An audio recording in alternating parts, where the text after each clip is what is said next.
sunny Florida for a couple of days. We'll get into maybe some of the things that happened on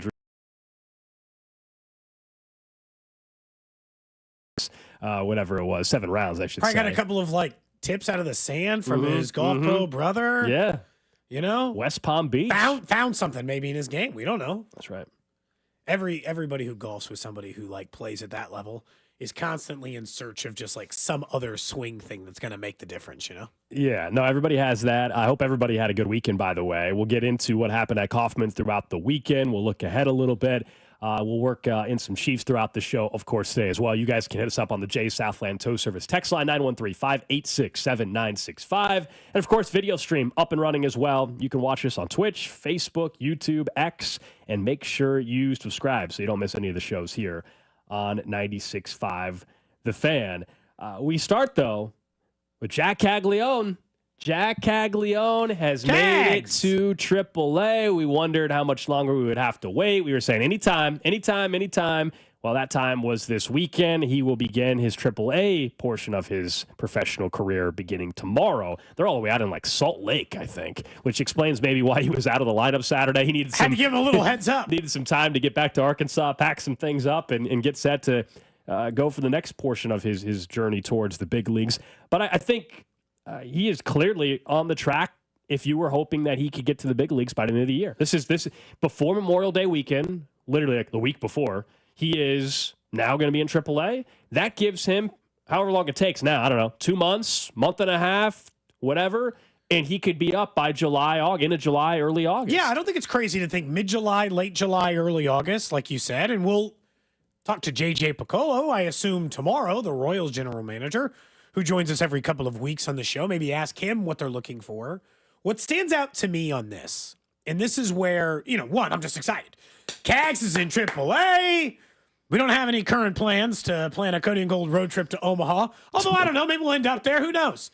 Maybe you'll just end up there as a regular person. I will be there as a regular person. Oh, so you're saying you're going for sure. I will be there as a regular person. Not a pre-planned Cody and Gold road trip. No. You will find your way to Omaha. It will have nothing to do with to watch Jack Kagleon play some ball. It'll be just as a normal United States citizen baseball fan. I will be there on my own accord. On my own accord. Will you still find yourself at a bar before and after? I may not. I may. At a hotel. You're not sure. Okay. I'm not sure, but I will be there as a normal person. Okay. Yes. So at some point, some of us, Gold, maybe Dusty, who knows?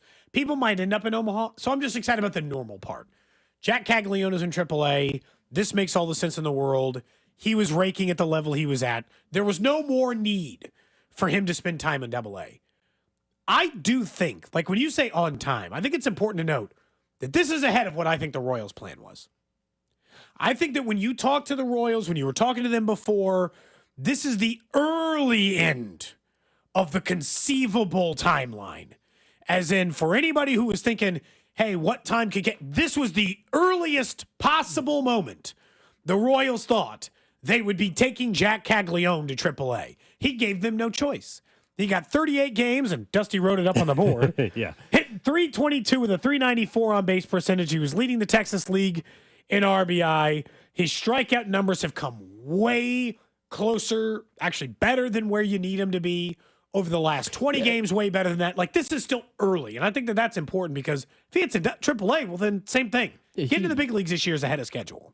He forced their hand. He was dominating AA. It got to a point where what good is it still being in AA? You were outmatching the competition, right? You are not necessarily making the improvements after a while at AA because you're just that much better than everybody that you're facing in terms of their own progression. And so now it's time for a new challenge, and that's what he's going to have, and we'll see, right? If he doesn't hit well in AAA, well then he's not going to get called up this year. It's very simple in that regard. Yeah. If he has the same type of dominating numbers, and we'll see how long it takes. It could be an adjustment for a week or two or more, right? It could be 2 months of adjustment period for him, and we have to wait till next year. Who knows? I hope that's not the case. I know fans obviously, but sure. it would not stun you. That's how this thing works. Not everybody just clicks immediately. He did that in AA.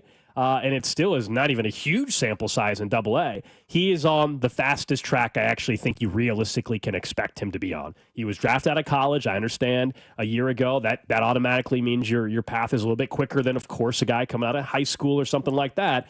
But he is on the quickest path, I think, realistically, as an organization you could ask him to be on, potentially to be in position, and I would say that's where he's at now. He's in position to help this team this year, but he's got a lot of work still to do to actually get that call up this year to the big leagues. But obviously, yeah, we're all excited about it. Thank goodness we did the trip when we did the trip. Yeah.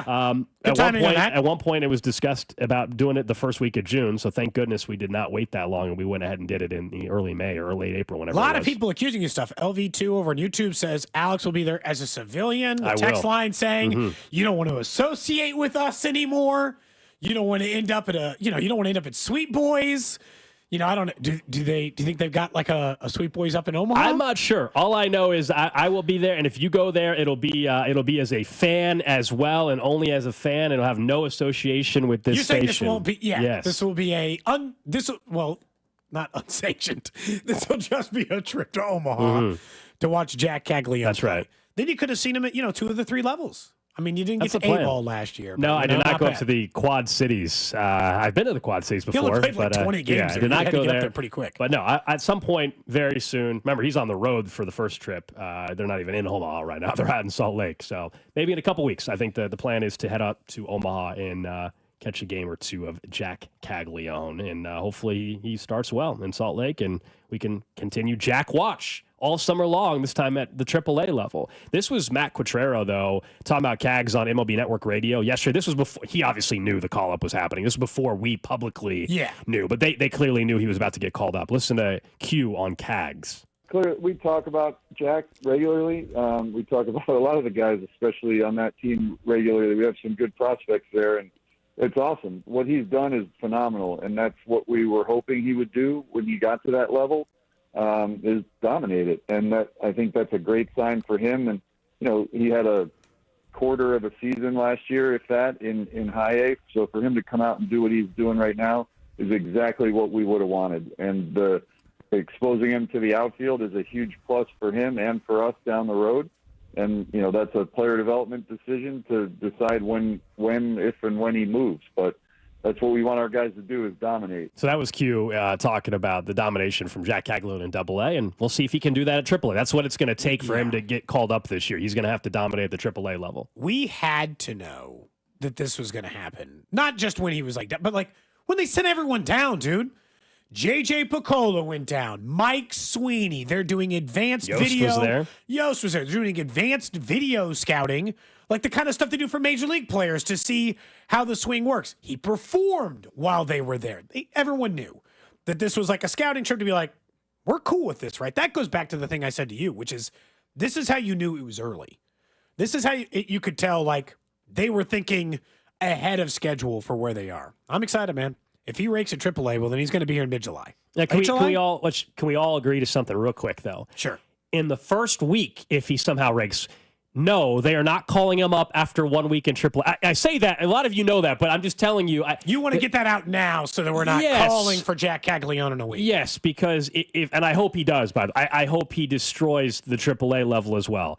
But in the first week, even if immediately he has success, and let's hope he does, it doesn't mean he's getting called up in 2 weeks. Like, we are now on I think a very clear, it's May 19th. Cody, we are on a very clear month and a half minimum timeline, in my opinion, at the earliest. You agree with that? Like, he's not getting called up in a month from now. No, I think the earliest timeline would be July 1st. Okay, so month and a half. That would be, yeah, that would be like the earliest date. And even that feels early. Yeah, I think mid-July, because like right around the trade deadline would be a logical time. By then, you'll know who they've traded for, who they've targeted, who they go after, all of the things that you would come to expect out of a prospect. But yeah, I wouldn't put it any earlier than that. I'm with you. But it all just kind of depends on how it's up to him now, as we've previously discussed. How do you want to hit? That's it. How do you want to hit? And if you want to hit well, then we're probably having a different conversation. Curious to see how they operate defensively with Cags in AAA a little bit too. We know he was already playing left field and right field recently. Play as much in the corners as you can. And you look at the outfield there in AAA. Yeah, he should continue to just play outfield. Obviously, he can play first base. I don't know who, by the way, else is playing first base right now for AAA. I'm not really keeping up exactly with the roster management at AAA level. I guess we will all now. We all paid attention when they got Rich Hill in, though. Rich Hill and what. We'll get to the pitcher. MJ Melendez had a walk-off home run. Did he really? Good over for the him. weekend. Good for him. I'm happy to see that. In about 20 minutes, we will talk about the injuries, though, with this pitching staff. We joke about Rich Hill, and we were saying, something terrible has to happen for him to get to the big leagues. Well, right now, the injury pace of the starting rotation, who knows? Maybe that actually happens at some point. I hope not. But that's where things are trending. We'll talk about Cole Reagan, Seth Lugo, and what it means for this team in just a bit. But it was a tough weekend for the Royals. You know what I'm sick of? This is not even this year's team. This is a historical issue. The Cardinals came to town, I-70 series. I was there Saturday night. Beautiful night. Obviously, I know they ended up losing, but beautiful night. The 2015 celebration was awesome. Had a great time. I did not have 9 hot dogs, by the way, if you were wondering. How many did you have? I ended up settling. We were in the complete seats or whatever with family and stuff. I ended up going 3 dogs, 4 nachos, and like 3 soft drinks because that's what was included in the thing. I was done with the dogs after 3. I was like, I don't need another dog. But the nachos, man, I could have just kept going on the nachos. No limit to those, huh? Yeah, I could have kept going. I feel like I made good headway while not being miserable by the end of the game. But I'm sick of the Cardinals coming to town, and they're now 20-plus games above 500 at Kauffman Stadium. And that's a historical thing. That's not even the last couple of years. That is a long-term thing. But I don't know about you. I think I speak for a lot of Royals fans. That drives me crazy. And the Royals are pretty good at New Busch Stadium, too. And they'll get a chance to go out there. The Royals have won there as well. I don't know why that's the case, but each team seems to play well in the opposing team's ballpark. But in a rivalry like this, you never like to see it because you're going to hear the Cardinals fans at Kauffman, of course, when Jordan Walker hit at that home run off Noah Cameron on Saturday night. And it's a pretty... You could hear it on the broadcast, too, I'm sure. I know, obviously, around the stadium you could hear it. So that part's just more of an annoyance.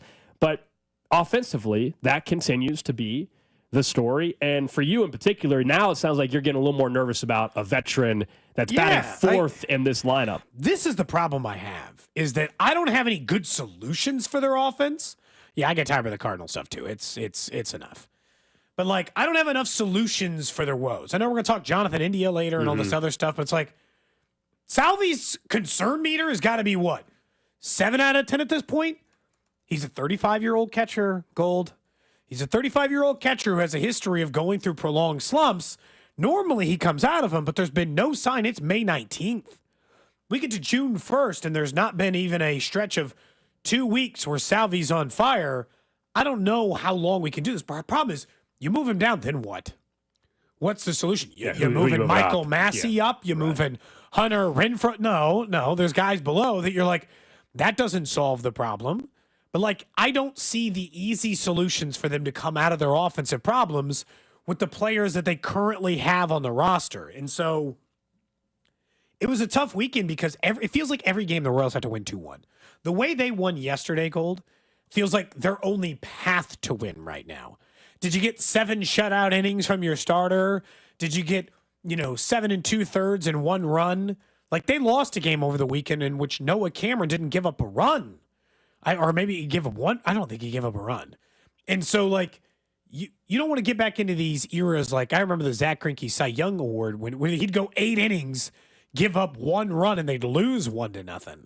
That's what it feels like right now. And I think the biggest thing with Salvi, and the biggest thing I have concern over all is there's no power on a team that I know possesses some power. Salvador Perez once hit 48 home runs in a year. He hit 27 last year. India, who, again, we'll talk about later, has hit home runs. I'm not saying he hits 40 of them. No, but he has 1 right now. Where's the power out of this team? You're never going to produce any runs if you can't put the ball over the fence occasionally. It's a broader issue. One, Salvador Perez is not performing, but when we've discussed this offense and we have said, hey, the way guys are not hitting makes Bobby Wood Jr.'s job tougher at the plate. Well, someone that likes to chase a little bit, to say the least, and Salvador Perez, it's way tougher for him to avoid doing that and how people are going to pitch him when the guy behind him, or in front of him in some cases, but the guy behind him is not hitting well either. And so it makes it easier for how teams are approaching pitching to Salvi. And I do feel like at some point when your offense is struggling and you're getting great pitching, I don't know how just as a human you're not pressing at the plate. I know we always say, you can't press, but I think it's easier said than done. You're telling me that Vinny or Salvi have not been pressing at times at the plate during this offensive slide, which really has just been a year-long thing at this point. So, Salvador Perez has had plenty of cold streaks throughout his career, but we also know he's a year older. As far as sending him down in the order, I don't know how you can do that right now when you don't have anybody after him that really has pushed the issue other than Michael Garcia at times, where you could say move him up even more. But that, you're not probably he's not in the four spot. The only question with him would be putting him in the top. Yeah, and we'll get into that at 11 o'clock today. If that is a potential move. That doesn't solve Salvy's problem because then it's still just Michael Massey or Michael hitting behind him. Let's just be real. This is the way the roster is constructed. Unless they go outside the organization or eventually down the road they have somebody they can call up. Like Jack Kagleon. But again, people cannot expect him to get called up and hit 3 for 4 every single night. Fifth? And hit fifth in the order. I think if he gets called up later, he's hitting seventh or something like that. But anyway, as far as Salvy and Vinny and these guys, this is who they have. Like, it's either going to be a long season of Salvy not having a great year, in fact, a career low potentially at times, or he's going to get hot at some point, and we'll be saying, remember when Salvador Perez wasn't hitting in April and May? That was funny. Now look at him. He's the hottest hitter in baseball or whatever, right? That's your hope. That's what's happened in the past. We're going to find out if Father Time caught up to him or not. I think there's a lot of factors, though, that have led to Salvy struggling. It's not just his own issues in plate discipline, but you're not protected at all because you have these other guys as well. It's a culmination of everybody. Is it going to be, like, it's hard, like, not just, forget the radio perspective of it. Every game feels like I'm living Groundhog Day, right? Every game is either 3-2 loss where they left 7 players on base, never really got anything going offensively, and it's over, or a 2-1 win in which the starting pitcher dealt. But as we're going to talk about here in about 10 minutes, the injuries to the pitching staff are going to make that whole plan a little bit more of a challenge. And, that whole part of it is what's really going to show this way. I will say, they do continue. This is the one thing that I'll say about this team is, and this is the same way last year, we now have still, what have they played? 40 games-ish or whatever this year? A little more than that. 45 games this year. So we got 200 baseball games between last year's team and this year's team, in which a decent chunk of the roster is about the same. This team is, this group of players is really good at stopping the bleeding. For whatever it's worth, maybe it doesn't mean they run away with it, all this other stuff. They will find a way to stop the bleeding even when things are a little bleak. And I give them a ton of credit for that.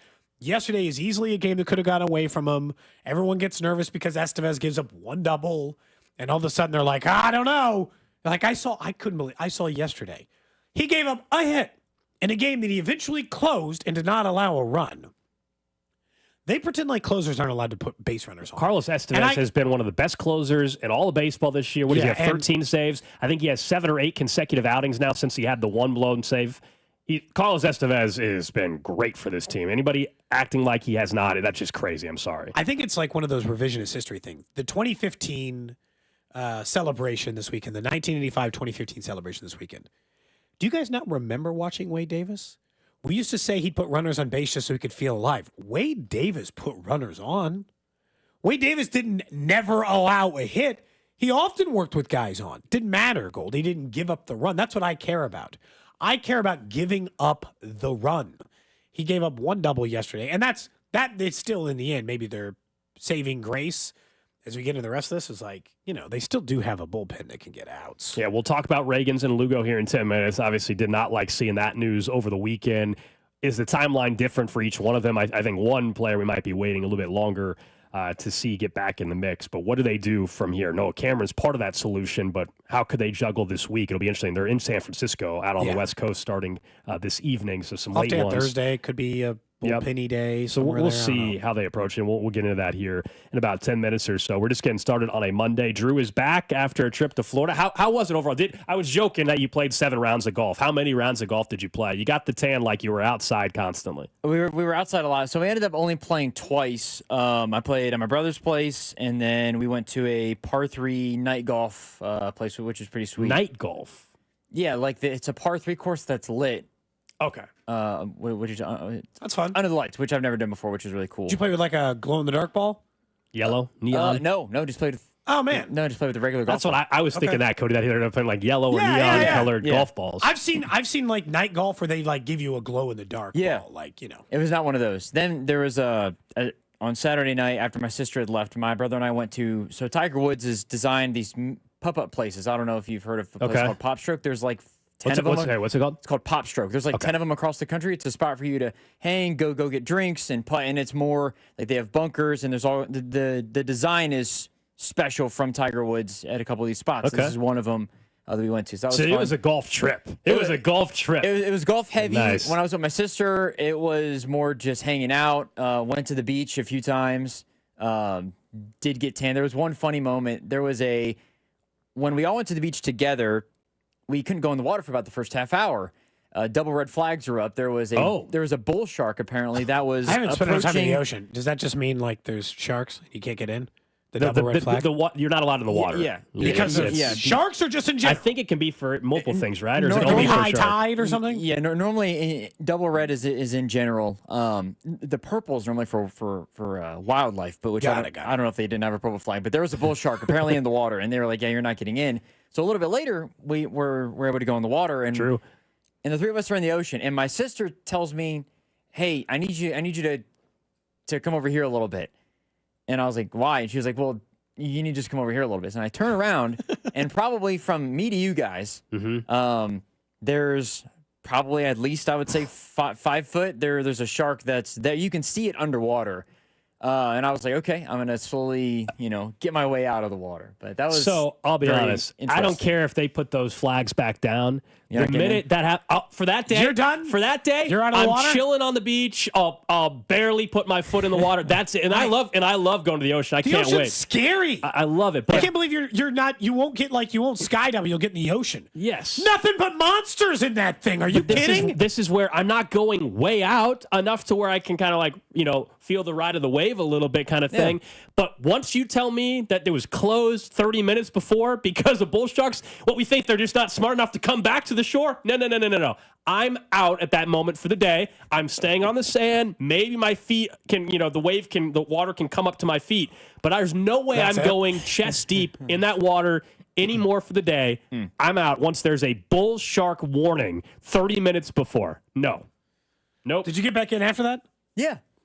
You just got right back in, man. Good for you. Just shark. Good for you. Will bull sharks attack you? Like just for hanging out? Well, I think No, they're they like a actually don't like biting. Are they a They just milder They're there to play. Yeah, I'm sure some of them are You like can- not as mean. It's just like swimming with the dolphins, Cody. You can pet them and everything. Yeah. I mean, you're obviously more weary. Like we didn't go out as far as we did beforehand, but yeah, we got back in the water.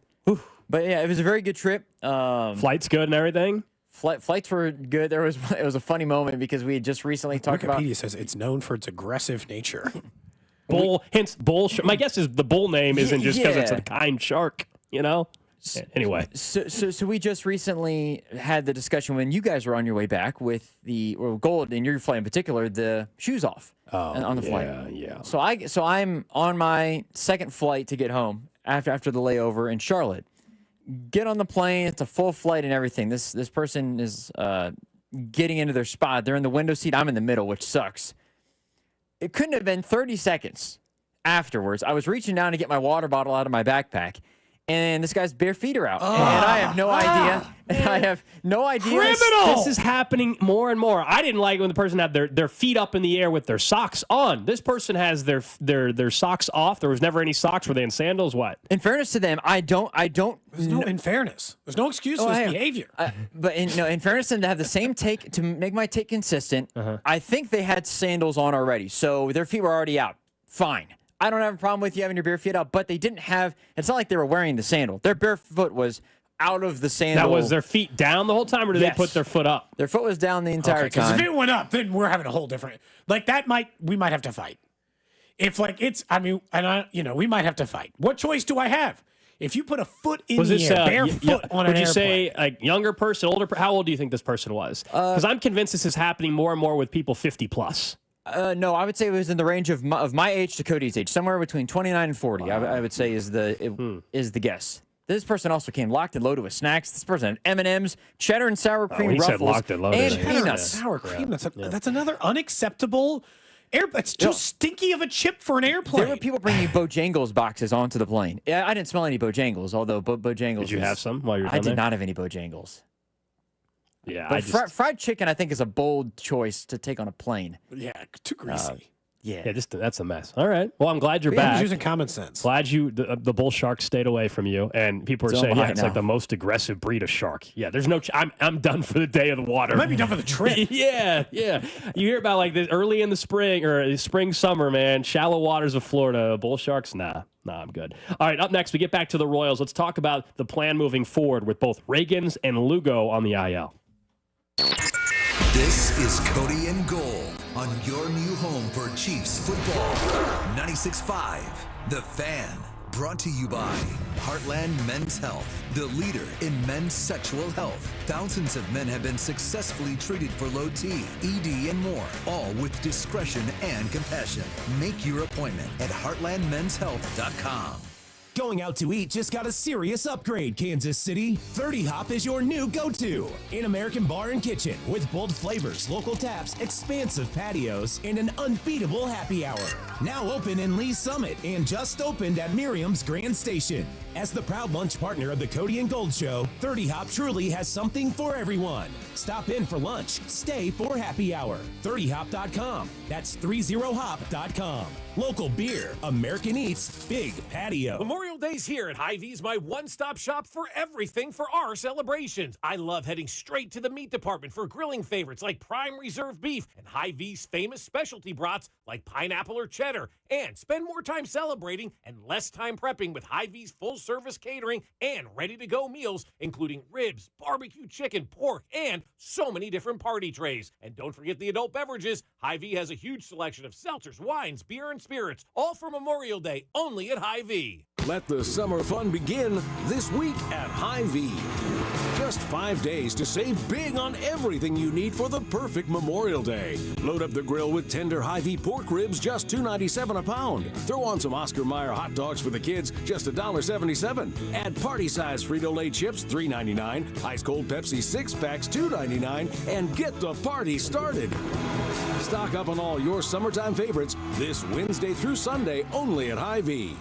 Need to sell your house in Kansas City but not sure what the best option is? Selling a home, especially when dealing with foreclosure, divorce, job relocation, or an inherited property, can feel overwhelming. That's why I don't just make offers. I help homeowners understand all their options so they can make the right choice with no pressure and no obligation. I'm Rex, a local homebuyer and resident right here in Kansas City. Whether you're looking for a fast cash sale or just want to explore your choices, I'll walk you through the pros and cons of selling to me or listing with an agent. If selling directly is your best move, I'll offer you a fair cash price and a closing timeline that fits your needs in as little as 7 days or on your schedule. No repairs, no commissions, no hidden fees. Just a transparent, hassle-free process so you know exactly what to expect. Let's talk. Call 816-330-6000 or visit rexbuyskc.com for a free, no-pressure consultation. Rex Buys KC, helping homeowners make informed decisions with confidence. This May and June, the other place will be raising money for Folds of Honor.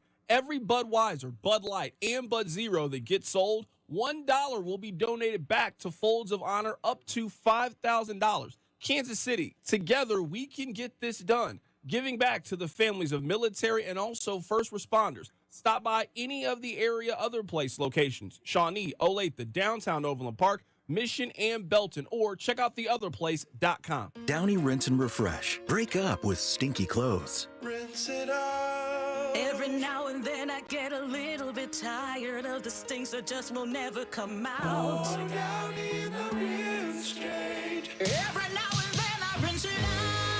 One wash and it delivers. One wash and smells so clean. Downy Rinse and Refresh, it's a dream. Downy Rinse and Refresh. Fights odor in just one wash. Guaranteed. Not available in all states. Rates vary. Building a financial safety net for your family can be tough. But with term life insurance through Ethos, you can have peace of mind that they can pay the mortgage and other bills if something happens to you. With coverage in as little as 10 minutes, all online, Ethos finds your best rate across their multiple trusted carriers. Some policies as low as $1 a day billed monthly. And even in uncertain times, your term life insurance rates and payout don't change. Get your free quote at ethos.com/life. That's ethos.com/life. Your life, your goals, your legacy. With a dedicated Fidelity advisor, it's all part of a comprehensive plan to help grow and protect your wealth. Visit fidelity.com/wealth. Investment minimums apply. Fidelity Brokerage Services, LLC. Member NYSE, SIPC. Do you disregard people's personal space? Sitting next to people in public, even if there are tons of open seats? Do people ask, how do you sleep at night? Then you should get a mattress from Mattress Firm. They can help anyone sleep. Mattress Firm's 72-hour sale is happening now. Save up to 72% off on top brands, with queens starting at $149.99. Get matched at Mattress Firm. Sleep at night. Restrictions apply. See store or mattressfirm.com for details. Find what you love and love what you find at Total Wine and More. There's so much waiting for you. With the lowest prices for over 30 years, find what you love only at Total Wine and More. Drink responsibly, B21. Kick off summer with Memorial Day savings at Lowe's. Right now, get 5 Scott's Naturescapes 1.5 cubic foot mulch bags for just $10. Plus, get up to 40% off select major appliances and save an extra $50 on every $500 you spend on select major appliances $396 or more. Lowe's, we help, you save. Valid through 5/28. Mulch offer excludes Alaska and Hawaii. Selection varies by location. While supplies last. See Lowe's.com for more details. Do you think astronauts fight over elbow room? Probably. Because advanced tech doesn't always mean more space. Until now. Introducing the Hyundai Ioniq 9, a 3-row electric SUV with over 300 miles of range, ultra-fast charging capability, and lots of space. The all-new Hyundai Ioniq 9. Space in an EV. Visit HyundaiUSA.com or call 562-314-4603 for more details. Ioniq 9 is available in extremely limited quantities at select dealers in select states only. EPA estimated range based on fully charged battery. For comparison purposes only. Actual range will vary based on several factors. Brought to you by Climate Control Heating, Cooling, and Plumbing. Visit ClimateControlKC.com. Climate Control has been serving KC homeowners for over 35 years and know how to get your cooling system ready to handle the scorching hot summer. Schedule your AC system tune-up for just $59. Don't wait. Visit ClimateControlKC.com today. Climate Control Heating, Cooling, and Plumbing. You're listening to 96.5 The Fan from the Mission Plumbing, Heating, and Cooling Studios. We'll get to a narrative that is already being discussed despite it being in May when it comes to the Chiefs' upcoming season. I'm sure you guys are all going to be thrilled. Chiefs schedule narratives in May? Yep, there's a narrative. Okay. It's not about the Chargers. It's not about the Chargers. It's about something we heard last year a little bit. And I didn't think we were done with it. I'm just stunned that it's already being used, that people are believing it still. So we'll get to that. We'll play some audio, what occurred over the weekend, but we talked some Royals baseball and continue to do so. With the news over the weekend on the injury front, Cole Reagan, Seth Lugo, both placed on the 15-day IL. For Cole Reagan's, it's a groin injury. This is the second time this year. The first time did not require an IL stint. Remember, that's how Noah Cameron made his MLB debut. It was a start they were skipping. I think J.J. Piccolo had said, they probably could have had Cole Reagan's pitch, but they were just going to kind of play it cautiously. Unfortunately, clearly the groin is not right, re-aggravated it. He's on IL. I don't know about you. I feel like because of how early it still is in the season, the fact that it's now a groin injury again, I think he's going to be out for much longer than Seth Lugo, who's out with like a finger inflammation. Yeah. I think only pitchers, man. It's a very baseball thing. I'm not saying but it's a very baseball thing. You can't pitch if you can't. Yeah, exactly. I think Lugo could be back once his 15 days are up, roughly. I'm worried, and I would understand it, that Reagan's going to be, a month or more just because it's a groin injury again. And now clearly you just need to let him rest and get this thing right because it's impacting his pitching too. And that's why, we saw what we saw over the weekend. So those are two guys that finished top 4 in Cy Young. And now they're not going to pitch for you at least 2 weeks. This was, this was the concern heading into the year. You had such great injury luck, call it that if you want, with your rotation a year ago. You probably weren't going to stay as healthy in a rotation. Now, they were pitching better than they were a year ago as a staff, but could you stay healthy? Would the injury bug catch up to you? It's something that the organization was well aware of. Unfortunately, here we are in the middle of May, and 2 of your best pitchers, including your opening day starter, are now on the IL. So here we go. It's getting tested early, and Noah Cameron's done a very nice job handling his business so far, but are you going to go bullpen game later this week? Jonathan Bolin was called up as well.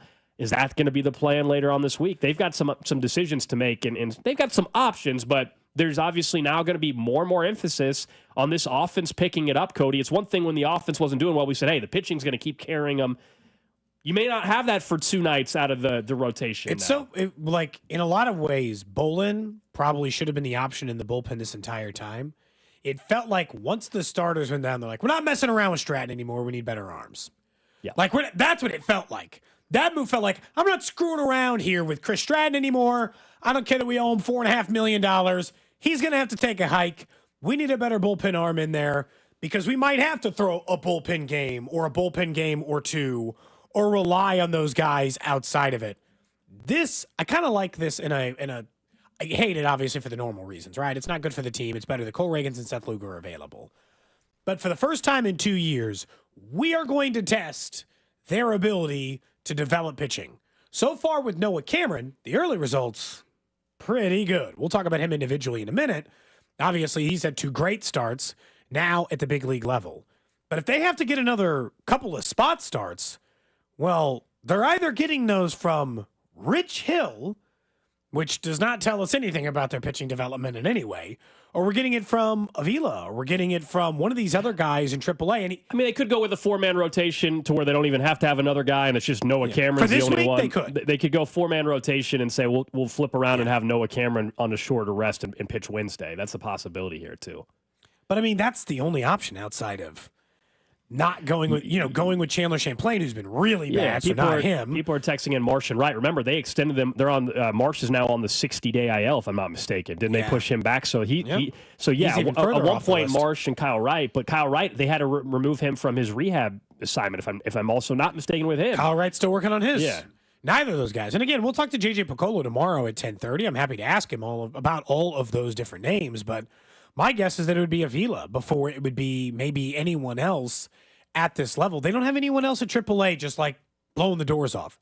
Admittedly, very difficult place to post a super strong ERA. Not an easy place to pitch. Never has been an easy place to pitch. Some of those guys are outside of that. But you're going to have to figure out whether or not you can do that. Or do you go with the other things and you start stretching Daniel Lynch back out and you let him do, he'd probably be my bullpen game choice, Gold. All right, you for 2.5 or 3 on Wednesday. Yeah. And then we, if we need another start, well, then the next time we do a bullpen game, you're for 3.5. And then if for some reason it's even longer down the road, because Noah Cameron's the long-term option for like what you said. If Cole Reagans has to miss a month, then we do that. The other part about this is obvious. Hey, offense, just real quick, the pitching staff has been doing the heavy lifting for you. And that's putting it incredibly mildly. You would agree, right? The pitching's been dragging your corpse for 45 games this year. Can you score some runs so we can cover our ass in the time that Reagans and Lugo are down? That's really what we're down to at this point, Gold, is they desperately need the offense to start heating up. And it really is hard to see right now because to this point they haven't been very good. Yeah, it's a potentially dangerous stretch. I would say this is the most tested in the young 2025 season that they're going to be. It's very obvious, right? This is the most tested they're going to be, not because of competition, but because now you've got some hurdles and obstacles that you've got to overcome. Most notably now, we're talking about Lugo and Reagans. And so the margin for error is slimmer. And yeah, I think we all love what we've seen from Noah Cameron. But, how long does that last? And do you need some more run support for him or anybody in this rotation? Chris Bubich, thank goodness, has been awesome, flat out awesome for this team. He's having a career year, man. For sure. And good time for him based on contract stuff. Going to need that to continue as a team just because of where things are at. But yeah, if there was ever a time for the offense to kind of all of a sudden, even if they figure it out for a 10 to 14 day stretch, just a couple weeks where you get hot. This is it until you can get at minimum Lugo back, because I really do think Lugo will be shorter term IL stint. We'll ask JJ tomorrow if they think Reagans is going to be a shorter term thing. I wonder the fact that it's a groin injury twice now from Reagans. This is the first time it took him to the IL though, but I'm a little more concerned about that. Tough news for the Royals is that the Giants can pitch. So their next 3 games, the Giants can pitch. Like, that's never been an issue for them. Has consistently been one of their strengths, and it has been a strength again this year. They got an ERA a little higher than Kansas City's, but not bad or anything. Yeah, they got 28 wins on the season too. This is a pretty good, really good Giants team that they're going to go up against starting tonight. The Royals have the second best team ERA in baseball. That's fine that's their way to win. But that was with Cole Reagans and with Seth Lugo. And Seth Lugo had backed up. his year. You had mentioned these are two guys who finished in the top 4 of the Cy Young last year. To this point, Seth Lugo had met that. And I think Cole Reagan's ERA was not reflective of how well I thought he was pitching at times. But it's pretty clear this groin stuff is the thing that was separating from there. And like I saw someone earlier say, hey, is he injury prone? I don't know, man. Tommy John and groin injuries feel they're way dramatically different. Yeah. And it depends on if he recovers from this groin injury and then it doesn't become an issue the rest of the year, or if he gets one next year. It's far too early to have those conversations. But that's why I think knowing how early into the year, you're gonna be very cautious this go around with Cole Reagan. So that's why I think it's going to be a little bit longer stint. But yes, later on in the show we can talk about the Giants if you guys want more. But Robbie Ray's pitching tonight. He's 6-0 with a 3.04 ERA. Now that's Royals, a great guy to get you out of your slump, you know? You watch just baseball. A guy who's 6-0 with a 3-point earned run average. Baseball's weird, though. Baseball's very weird, but I'm with you. Now, the Royals, if you're a Giants fan, you're saying, wow, they got Chris Bubich. Maybe it's not the name that Giants fans knows, but you look at his number, you say, wow, he's got a 1.66 ERA and 56 strikeouts heading into tonight's game. So we'll see. Latewood, obviously, 8:45.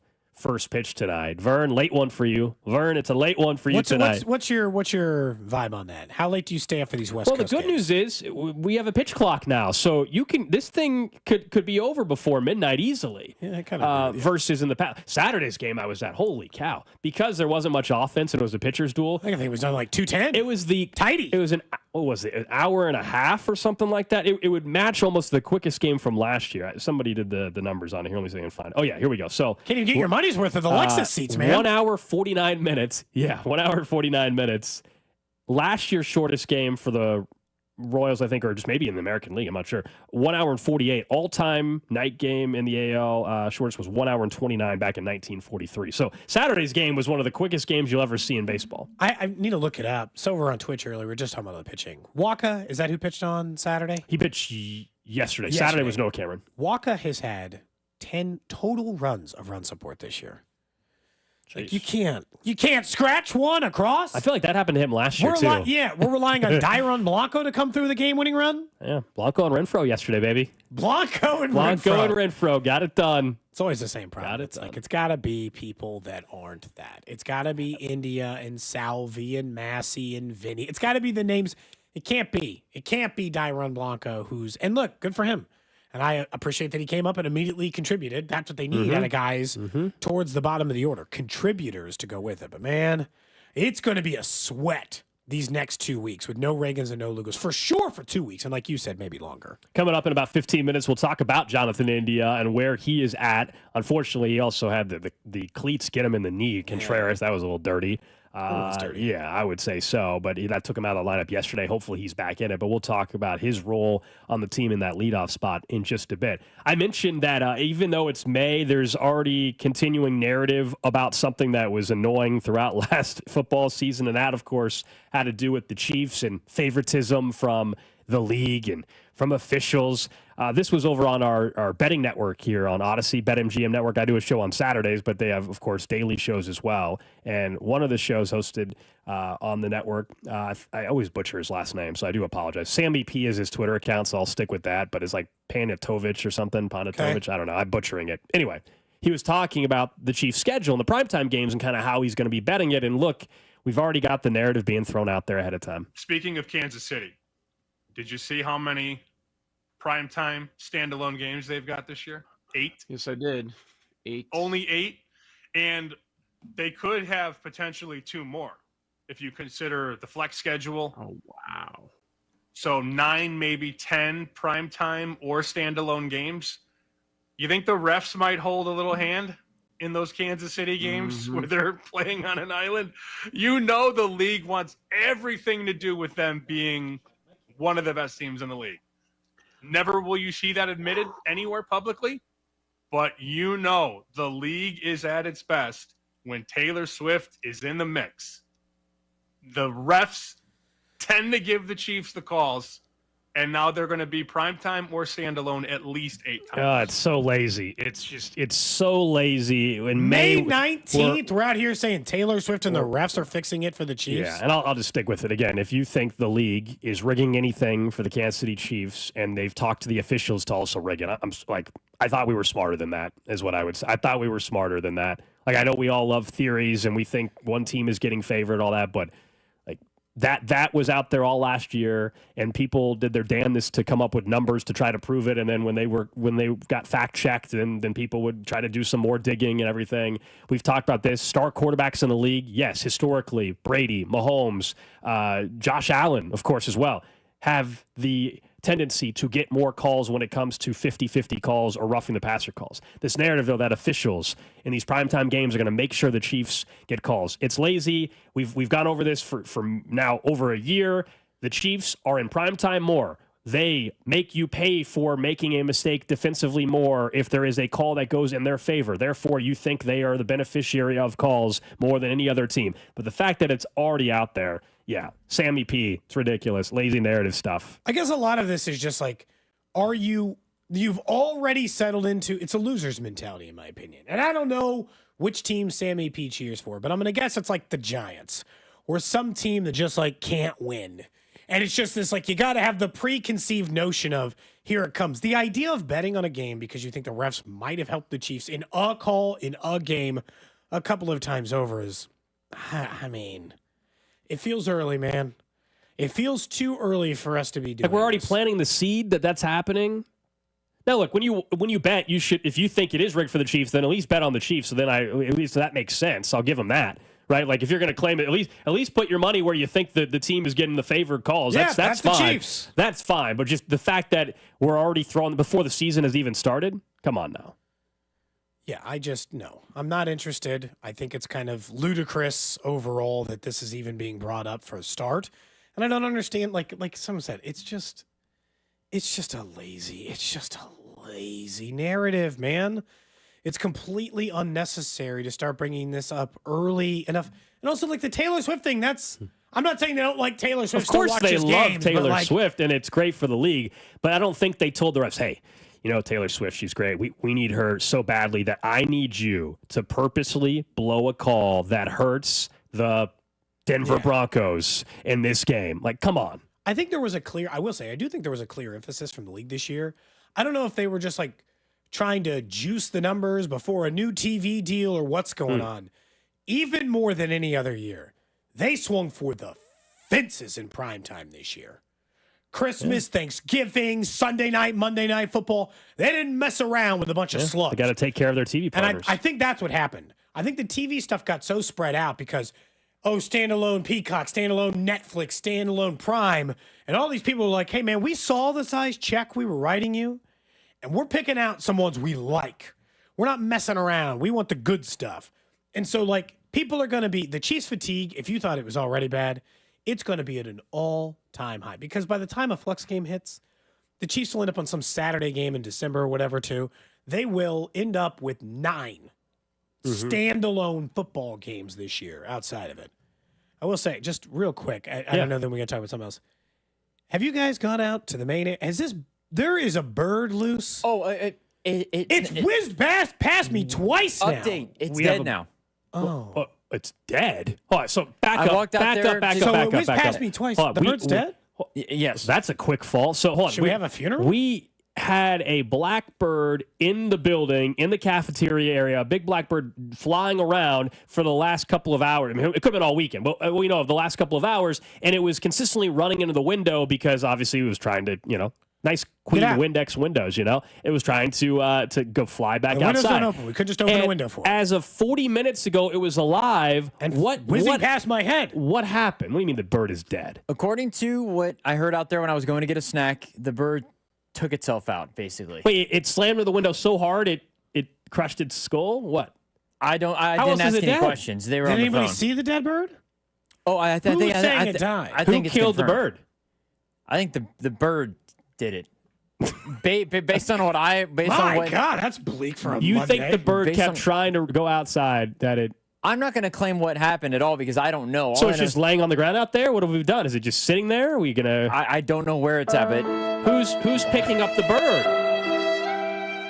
I don't know. All I know is that I walked out there, got my snack, and I heard somebody needs to come and get this dead bird. Could you say some nice words? It's sad. We didn't know you very Death long. on a Monday.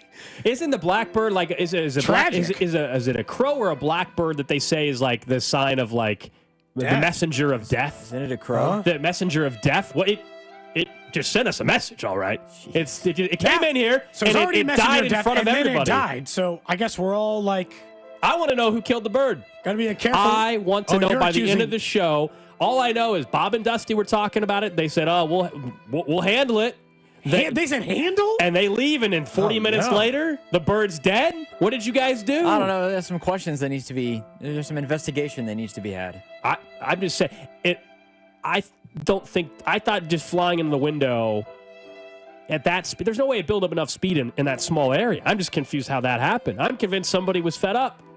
I think it'd be nice if, we got the people around the office today, said a few nice words. Did anybody give this bird a proper burial? That's what I'm saying. Is it just laying on the Is tile? Is it still just dead in the corner? I don't know where it is out there, but it's out there. Who had to pick it up? You think there's a Certainly shovel not in this me. I building? wouldn't You're do not that. going to go handle it? Bring it in here, Drew. Bring it in here. Absolutely if not. anyone knows who the bird is, I'll bury it. I think it deserves a proper burial place. With your bare hands? It died horribly, dude, in this building. No, Either by Bob's bare hands or, like you said, it flew Someone into the says window. bird window strikes kill 1 billion birds a year. A billion? That can't be. Is that the real number? Someone says a blackbird just flew behind Gold outside if you're watching on video. See, it's got family. JT just texted me that the bird was there this weekend. So this thing's been here for days. Oh, man. So oh, wow. Torturous. What a way to go out. It's been trying to get out for a long time. How did it get in, though? I'm guessing through our wonderful roof.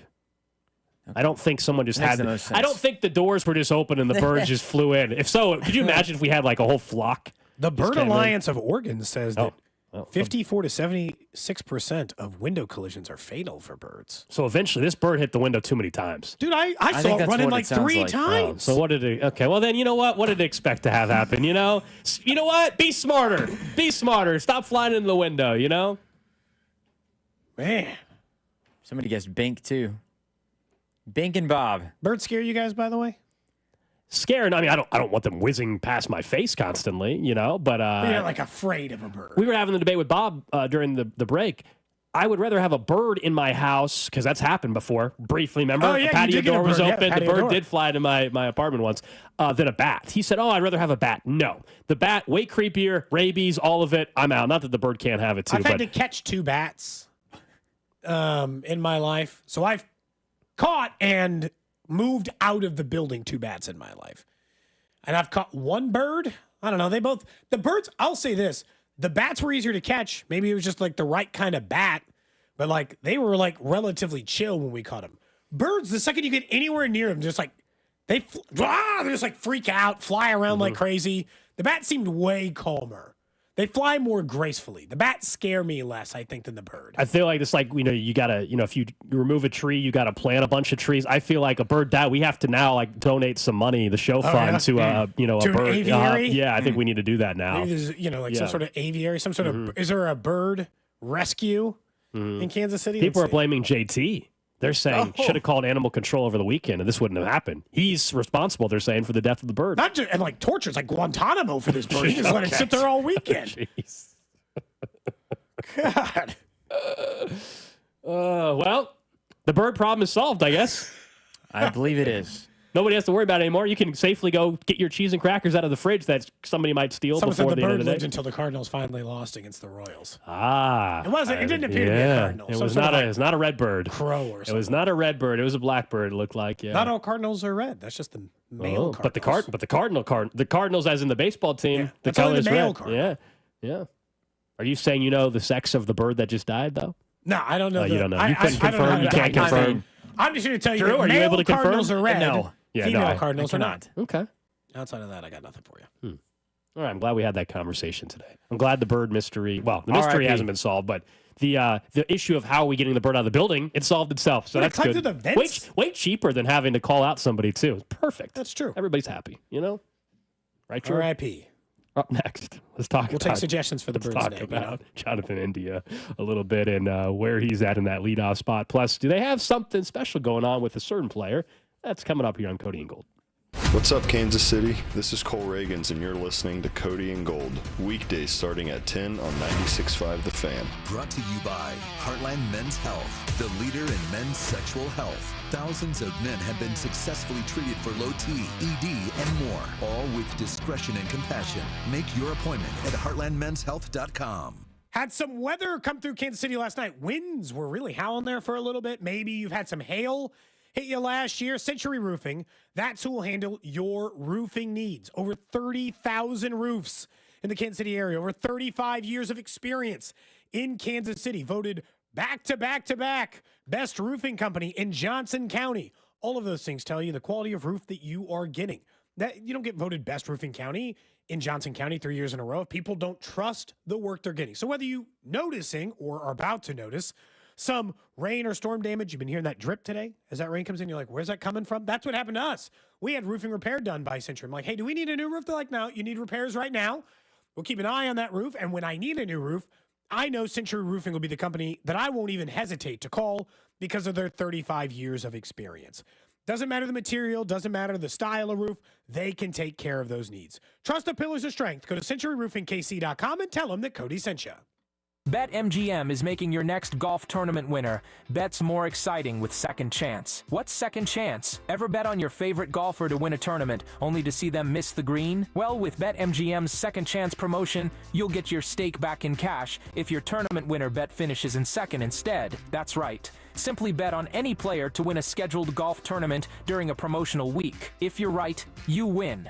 But if your pick finishes in second instead of first, you get your stake back in cash. Watch your favorite players go for the win all season long and bet knowing you'll get your stake back if they finish second. Log in today and make your picks with confidence with BetMGM. BetMGM and GameSense remind you to play responsibly. See BetMGM.com for terms. 21 plus only. Kansas only. Existing customer offer. Subject to eligibility requirements. Rewards paid back in unrestricted withdrawable funds. Gambling problem? Call 1-800-GAMBLER. In partnership with Kansas Crossing Casino and Hotel. Now, your Live Nation lineup. Don't miss these upcoming shows. Get tickets and info at livenation.com. Daniel Tosh, Tuesday, June 17th at Kansas City Music Hall. Chicago, Saturday, June 28th at Starlight. Live and Collective Soul, Wednesday, July 16th at Starlight. Party, Thursday, August 14th at T-Mobile Center. And Goo Goo Dolls, Friday, August 22nd at Starlight. For tickets and info, hit up livenation.com. As you prepare for your Memorial Day gathering, be sure to visit your local grocery store for Gates sauces and seasonings. Both are great on meats, fish, chicken, broccoli, and spinach, as well as hot buttered popcorn, a topping for your dips, or sprinkle Gates seasoning on chips and nuts to add that extra flavor pop.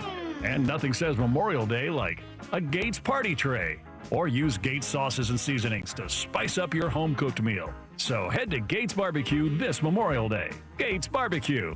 Thanks with love. It's the spring sales event at Rob Sight Ford, and I'm here with the man himself, Rob Sight. Rob, you already stole the spotlight. Now what are you trying to take? Just your attention, Kevin, and maybe a few trade-ins. Now, we've got up to $14,000 off new Fords with employee pricing, plus our own dealer discount. $14,000. That's hotter than your Sunday barbecue. Exactly. And unlike your burgers, these deals won't dry out. We've got hard-to-find inventory, huge trade-in values, and our non-commissioned sales team makes everything so easy. No pressure, just real help. Even I'll admit it, it's the best place in Kansas City to buy a car, and I don't hand out compliments lightly, or seconds. That's a fact. And don't forget, we're Kansas City's top-rated Ford dealer on Google. 4.8 stars, nearly 3,000 reviews, and 0 grill marks. All right, Rob, I'll give it to you, man. You're cooking up some real value over there. Come see us at 135th and State Line, or visit robsight.com. But hurry, these deals are sizzling and inventory's moving fast. And tell him Rob sent you. No guarantees, but he might throw in a hot dog. Big cash giveaway, yeah. $250,000, yes. The next 10 months, GimmeTheVin.com is giving back. Everyone that sells us their car gets put in the drawing, and monthly we're pulling out $25,000 and giving it to you. So not only are we the top of the market buyer, but you got a chance to win $25,000. That's what we mean by big cash giveaway. GiveMeTheVin.com. They don't call us America's best car buyer for nothing. No purchase necessary. For official rules, go to GiveMeTheVin.com. Sell us your car.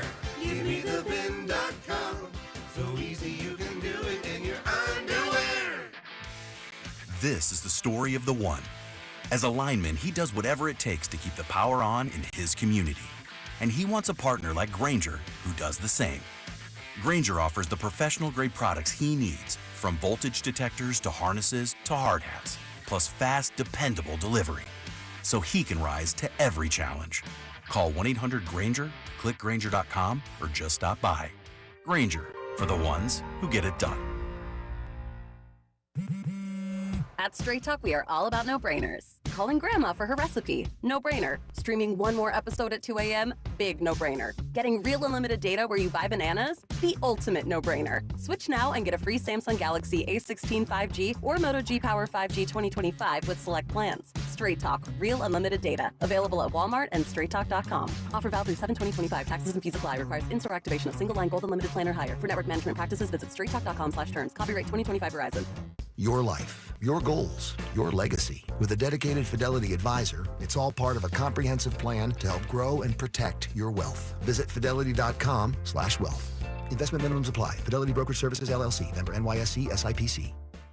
Do you disregard people's personal space? Sitting next to people in public, even if there are tons of open seats? Do people ask, how do you sleep at night?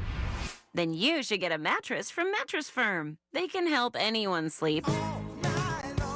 Mattress Firm's 72-hour sale is happening now. Save up to 72% off on top brands, with queens starting at $149.99. Get matched at Mattress Firm. Sleep at night. Restrictions apply. See store or mattressfirm.com for details. Find what you love and love what you find at Total Wine and More. There's so much waiting for you.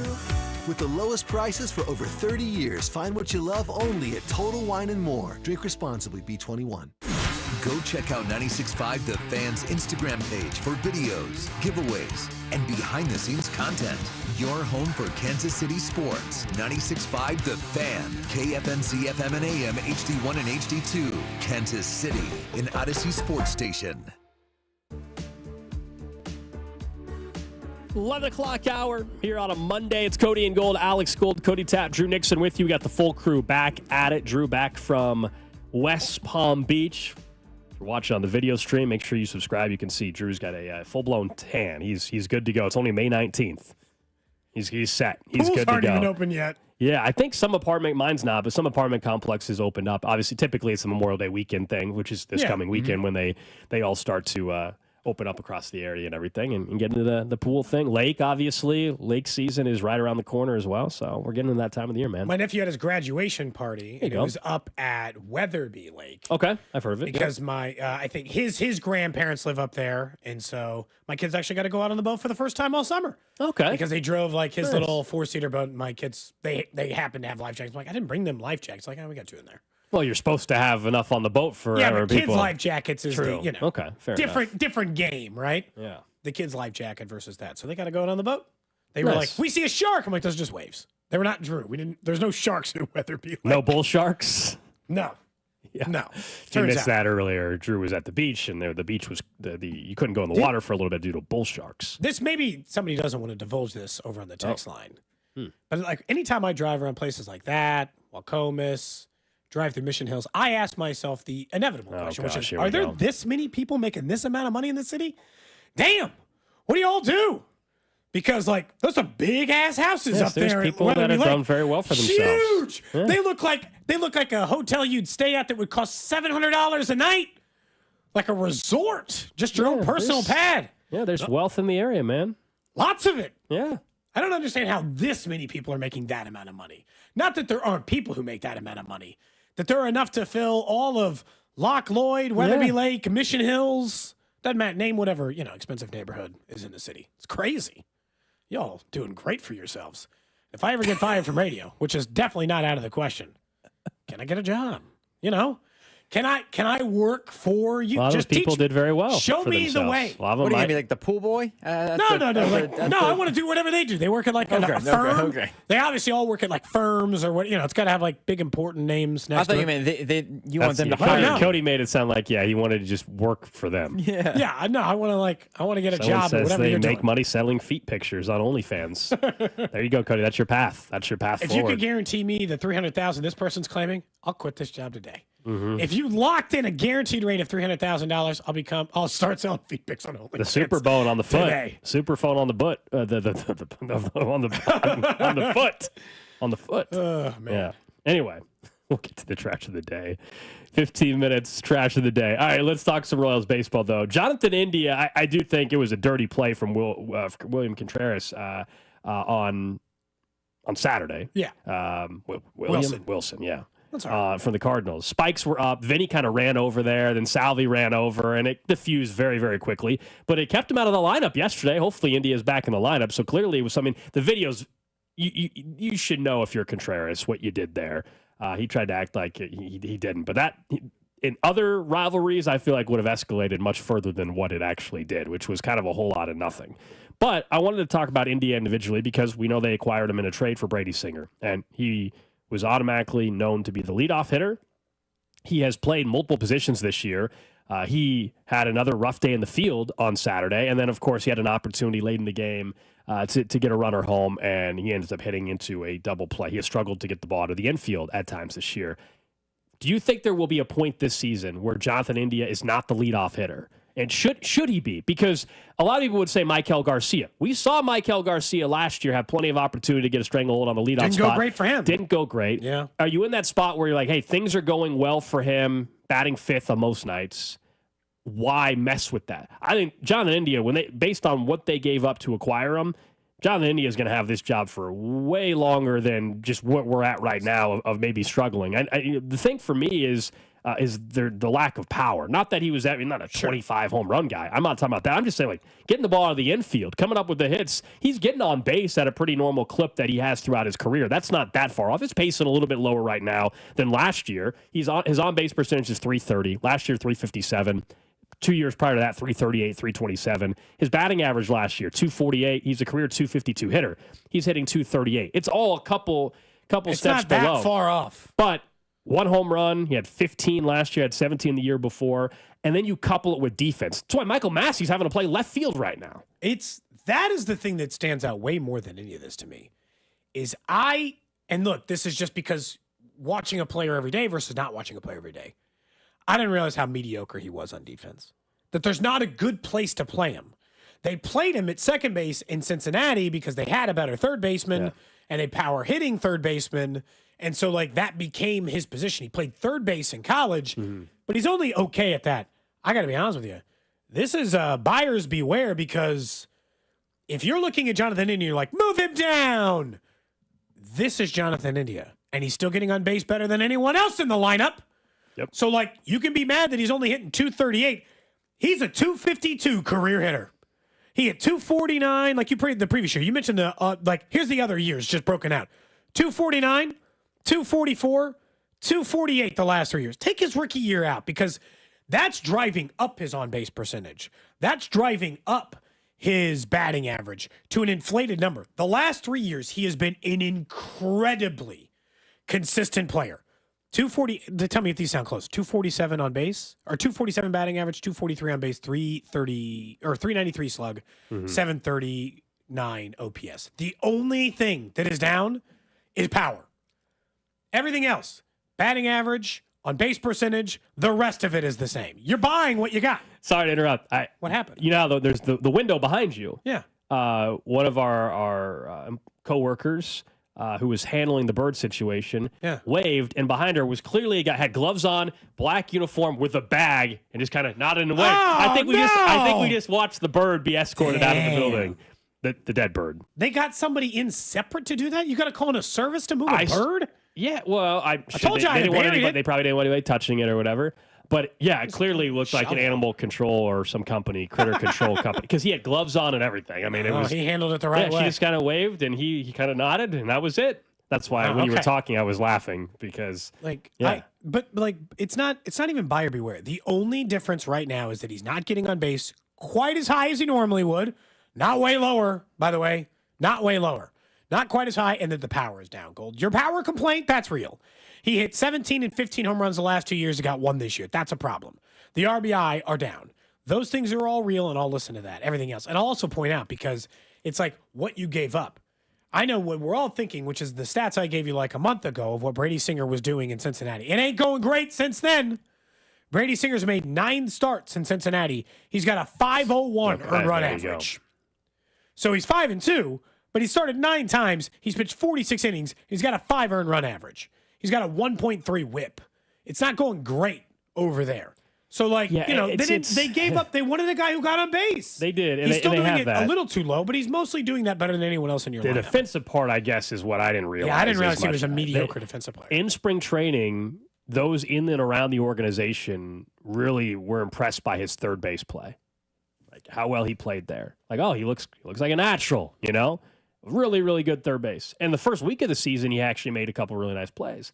And since then, the defense has been the big. I mean, we can talk about the battle we want. Defensively is what's been brutal.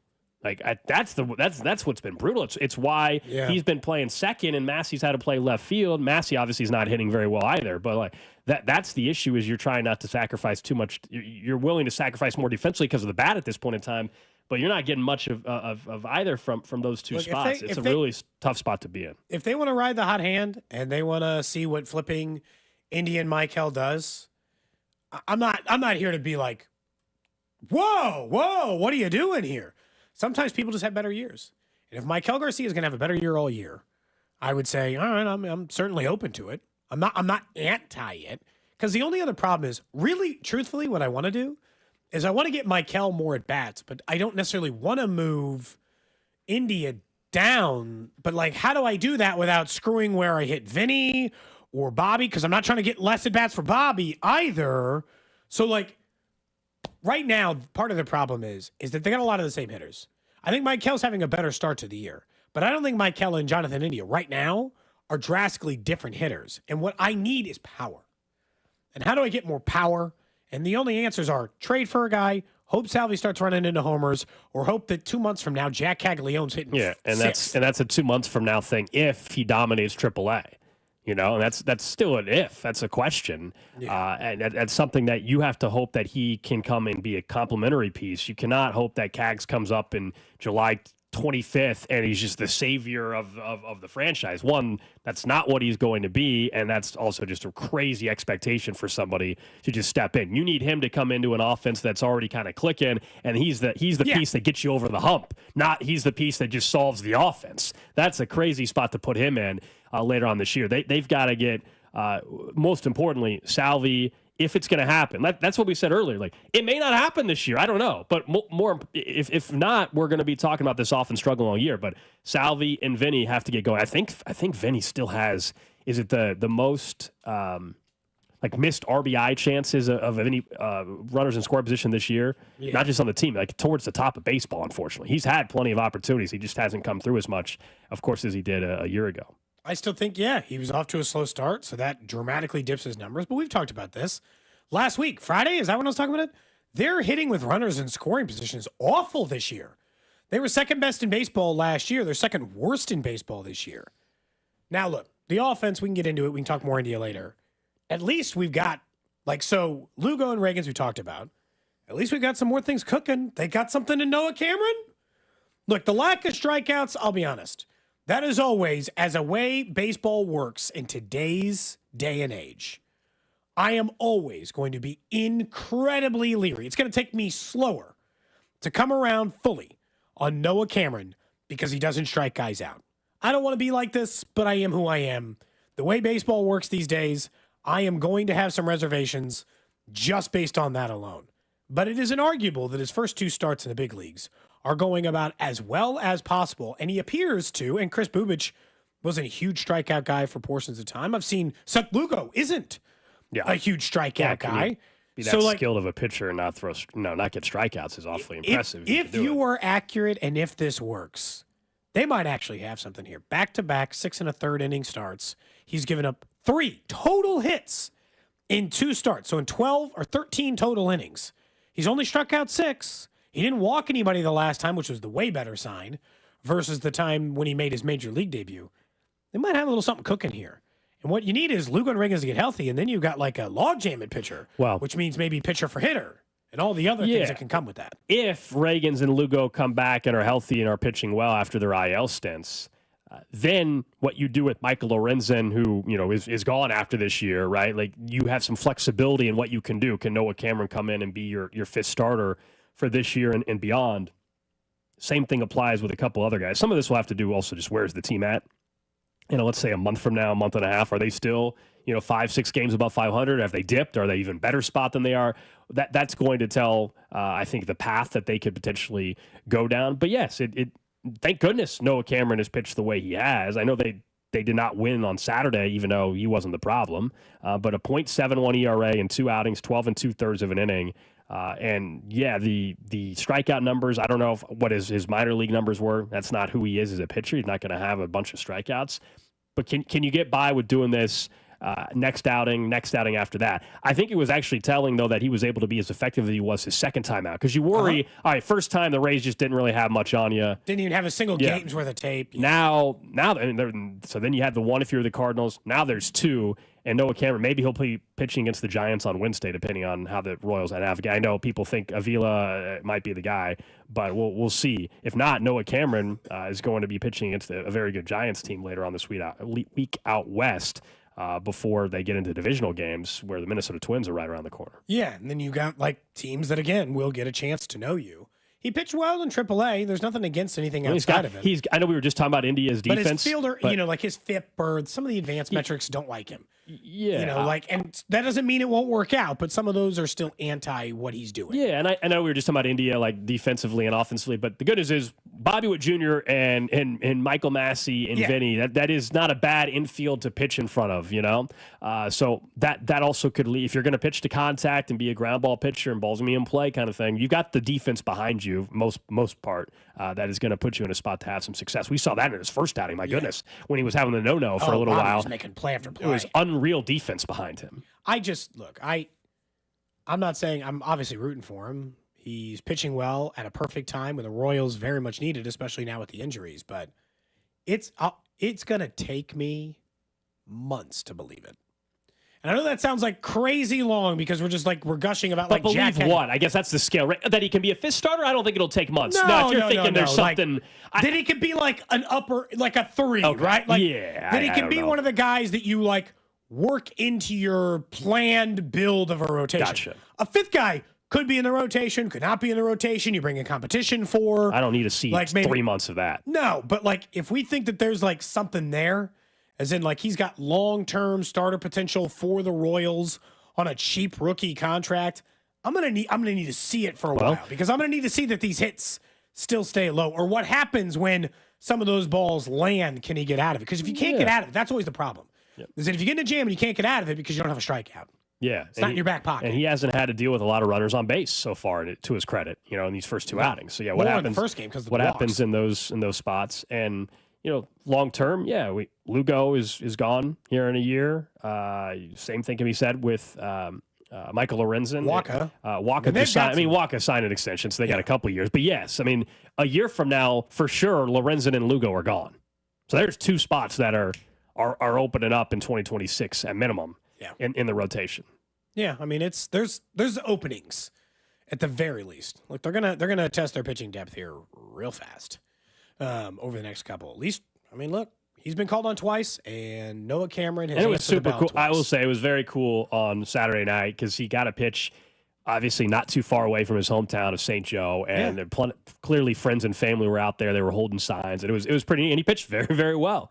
Which cool. Unfortunately, the offense didn't back him up. You didn't have a chance to get another win, so he's now 1-1 as a big league starter with a 0.71 ERA. That's right. Yeah, 12 2/3 of an inning. Trash of the day. All right, we get to the trash of the day. This happens to be out in D.C. with a radio show out there. Actually, Grant Paulson hosts a show out there for Odyssey sister station. That's who I host with on Saturdays. We've had Grant on the show before. The Commanders are on the Chiefs schedule this year. I believe they're coming to Kansas City, so we might do a little crossover thing with them when we get much closer. Anyway, they were talking like anybody would about a certain player. They're talking about Marcus Lattimore, who's their corner. Of course, came over midseason that trade with the Saints, and so they took a call.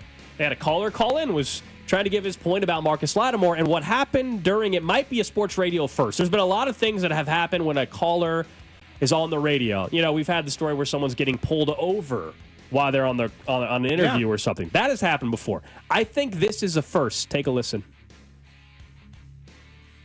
Over anyone we had last year, and I thought he kind of got some. Well, hold on 1 second. What is Sorry, happening? I have a blow and go in my car. I'm a really responsible person. You have a what? A stun gun? What'd you say? A blow and go in my car. I don't know what that means. Is that a DUI thing? Yes, it is. Oh, dagger. Oh, dear. So you have to blow into it, or what happens? Yeah, you have to blow into it. It goes off at random sometimes.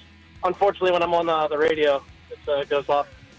So if you don't, what happens? Do they come pull you over and assume that you're drunk or something? No, they add a month to your time. You're kidding. Dude.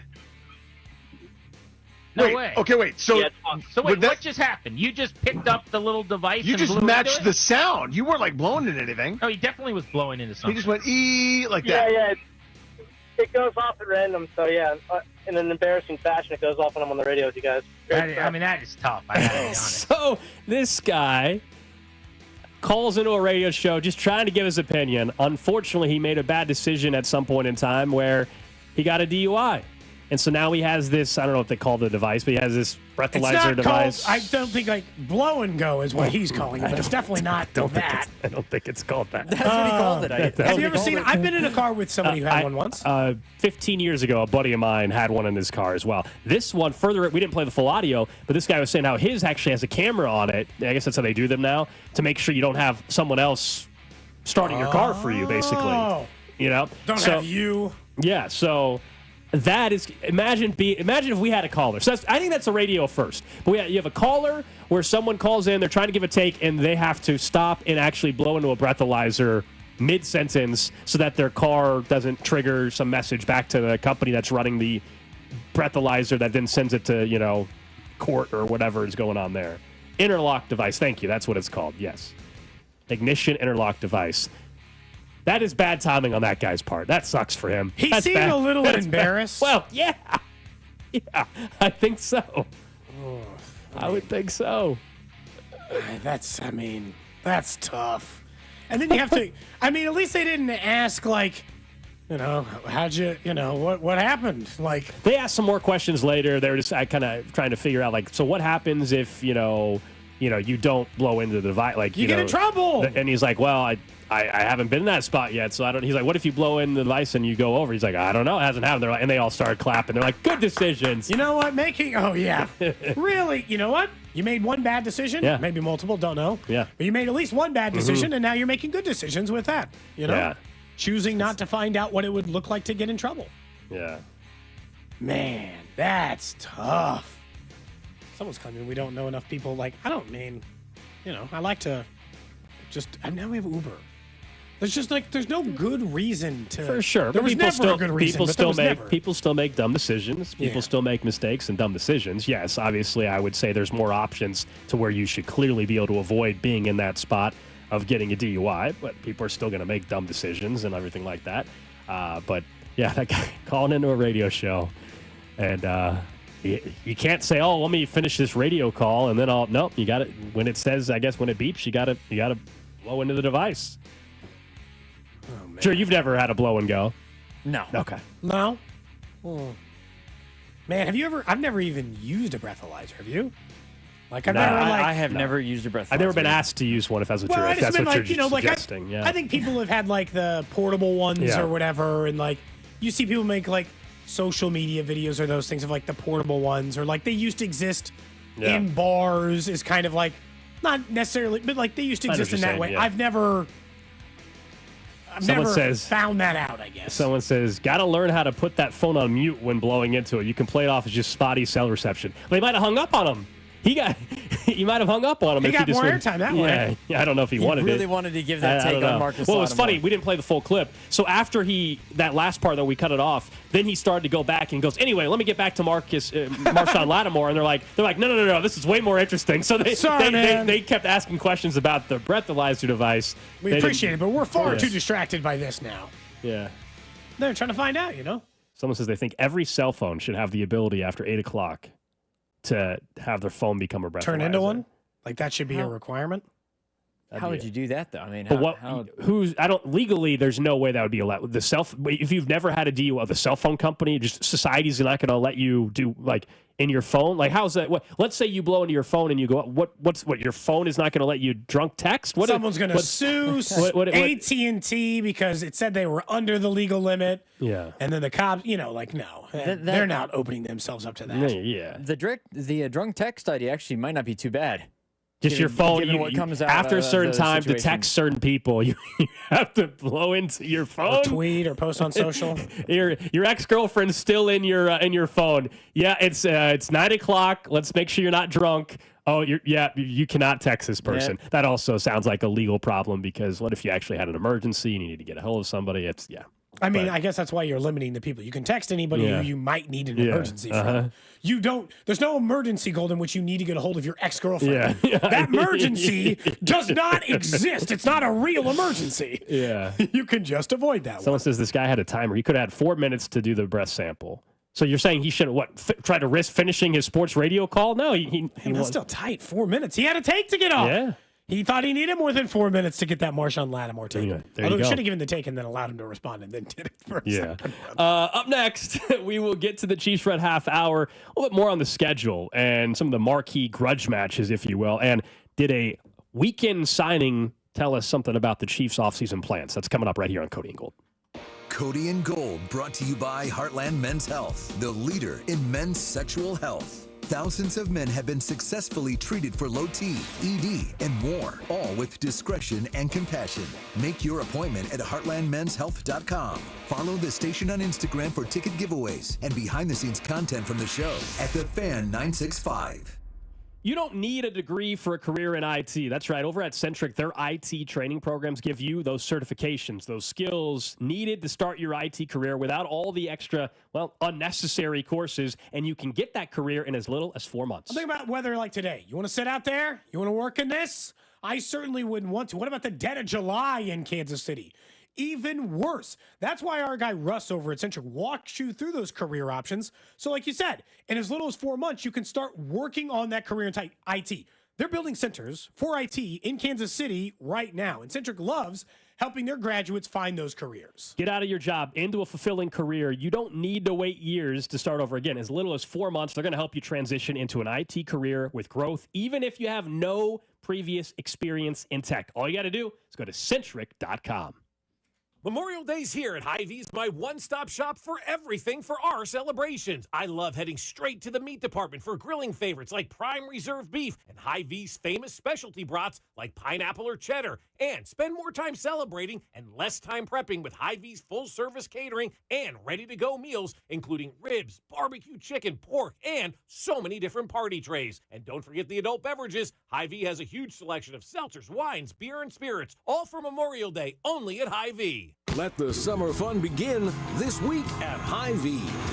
Just 5 days to save big on everything you need for the perfect Memorial Day. Load up the grill with tender Hy-Vee pork ribs, just $2.97 a pound. Throw on some Oscar Mayer hot dogs for the kids, just $1.77. Add party-size Frito-Lay chips, $3.99. Ice-cold Pepsi 6-packs, $2.99. And get the party started. Stock up on all your summertime favorites this Wednesday through Sunday, only at Hy-Vee. Honey, it's me, your wife. Spring is here, and our house desperately needs the experts at Powell Exteriors Casey for siding, windows, entry doors, beautiful decks, patio covers, roofs, and more. Get ready for summer at PowellCasey.com.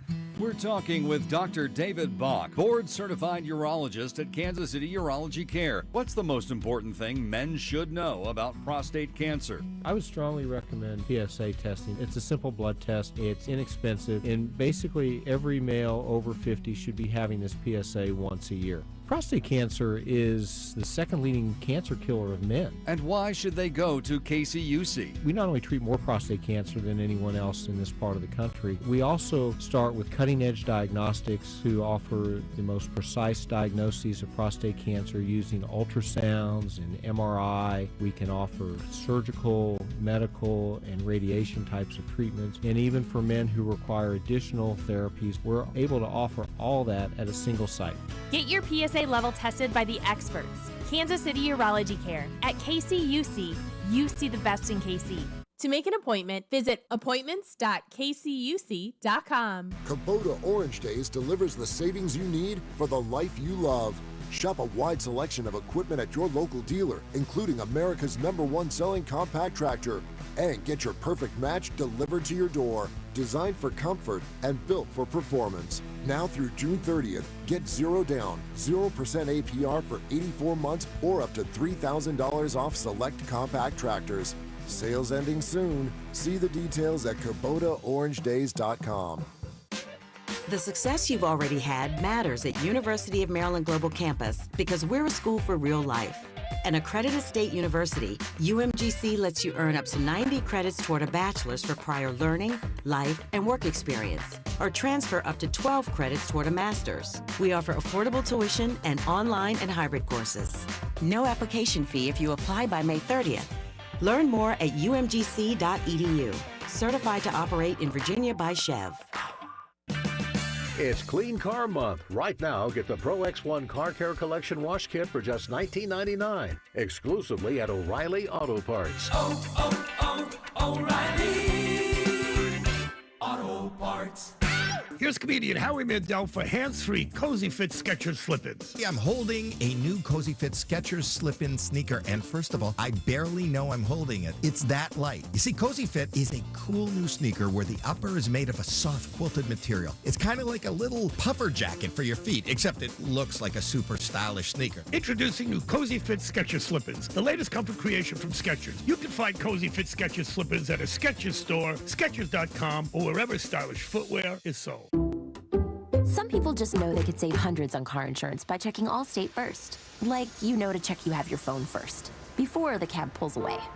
Hey, thanks, man. Oh, no, wait, my phone! Come back!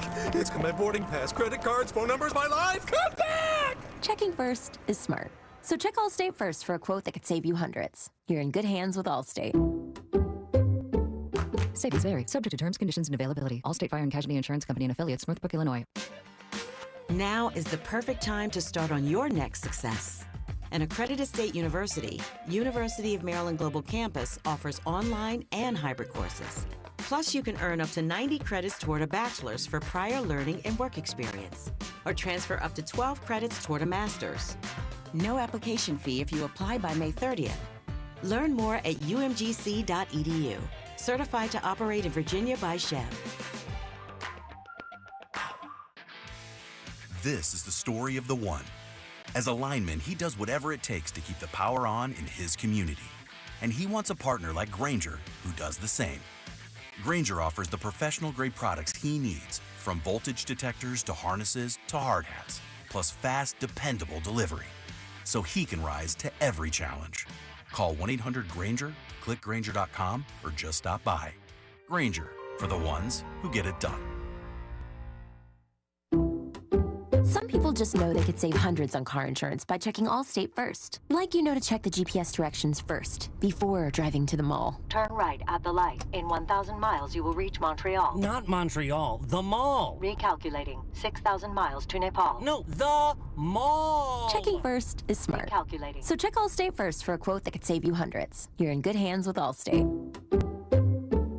Savings vary. Subject to terms, conditions, and availability. Allstate Fire and Casualty Insurance Company and affiliates, Northbrook, Illinois. This report is brought to you by Surfside Iced Tea and Vodka and Surfside Lemonade and Vodka. Surfside Iced Tea and Vodka and Surfside Lemonade and Vodka. Proud partner of the Kansas City Royals. Each can of Surfside is only 100 calories, and the best part, 0 bubbles. Grab it at the K or ask for it at your favorite bars and liquor stores. You're listening to 96.5 The Fan from the Mission Plumbing, Heating, and Cooling Studios. Welcome in to the Chiefs Red Half Hour. Every day at 11:30 with Cody and Gold on your new home for Chiefs football. 96.5 The Fan. It is the Chiefs Red Half Hour, but we have an update on something. If you were listening a little bit earlier on in the show today, we mentioned how there was a blackbird in the building flying around, and Drew gave us the news that the bird died, and we were having a little bird funeral for it. And He then, was partially correct. Yeah, and then after a while, we said, you know what? Actually, we don't have to deal with this bird anymore. Maybe it was a good thing, you know? Turns out, we got an email. There were 2 birds. And you can't kill 2 birds with one window, it turns out. One survived, one lived. Cody. Yeah. We got an email, and it said, wow, one bird was DOA. The other went down fighting, was captured and released. So, one bird lives. We actually didn't have... I didn't know there were 2. Did you? I didn't know there were ever 2. So one bird is still alive. Someone says, thank you to our pest control company for removing the dead on arrival bird for his monthly maintenance. Does that count? That's monthly maintenance as a pest control company? I guess so. Oh, man. So one bird is alive. Does it make you feel better about the whole situation that one made it out? I'm assuming the one that whizzed by me was the one that was living.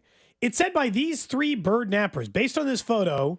Well, that was just some coworkers, yeah. Yeah. Kramer and Sam Stevie over at BZ were willing to catch this bird. Trying to be heroes, One lived. Okay. Probably the one from earlier. Drew's probably falsely claiming the bird. So you're saying the one we saw, you don't think was not the one that died. You're thinking that they found another one. I'm thinking that one died like 2 days ago. Ah, okay. That bird's just been dead for a bit. Someone says, what if they were bird partners, bird lovers? They lost their one. Romeo and Juliet situation? Well, they'll find another window to run into. The bird. Oh. Wait, you think you won't be able to move on with its life? I'm just saying if that's the case. Maybe it finds somebody else out there. There's someone else. There's another bird out there for that bird. Yeah. This is a fish in the sea conversation about birds. So turns out there's a lot of birds out there. A lot of birds out there. Mm-hmm. So I guess one lived, one died. Oh man, what a start! Very to a important bird update. Again, I gotta say, this is a very ominous sign to the start of the week.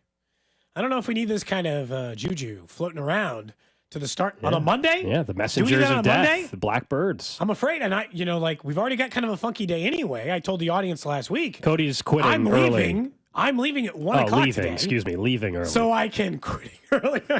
So I can go watch my daughter in a living wax museum be Beyonce, because I'm not going to miss that. What a sentence. Oh, man, dude. Incredible. The second they sent the thing back, we'll be doing our 3rd grade living wax museum Wednesday at this time. And they were like, oh, okay, great. I was like, who is my daughter going to be? And they said, Beyonce. I'm like, did they choose these characters or were they assigned? Because it feels like a choice. Because like my daughter's friend, who I'm we know confused really well, how this is all going to work. I'll have to ask you. I don't understand either. I guess we'll see. Yeah. I know that her friend is Princess Di. I'm like, these are very different energies. Mm-hmm. One Princess Diana and the other ones. I mean that one's bleak. 3rd graders got a lot to explain there. Paparazzi and car chases. Mm-hmm. Mm-hmm. My daughter's just got to be like, she had a country song come out last year. It's pretty sweet. That's it. I don't know how the rest of this goes. She was in Destiny's Child. I don't know what she's going to tell us. Uh-huh. I'll let you know. I'll let you know tomorrow how the wax museum goes. Yeah, I've some obvious questions that we're all thinking we're not going to get into on air, but I have some questions about how that's going to work. I don't really know. I'll let that be an off-air convo, but you've got some questions. You got some questions about that. All right, let's talk some Chiefs football. We will talk some Chiefs football in relation to the schedule a little bit here because the folks over at CBS Sports were going through, and so were Yahoo Sports, basically the marquee games. They're calling them grudge matches the Chiefs are going to go through. Look, the Chiefs are playing first-place schedules. They have grudge matches every single season, multiple times a year. And they list one of the top ones of the 10 must-watch grudge matches of the entire year. 10? Whole year. And they list the Chiefs-Ravens game as the 8th biggest, I guess, grudge match of the entire year. That's, of course, Ravens-Chiefs Week 4. And the Ravens lost on a toe being out of bounds last time they were at Arrowhead. That feels like 2 lifetimes ago. It does. It feels years and years ago. But we all know the Isaiah Likely catch that wasn't a catch. And you also have the Chiefs already playing the Chargers in Brazil before that, Philadelphia before that, Giants on Monday Night Football, then back home. So the Chiefs in that spot, I think a lot of Chiefs fans, you would love to be 3-0, but you take 2-1 heading into that Ravens game, I think quite almost every quickly, time, right? I guess the question I have as it relates to this is like the Chiefs have a lot of primetime games and grudge matches and all this other stuff. Is it perpetuity? And this is like something I'm trying to learn about a team who the Chiefs have been winning for a while here now, but now we're at the tail end, not the tail end. Now we're at the point that it's established. And you've already beaten everybody in the league. And you've already beaten everybody in the league on the way to a Super Bowl. Is it the biggest game on everyone's schedule forever? Like until it's not Patrick Mahomes? This current era, until the Chiefs Chiefs don't make the playoffs or the Chiefs are clearly not one of the top 2 teams in the conference or the league or something like that. then yeah, they're going to be the biggest game on everybody's schedule. Look, the Commanders, who just had a huge season, they're coming to Arrowhead for Monday Night Football. I'm not think saying it's one of their biggest games. Yeah, I bet season. you if you were a Commanders fan and you were picking a game to travel to this year, I bet you, other than the obvious like Philadelphia, because it's a division rival and it's right there, Kansas City's probably the biggest one.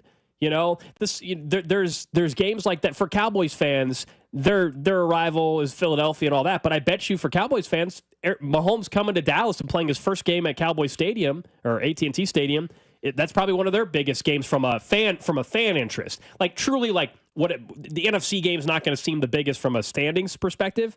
But yeah, I think the Chiefs are. I mean, if you're Buffalo, they'll still admit it. I bet the Chiefs game at Buffalo, regular season, I bet you that's in Buffalo's mind. That's like their biggest game on the schedule. The more I look at it, I actually feel like this might be a light year for that. Let's just take the division games out of it. All division games are grudge matches. Whatever. Everyone has their division games. They care about their division games outside of that. There are only, in my opinion, 3 games, maybe, I would consider for either party being grudge matches. One is Chiefs-Eagles, because the Chiefs will have lost the Super Bowl outside of there. One, I think Ravens-Chiefs, because they beat them in the regular season. Yeah. 4 months or a year ago. Like, is it a grudge match if the last time we played was week 1 of the regular season a year ago? It's the AFC title game from 23. That's 2 years old. These are still two of the 3 biggest contenders in the AFC. That's why I still put the Bills game, even though the regular season. But they at least beat them in the AFC Championship game this year. So the grudge always exists. And I know the Bills have. The Chiefs the haven't had regular season success against Buffalo, and they've dominated them in the postseason. I still think that one is that. Other than that, maybe you think the Broncos game, actually. But again, division games, I just kind of view that way. Yeah. Maybe the Chiefs are trying to get a little revenge, but I just kind of view those as all that way. Yeah. Like, division games come with heat no matter what. Like, you're not wrong, Gold, that if I was ranking out the most grudge matchup for the Chiefs schedule, 1 through 17, Broncos are going to be pretty high on that list because it's like, oh, you've ruined a couple of... We're annoyed that you rolled us in Week 18, even though we rolled out a bunch of backups. And you ruined, Christmas got, like with the Raiders, right? Christmas got ruined a year ago. But division games, because you play them so often, one of the two sides is going to feel like this is a grudge. Because with Denver, they also lost the game they should have won earlier in the regular season against the Chiefs and blew it. And so, I just think there's always a little bit of fight because you play a team 2 times a year. Yeah, it's the Ravens. It's them being listed 8 is interesting. I actually think for Chiefs fans, even though it's an NFC game, I do think the rematch against the Eagles is one that everybody wants badly. It might be the only one Chiefs fans consider a grudge. While it obviously doesn't replace what happened in the Super Bowl, and it's not the Super Bowl and all that, but because if you're the Eagles, you're trying to say, no, that wasn't a fluke. We're going to go kick their ass at Arrowhead this go around. We're going to beat up on them and win by 2 touchdowns. And if you're the Chiefs, you're going to say, that was fluky. That wasn't our best day at the office, obviously. Let's go get this one.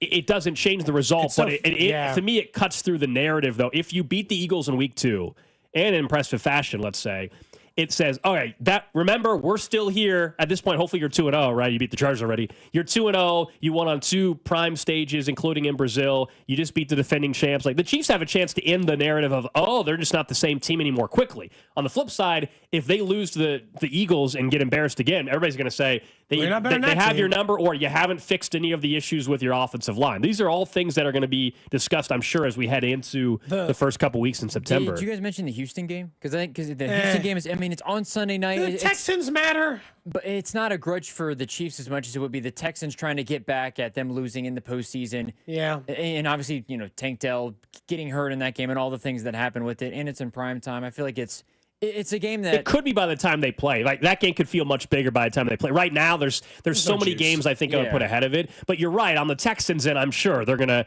That was their playoff loss. They got eliminated by the Chiefs. So. Plus that it's in prime time, it feels like it's at least... In terms of what they think it could be at that point in the schedule, they think it can be a game that is obviously one of the best of that weekend. This is why I kind of like... The Eagles game is really interesting to me because time will heal all wounds. 10 years from now, if these two teams don't face each other in a Super Bowl, no one's got the edge on the other. We played each other in 2 Super Bowls under this current regime, and I won 1 and you won 1. The end. Like, there's not like one didn't get the better than the other. These two teams, for an AFC and NFC team, should have juice. They faced each other in 2 different Super Bowls with the same head coaches and the same quarterbacks for both of those games. Each team got 1. The regular season stuff, that just feels like the precursor to, are we going to be, we're the two best teams, you're the best team in the NFC, we're the best team in the AFC, we're going to see each other again? Nick Sirianni, by the way, just got an extension from the Eagles, if you guys missed it. Yeah. Earlier today, got a multi-year extension. As he should. Yeah, as he should. I wonder, and maybe we're not in Philly, so I don't know what they're saying, but as we get closer, I haven't seen it yet nationally. There's a lot of national narratives out there. I haven't seen it. When do people in Philly or nationally start talking about, could the Eagles be a team that goes back-to-back? Because it's one of those deals where with Mahomes and the Chiefs, that conversation started pretty quickly, the back-to-back talk. In Philly, is it just viewed as like Jalen Hurts is very, very good, but I still don't think he's a top 3 quarterback in the league. So when do you think, if the Eagles start off like 4-0 and they beat the Chiefs at Arrowhead and stuff, do people start talking about back-to-back, or is that going to be a much later down the road conversation? Because I feel like nobody's discussing them as, like, the odds would tell you the Eagles have, I think, just as good as odds as the Chiefs to win the Super Bowl. But do you guys hear any of the back-to-back talk the way we did after the Chiefs or after the Bucs after they won? No. But I mean, what about their team is different? Still got Saquon, still got the wide receivers. They lost some defensive pieces, but yes. Milton Williams. Okay, so go ahead. Their season starts with Dallas at home, at KC, the Rams, and at Tampa Bay. That's the first 4 weeks. That's not an easy stretch right out of the gate. It could be that's not an easy stretch. Philadelphia plus 650 right now to win the Super Bowl. They're the favorites, and then the Chiefs are 9-1 now. The Chiefs actually have the 4th best odds to win the Super Bowl. I think it would take Philly starting out 4-0 for them to. Ravens and Bills have better odds in the Super Bowl. This goes back to the narrative stuff. It's funny to me. I think it's if they started out 4-0, then we start to hear the could they repeat talk just because I of think who it's they also, have to play. I think a lot of it, I think the repeat talk is a little bit quieter with a lot of teams because even the Philadelphia Eagles have missed playoffs in the last 5. Like, no team consistently competes at the level the Chiefs compete at. Not a single team in the league has been, other than the Bills probably, is the next closest argument, has been competing at like we're winning our division every year. Nothing changes. We win roughly the same amount of games every single year in perpetuity forever. The only team that does that is the Chiefs and arguably the Bills. Now, look, the Bills keep coming up short in either the divisional round or the AFC title game. Yeah. I just meant, like, you can borderline pen to paper right now tell me what the Buffalo Bills end of season will look like, and I can pen to paper right now the Eagles. Now, the Eagles have won 3, they've gone to the playoffs 3 straight years or 4 straight years. They have been 11 or 14 wins 3 straight years. But it was funny, like the 14-3 year, or the 11-6 year 2 years ago, no one, they were talking more about them then probably, remember, than they fell off the planet. Yeah, I think so there's no reason to think that the Eagles can't repeat. No, but I would say the last 3 years. I think the difference is people, now he's getting an extension. People don't view Nick Sirianni in the same way they would an Andy Reid or somebody like that. Or Hurts the same way they view and Mahomes. Hurts Mahomes. That's a big chunk of why I don't think the conversation's there. And people are looking at their division, as you said, Cody, the division that they're in. Now, maybe the Commanders just drop way off as well. But if the Commanders continue to improve, then that's a problem for them in their own division versus maybe what some of the other teams had a chance to go back-to-back. 4 years under Sirianni and Hurts. Those are the guys who have been the top players. They have been in the playoffs all 4 years. They've been to the Super Bowl twice. They lost in the wild card around the other 2 years. That's what kind of makes them interesting, at least based on that. Look at the 49ers. Now, the Eagles actually got the job done and won. But the 49ers, they're in a new era right now. Brock Purdy just got paid. They traded Debo. McCaffrey's getting older. Kittle's getting older. Trent Williams getting older.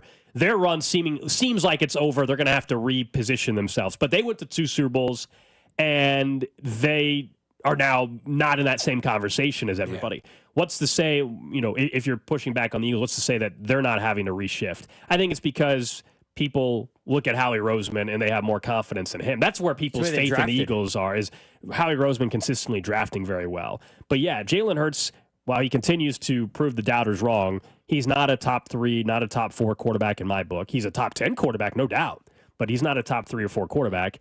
And I think a lot more still has to go right for them to win in their way. Like Saquon Barkley, of course, was a huge reason why why it came together for them. So they'll be an interesting team to watch. Once we get closer to the season, we'll have our predictions, of course, and what team is the biggest surprise. And do we think the Eagles fall off? Do we think they're right back there? Do we think a team like the Commanders comes back down to earth, or do they elevate themselves? By small moves, the Chiefs were a little busy this weekend. And by small moves, I'm not here to tell you that this is a replacement. This is just a depth piece on a roster outside of it, but it had me thinking about a player that obviously matters more for Kansas City. Over the weekend, the Chiefs signed a veteran guard, Tremaine Atram, I believe is how it's pronounced. He's not played a ton. He's a former 7th-round pick. It's not like he's been on the field. He's played a total of 100 snaps on offense or whatever at guard last year. So, like, it's not over the last couple of years. So I'm not here to tell you he's the replacement. But I was thinking more about, like, as they add another veteran guard, they brought back Caliendo. They have clearly tried to make sure that they are protected in the depth of offensive line category. And then I was thinking about Kingsley. And I'll just tell you, this is a very early on because it's only May, so we don't know who's going to compete and where. If he loses this job to anyone, Caliendo, this guy, any other person who possibly comes around, a guy who's drafted, it's done.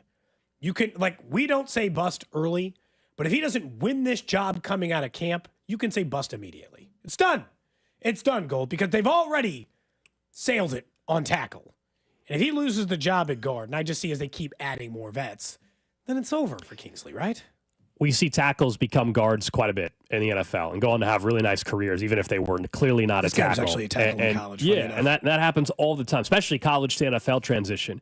Kingsley, of course, started the first 2 weeks last year as a tackle. We all know the rest of the story. And now they're going to give him a shot at guard. And I am with you, though. If he doesn't win the guard job out of camp, why should I think that year 3 is going to be the magic thing? So, no, I think now you could say, well, does that mean Mike Caliendo or somebody really impressed? Sure. I mean, those guys are also battling for the job. And if Kingsley's not the right guy, he's not the right guy. But what you're saying is right, that if Caliendo or this Tremaine kid wins the left guard job, then Kingsley long-term future in the NFL looks very, very bleak. I'm also assuming that Trey Smith gets an extension done in this scenario too, because if he doesn't, then we are talking about them actually needing one of these guys to play right guard in a year from now too, maybe. Well, I hate that. You know? I mean, because then you really need Kingsley to work out, or you're about to spend more free agency money at guard, which I thought was the whole point of the point of not doing that was giving the money to Trey Smith and instead letting Joe Thuney walk.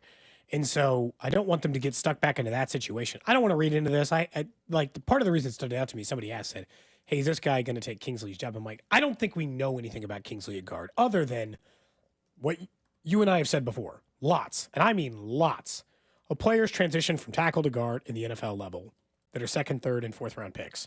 The only reason we don't believe it'll work this time is because we saw how bad he played at tackle. But again, I saw Joe Thuney struggle at tackle. He wasn't bad, but he struggled at tackle. He is an all-world left guard. He's the best one in the business. And he had some troubles at left tackle. So, like, the idea that no one else has ever made that transition to me is still kind of silly. Someone from the text line 913-586-7965 says, hey, what if Juwan Taylor gets beat out and moved to left guard? I don't see that scenario happening. Juwan Taylor, I think will start week 1 at right tackle, given the amount of money he's making, but also Juwan Taylor wouldn't then become a guard for this team. No. Juwan Taylor, if for some reason Juwan Taylor is not the starting right tackle at the beginning of this year, he's either traded or benched. Yeah. He's the backup. That's the only tackle. position that he's playing in 2025. Yeah. If I were him, I wouldn't agree to play guard either. No, you wouldn't. He's got another, you know how hard it is to find tackles? As much as we've been frustrated with Juwan Taylor, because this goes back to the Orlando Brown Jr. thing. Yep. Juwan Taylor should not be on this roster after next year. He's not going to be, yeah. And he's not going to be. But he'll be a starting right tackle for someone. Someone else will sign Juwan Taylor to be their starting right tackle. So if you don't think that there's a job for him, there is. There's absolutely a job for Juwan Taylor somewhere. They just won't be paying him. They just won't be paying him the amount of money that $27 million a year. I don't know, man. Someone just gave Dan Moore 4 for $80. Yeah. Dan Moore was playing better than Juwan did last year, though. Chiefs gave Jalen Moore $20 million a year, right? Yeah, basically they can get out after 1 year. No, though. I know, but I'm not saying it might not be a short-term deal, but Juwan Taylor might be making $20 million a year, Gold, at least on paper. Sure. I understand that funny money, right, and everything that kind of goes with that, but he might be making more than you realize. That's all. Have we got any more updates on any more birds? No updates on the bird. One survived, one dead. If you're just joining us, you're wondering what the hell we're talking about. But yes, there was birds in the building. Yep. One's alive, one's dead. And one has been put back out into nature. What do you think that pest guy did with it? You think he just checked it into the woods? I don't know what they do with it. Let's be serious. What do you think? I mean, he's not animal control. He's the pest control guy. He's probably just spraying for ants. No, he could be critter control. I bet they said pest control. They might be pest control / critter control. I would bet $5 he just checked it into these woods. No. I bet you What do you think? He disposed of it? I'm sure. I think You think they got like an incinerator back at the office? I actually think they might. You think they might? Someone be that handling works for a businesses? critter control company. Tell us what you do if someone says, "Hey, I've got a dead raccoon in my yard. What do you guys do with the body?" That's what Cody wants to know. I'm guessing that they have like a tiny crema. No, that's what I'm saying. You're saying they're just throwing it randomly in the forest. I'm saying a guy whose job it isn't to get rid of critters, Oh. and I don't know that it's necessarily this guy. I think he might have, just that bird chucked it. sounded like a pest, so the proper authority was called. I don't know. I'm not sure. He had gloves on, probably for the chemicals he was spraying to keep the bugs out. But I mean, I'm not grabbing that bird without gloves. Are you kidding me? You're grabbing the bird barehanded? No, at you're the very not. least, I would use like a paper towel or something. No. Minimum. Too many just Minimum. And these thin paper towels, you need like 8 of them. What? Oh, I'm the only person who thinks the paper towels are bad here, huh? Someone says in the trash can outside. It's like using sandpaper. Dumpster. Everybody's saying You got to dumpster. have gloves on, too. Like, I think gloves Everyone's is a saying minimum. dumpster. There is Is that a big really what dumpster. they just throw it in the dumpster. There's just a dumpster outside of this critter control company that has dead raccoons and squirrels and birds. Tough to say. What? Oh, you hear that? I don't know if that's they do pest. Oh, pest control is a little bit different, but they had a bunch of woods that would have either been tossed in the woods or brought back and thrown out the dumpster, most likely. Huh. I don't want to transport the dead bird. It's a dead bird. It'll decompose. Anyway. Just stick it All right. outside. There you go. Up next, we'll get to what's trending. We'll get back into Cags getting called up to AAA, and somebody did get a very nice extension over the weekend. What it means for the league next. What's up, Kansas City? This is Bobby Witt Jr., and you're listening to Cody and Gold, weekdays starting at 10 on 96.5 The Fan. Brought to you by Heartland Men's Health, the leader in men's sexual health. Thousands of men have been successfully treated for low T, ED, and more, all with discretion and compassion. Make your appointment at heartlandmenshealth.com. Baseball fans love the long ball, and FanDuel's giving you even more reasons to love home runs every Tuesday during the MLB season, because with Dinger Tuesdays, all FanDuel customers get a home run profit boost. That means when you bet on moonshots, you can take your winnings to new heights. So whether that's Big Blast or an Oppo Taco, FanDuel is your home for betting home runs. Just visit FanDuel.com/Alex and gear up to go yard all season long. That's FanDuel.com/Alex to claim your Dinger Tuesday profit boost. Make every moment more with FanDuel, America's #1 sportsbook, the official sports betting partner of Major League Baseball and 96.5 The Fan. 21 and present in Kansas. Opt-in required. Bonus issued as non-withdrawable profit boost tokens. Restrictions apply, including any token expiration and max wager amount. See terms at sportsbook.fanduel.com. FanDuel is offering online sports wagering in Kansas under agreement with Kansas Star Casino, LLC. Gambling problem? Getting help is your best bet. Call 1-800-522-4700 or visit ksgamblinghelp.com. I'm McCall from Lee Summit Subaru, and we're committed to helping our community through the Subaru Love Promise, like our commitment to Hillcrest Transitional Housing to help solve homelessness. Lee Summit Subaru also sponsors several pet adoption clinics like Midwest Animal Rescue and events each year such as Dogtoberfest. It's all part of the Subaru Love Promise, and we're committed to helping our community fall in love with driving again at Lee Summit Subaru. LeeSummitSubaru.com. In 1950, my great-grandpa started Gunter Pest Control, and 75 years later, we're still Kansas City's highest-rated team of local experts. With decades of experience, our team has perfected the treatment plan to keep your home free from bugs, rodents, and termites. Gunter protects your home, but also the environment.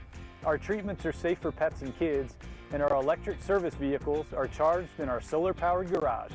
Go Gunter, go green. It's the spring sales event at Rob Sight Ford, and I'm here with the man himself, Rob Sight. Rob, you already stole the spotlight. Now what are you trying to take? Just your attention, Kevin, and maybe a few trade-ins. Now, we've got up to $14,000 off new Fords with employee pricing, plus our own dealer discount. $14,000. That's hotter than your Sunday barbecue. Exactly. And unlike your burgers, these deals won't dry out. We've got hard-to-find inventory, huge trade-in values, and our non-commissioned sales team makes everything so easy. No pressure, just real help. Even I'll admit it, it's the best place in Kansas City to buy a car, and I don't hand out compliments lightly, or seconds. That's a fact. And don't forget, we're Kansas City's top-rated Ford dealer on Google. 4.8 stars, nearly 3,000 reviews, and 0 grill marks. All right, Rob, I'll give it to you, man. You're cooking up some real value over there. Come see us at 135th and State Line or visit robsight.com. But hurry, these deals are sizzling and inventory is moving fast. And tell him Rob sent you. No guarantees, but he might throw in a hot dog. The success you've already had matters at University of Maryland Global Campus because we're a school for real life. An accredited state university, UMGC lets you earn up to 90 credits toward a bachelor's for prior learning, life, and work experience, or transfer up to 12 credits toward a master's. We offer affordable tuition and online and hybrid courses. No application fee if you apply by May 30th. Learn more at umgc.edu. Certified to operate in Virginia by Chev. We were the Humane Society of the United States. 70 years of fighting for animals. Today, we are called Humane World for Animals, a name that reflects our unstoppable commitment to end animal cruelty globally.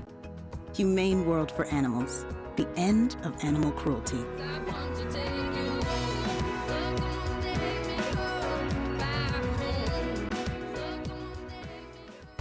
Twin Peaks is the best in the game. Here, it's bigger game days and bolder fight nights.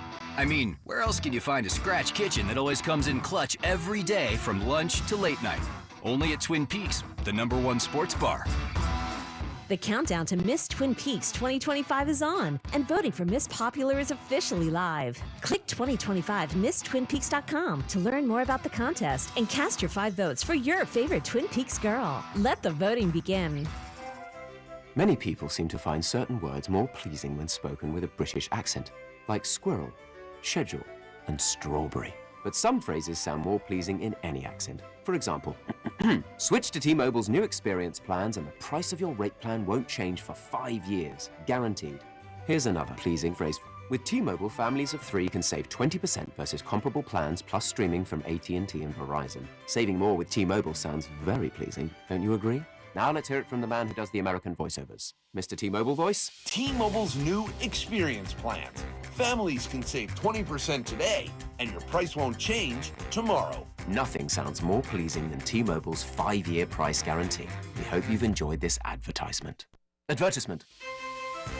Guarantees monthly price of on-network talk, text, and 5G data. Exclusions like taxes and fees apply. Savings with 3 lines. 3rd line free via monthly bill credits. Plan features and taxes and fees vary. See exclusions and details at tmobile.com/switch. I'm Piera Palazzolo, VP of Digital Marketing for the American Management Association, a company focused on the management training skills needed to enhance the careers of business professionals. We did our research when it came to the best companies for website development and chose AmericanEagle.com. And we couldn't be happier. AmericanEagle.com worked closely with us to understand the front and back end requirements needed to launch an e-commerce website that could handle the complexities of running thousands of seminars nationwide. Our robust new website and improved SEO saw immediate increases in site traffic and web revenue. If you're in need of managerial effectiveness and success, visit our website at amanet.org. If you're in need of a website that provides an unparalleled consumer experience, I highly recommend AmericanEagle.com. Transform your business today. Dial 877-WebNow1 for a free digital consultation with AmericanEagle.com. What's up, KC? This is Matt Quattrero. On your way home from the ballpark, make sure to listen to Vern's postgame show right here on 96.5 The Fan. I will not be listening. 96.5 The Fan, KFNC FM and AM, HD1 and HD2 Kansas City, an Odyssey sports station. What's trending? What's Trending is presented by Baker University, where graduates earn higher salaries and land jobs faster than any other university in Kansas. Apply today at bakeru.edu. Congrats to all the grads out there across the area. I know that was a busy weekend, exciting weekend for a lot of people as well. We start, though, with the Royals, who unfortunately dropped 2 of 3 over the weekend to their cross-state, I should say, rival St. Louis Cardinals. They are now on the road out west, taking on the Giants. 8:45 first pitch tonight on 96.5 The Fan. That means Vern's On Deck show is at 7:30. It'll be Chris Bubich going up against Robbie Ray, who is 6-0 with a 3.04 ERA. That's a way higher ERA than Chris Bubich. Yeah, but he is 6-0. He is 6-0. The Giants 28-19 on the season. Royals 26-22. Next up on What's Trending, Jack Kagleon has officially been called up to AAA Omaha after I'd say pretty good start there in AA. 322, 394 on base, 553 slug. Led the Texas League in RBI during his time. They also promoted Frank Mazzucato, the former first-round pick, from A-ball to AA, who had posted a sub 1.5 ERA in his 7 starts down there in Single A up in the Quad Cities. So he'll move up to Northwest Arkansas. So a couple of promotions over the weekend. Yeah, we'll talk more about Cags in just a second. Elsewhere, PGA Championship over the weekend. Had to navigate some weather a little bit, but Scotty Scheffler was down a couple strokes heading into round 3 on Saturday, and then, he just cruised after that. He was actually only shot even round 4. It didn't matter. He won by 5 strokes. 11 under. Scotty Scheffler, the world's #1 ranked golfer, got it done. Again, he's just ridiculous. A year after he was arrested going into the PGA Championship. What do you see Nike's ad? Yeah. Nike had an ad. Best golfer in the world? Guilty or something. Yeah, best player in the world? Guilty. Love it. Oh, damn, so that's good. a great ad. So good. Great ad. But still, he one of the most... the only complaint I have about Scotty Scheffler, even though he's clearly the best golfer in the world, the most boring golfer in the world for best golfer in the world. Then you make it interesting, dude. I like the Phil Mickelsons. I like you to put it in the pine straw and make some miraculous shot. He just fairway to green to putt to par. I thought somebody had a really good comp. They said he's Tim Duncan. Yeah. That is a good The comp. big fundamental, but for golf. And it does lead to a slightly boring game, I guess. He's incredible, though. My goodness. Next up on What's Trending, the NBA, the conference finals are set after the Thunder worked the Nuggets yesterday. That game wasn't ever close. Nope.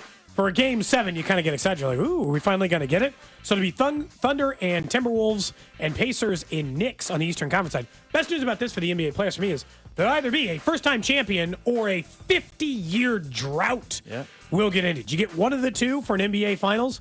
What's not to like about that? The Thunder are the clear favorites right now, but a lot of the other highly thought-of teams have already got knocked out, so I don't know. I don't know when to handicap it one way or the other. It's not like the Thunder got past the Nuggets with no problem the rest of the time. It did go 7 games. Yeah, obviously the Knicks had a lot of momentum going into this next series against the Pacers.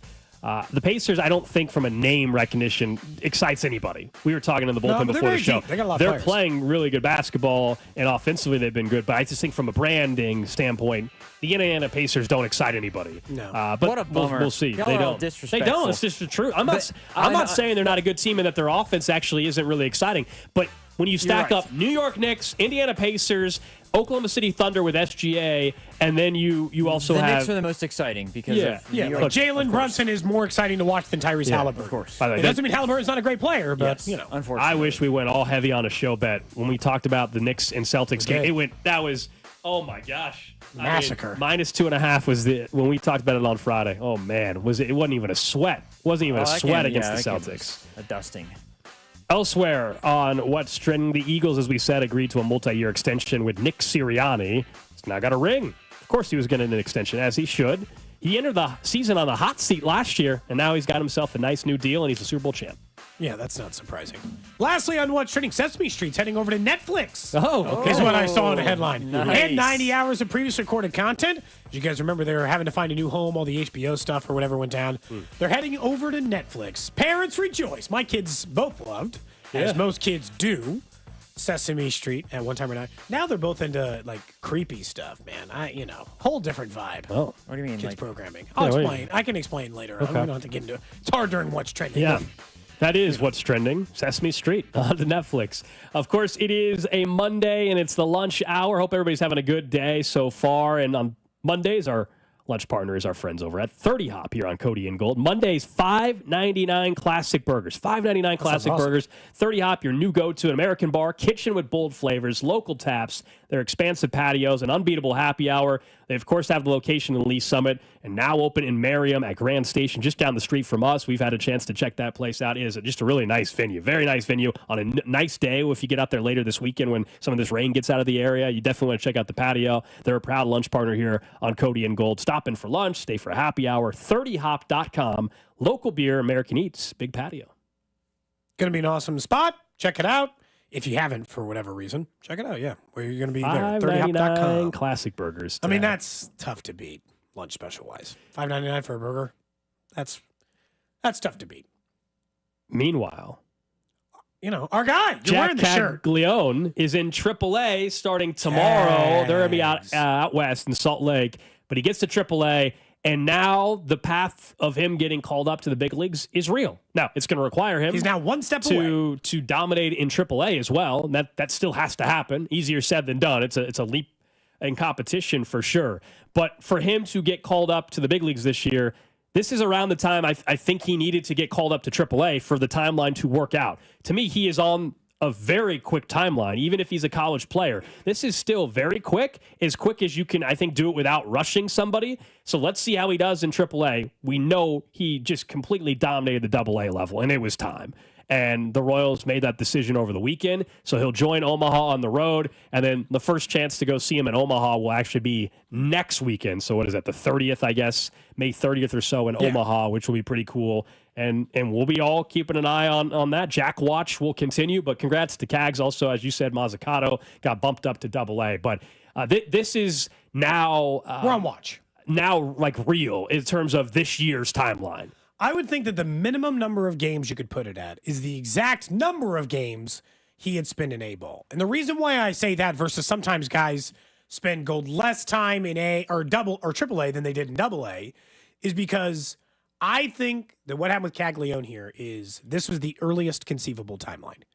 He so outperformed what they thought he might do to start AA and all the stuff that they were doing to try to temper the flames, right? Like, hey, be careful. He's a young hitter. He still strikes out. We want to see him against major league talent. Give it time. We're not in a rush.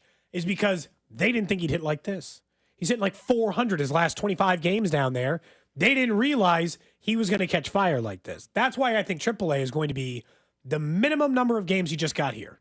So, like, the earliest we're talking is probably July. Yeah, I think it's a month and a half at minimum stay in AAA. So there's no reason, even if he goes out there in the first 2 weeks, and I hope he does, and he destroys AAA for the first 2 weeks. That's a big if, but let's say he does that. We don't need to be freaking out and saying he should be called up after 2 weeks in AAA. That's all I'm saying. No, I mean, look, I'll be interested, and if the offense keeps hitting like this, your fans are going to be saying that. Well, what they should do, Cody, at this point, your fans will be saying that. If he's getting bumped up to AAA and let him get his month and a half plus there at least, well, then this is where John Rave should be the move next weekend and make your decision on Hunter Renfroe. Like that's when it needs to happen. The guy's barely even playing. He was in the lineup yesterday. I understand Hunter Renfroe, to his credit, had a double. Good for him. But this is late enough in when we get to Memorial Day weekend, which is this coming weekend, by the way. So that was always kind of the target for potentially a move on a couple ends.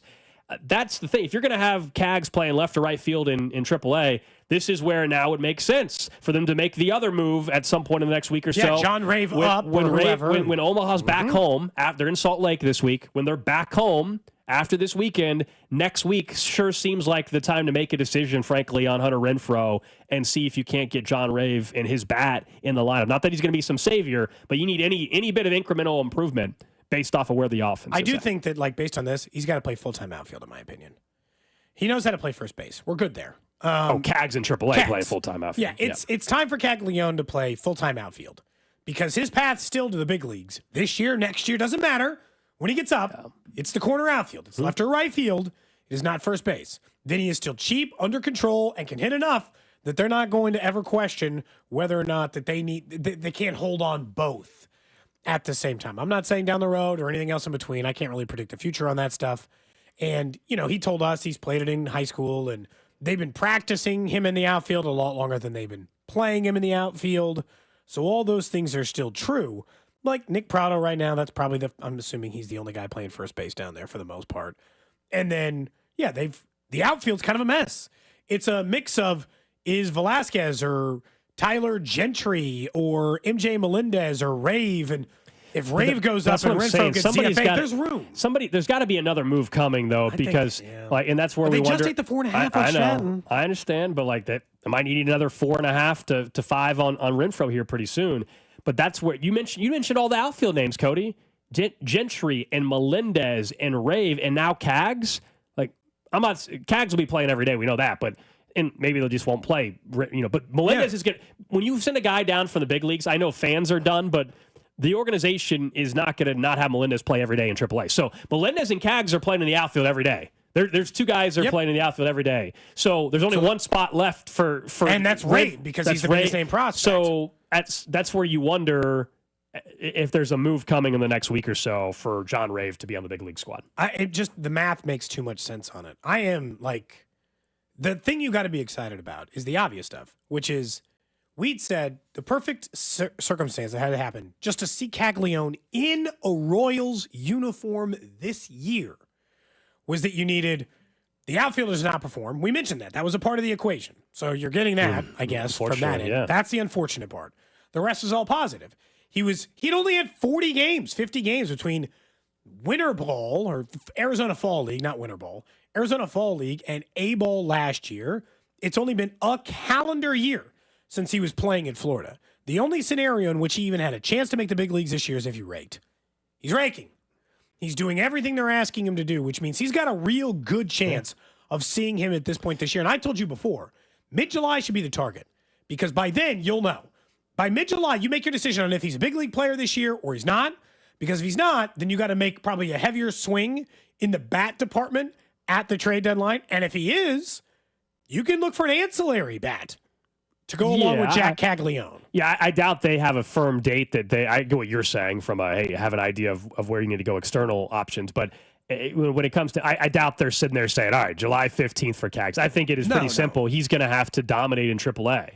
And can he do that? And right now, everybody would say yes, of course, but we'll see. Can he do that? I hope that's the case, because if he does, then this year is very realistic. If he were to struggle for a bit in AAA, then we're having more of a spring training opening day next year conversation. But for a variety of reasons, you would love for him to click right away in AAA as well and not look overmatched or anything like that. It's a good hitter's park. Yeah, that's the one thing is like when you think about the ballpark they're going to play in Omaha. Now they're playing on the road this week, but in Omaha, it definitely sets up where you can have success. And if they're going to look at more of the underlying numbers than anything like that, it's not going to be as simple as just looking at his average and stuff like that. But does he continue to have against AAA competition? Good at bats. Is he striking out? Is he chasing? Is he hitting doubles as well as hitting the ball out of the park? That's all the same stuff they're looking for in AA. They're going to look for again in AAA against a different level of competition, a different league that he hasn't seen. And they haven't seen, so the adjustment thing, how does he adjust to the adjustment? All that's going to come into play again in AAA. The hype's totally there now. Like, it's off the charts, Cody. It's off the charts. It's a runaway train. It's the highest since Bobby. It's probably the highest non-Bobby category top since 10 prospect in all baseball. Hosmer, and rightfully so. Yeah, and rightfully so. He was a top 5 pick coming out of college. He was an all-world bat then. He has done nothing but support the fact that he was deserving of that at this time. And he's going to make the big leagues way younger than most people make the big leagues. I know we think of him as being like, what's taking so long? He's 22. Most guys don't make the big leagues at 22 years old. Noah Cameron, who made his debut this year, is like 25 or 6. Like the more common train is it takes you a few years, you earn your spot, or like you got to do the Frank Mazzucato route. Frank Mazzucato was a guy who was a first-round pick, highly thought of prospect. Now, he came out of high school, not out of college, but, was he a college pitcher? I think he was a high school pitcher. Mazzucato was high school, I believe. So, comes out of high school, and you think, well, I don't know, right? But Mazzucato had to spend a full year in A-ball, started 19 games, got to be in A-ball again, and started 21 games. Got to be in A-ball again and started 12 and 9 and just never got out of it, Gold. He's been in A-ball since he was 19 years old. He's now 22 years old. He has pitched 69 games in A. He will now get to pitch in AA because this year it clicked. He's pitched 7 starts and has a 1.49 ERA. Will it last? Will he get to the bigs by the time he's 23, 24? Maybe. Kags is already way ahead of schedule. And I bet you, I almost guarantee you, when we ask JJ Piccolo about this tomorrow, that if I say, is this faster than you thought Kags would get to AAA? I think the answer is undoubtedly yes. I think it's just faster than maybe. they I don't thought. know. Yeah, I don't know. I mean, again, they never had a strong specific timeline. They never said by X date 100 to 500 at bats. A certain amount of at bats. I think from the outside, we and fans had said, all right, the Memorial Day weekend would be the time frame I would look at for him to get called up to AAA. Well, it's happening a week before. We're a week out of Memorial Day. Memorial Day is a week from today. And so, and he's going to be in Omaha. So then I don't think we're far off if he ends up hitting the way he potentially has hit in AA and he does that in AAA. Yeah, I think mid to late July is not a crazy potential, benchmark target date for him. But you're not going to hear the Royals publicly say, "Oh yeah, we think if it all goes well, July." They're not going to ever hear that publicly. And they shouldn't. No, that puts way too much pressure on the kid. That's crazy. If he's hitting above 300 on July 8th, he's in the bigs. You're like, whoa. He's hitting 298 July 7th. I just digging in know with the bat. It's a good problem to have, right? And it's fun. But I just know if he were to get off to a really hot start in AAA, I'm just like, in 2.5 weeks. I need to act like 2.5 weeks in AAA that he's just should go to the big leagues. That's just not clear. First of all, the reason why I say that, clearly that's not how the organization is also going to handle it. He could hit 500 2 weeks into AAA, okay, with 4 home runs, and it'd be amazing. But he hits 500 a month, and Sure, but 2 weeks in, he could be hitting 500, and it doesn't mean that he's getting called up in a week. No, absolutely not. When are you going to go watch him in Omaha? I think I'm going to go the first weekend that he's in Omaha. Oh, so you're going like 2 weeks. Man, you're going in 2 weeks? I think Dusty and I were texting about it. I think we're going to go that first Omaha weekend. So the 30th, I think 31st. Man, you guys are getting up there early. Not risking it, huh? Well, it's not even that. Why not? Let's go there right away. Let's go there right away when he's at home. You and Dusty going to share a hotel room again? We haven't got the accommodations figured out, but yeah, or Airbnb it. But yeah, I think we're going to do Friday and Saturday possibly. Oh, so, a two game set. You're going on a little vacation with Dusty. Might. You guys should go. It's unofficial. It's a personal trip. It's a personal trip. He's just going as a citizen, as somebody said earlier. As a United States citizen, as a baseball fan. It's a Storm Chasers. It is not it is a Storm Chasers, yeah. Let's see. Let's check the old calendar. That's just like no, that's my daughter's dance recital. Oh, weekend. that's a no-go. Where dance is it, though? recital weekend. Is it here? Yeah, here. Not Omaha. That would actually be very convenient. That's why I asked. No. Just out of curiosity.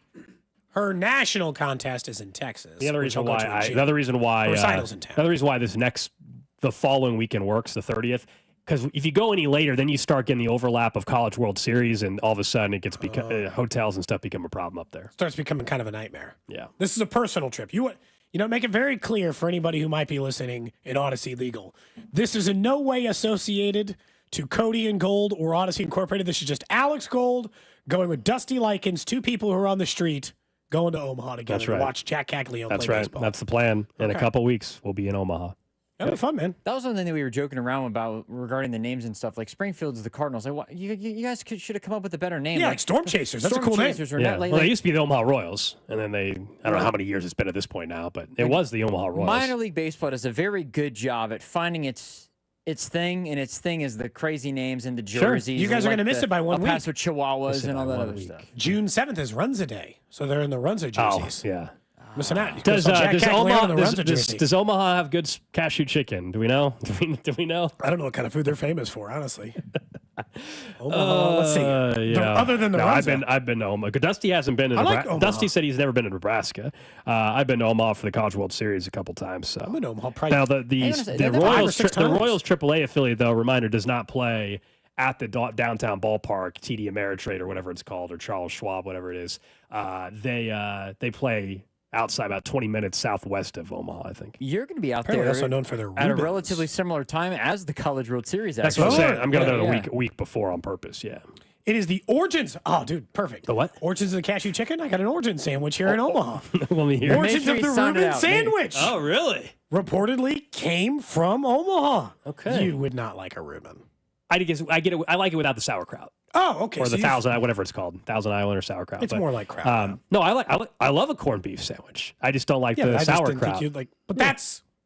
I guess that's what makes a Reuben a Reuben. Yeah. Otherwise, you're just having you said I wouldn't like it at all. I like everything else in it. Just not the dressing part. That's an important part. Of I know. A Reuben, I guess, is my argument. I would say you're just eating a different sandwich if you're eating it with that. Someone says I should wait until KU gets to the College World Series, then go to Omaha. I'll be back up there if the Omaha Hawks becomes a thing. Then I'll be there. Yeah, that's right. You like that, Drew? I knew Drew would like that. Yeah. I like it. Mm-hmm. That's what they've been Someone saying. says heard they have great corn in Nebraska. No, I've been to You and Lincoln. Dusty gotta go get Reuben. I've been to Lincoln numerous times. I've been to Omaha numerous times for a variety of things. I might have to try. It's not a bad drive. It's 3 hours to Omaha. I might have to bounce around to different college football. So I've been to a K-State game. I might have to try to bounce. Oh, you're trying to go around up a little to bit. Lincoln? Well, I might have to do that. I'm going to see Missouri State maybe at some point. Wait, you're going to go back to Missouri State after you broke into their stadium? I didn't break into the stadium. I don't know if I'm ever going back to Springfield. I'll be real. I don't think I'm ever going back. You don't think you're ever going back for the rest of your life? I'm never going what back if your kid there? goes to Missouri State or No, something? that's not happening. Your future kid. Not my kid. You're fighting against your future I'm kid out. going to Missouri I'm out. State? Never going back. You're blocking them from Missouri, Kansas State, and Missouri State. No, he didn't say that. He just said Missouri State specifically. Well, I know. I'm he just didn't saying. eliminate all schools. He just eliminated the city of Springfield. Mm.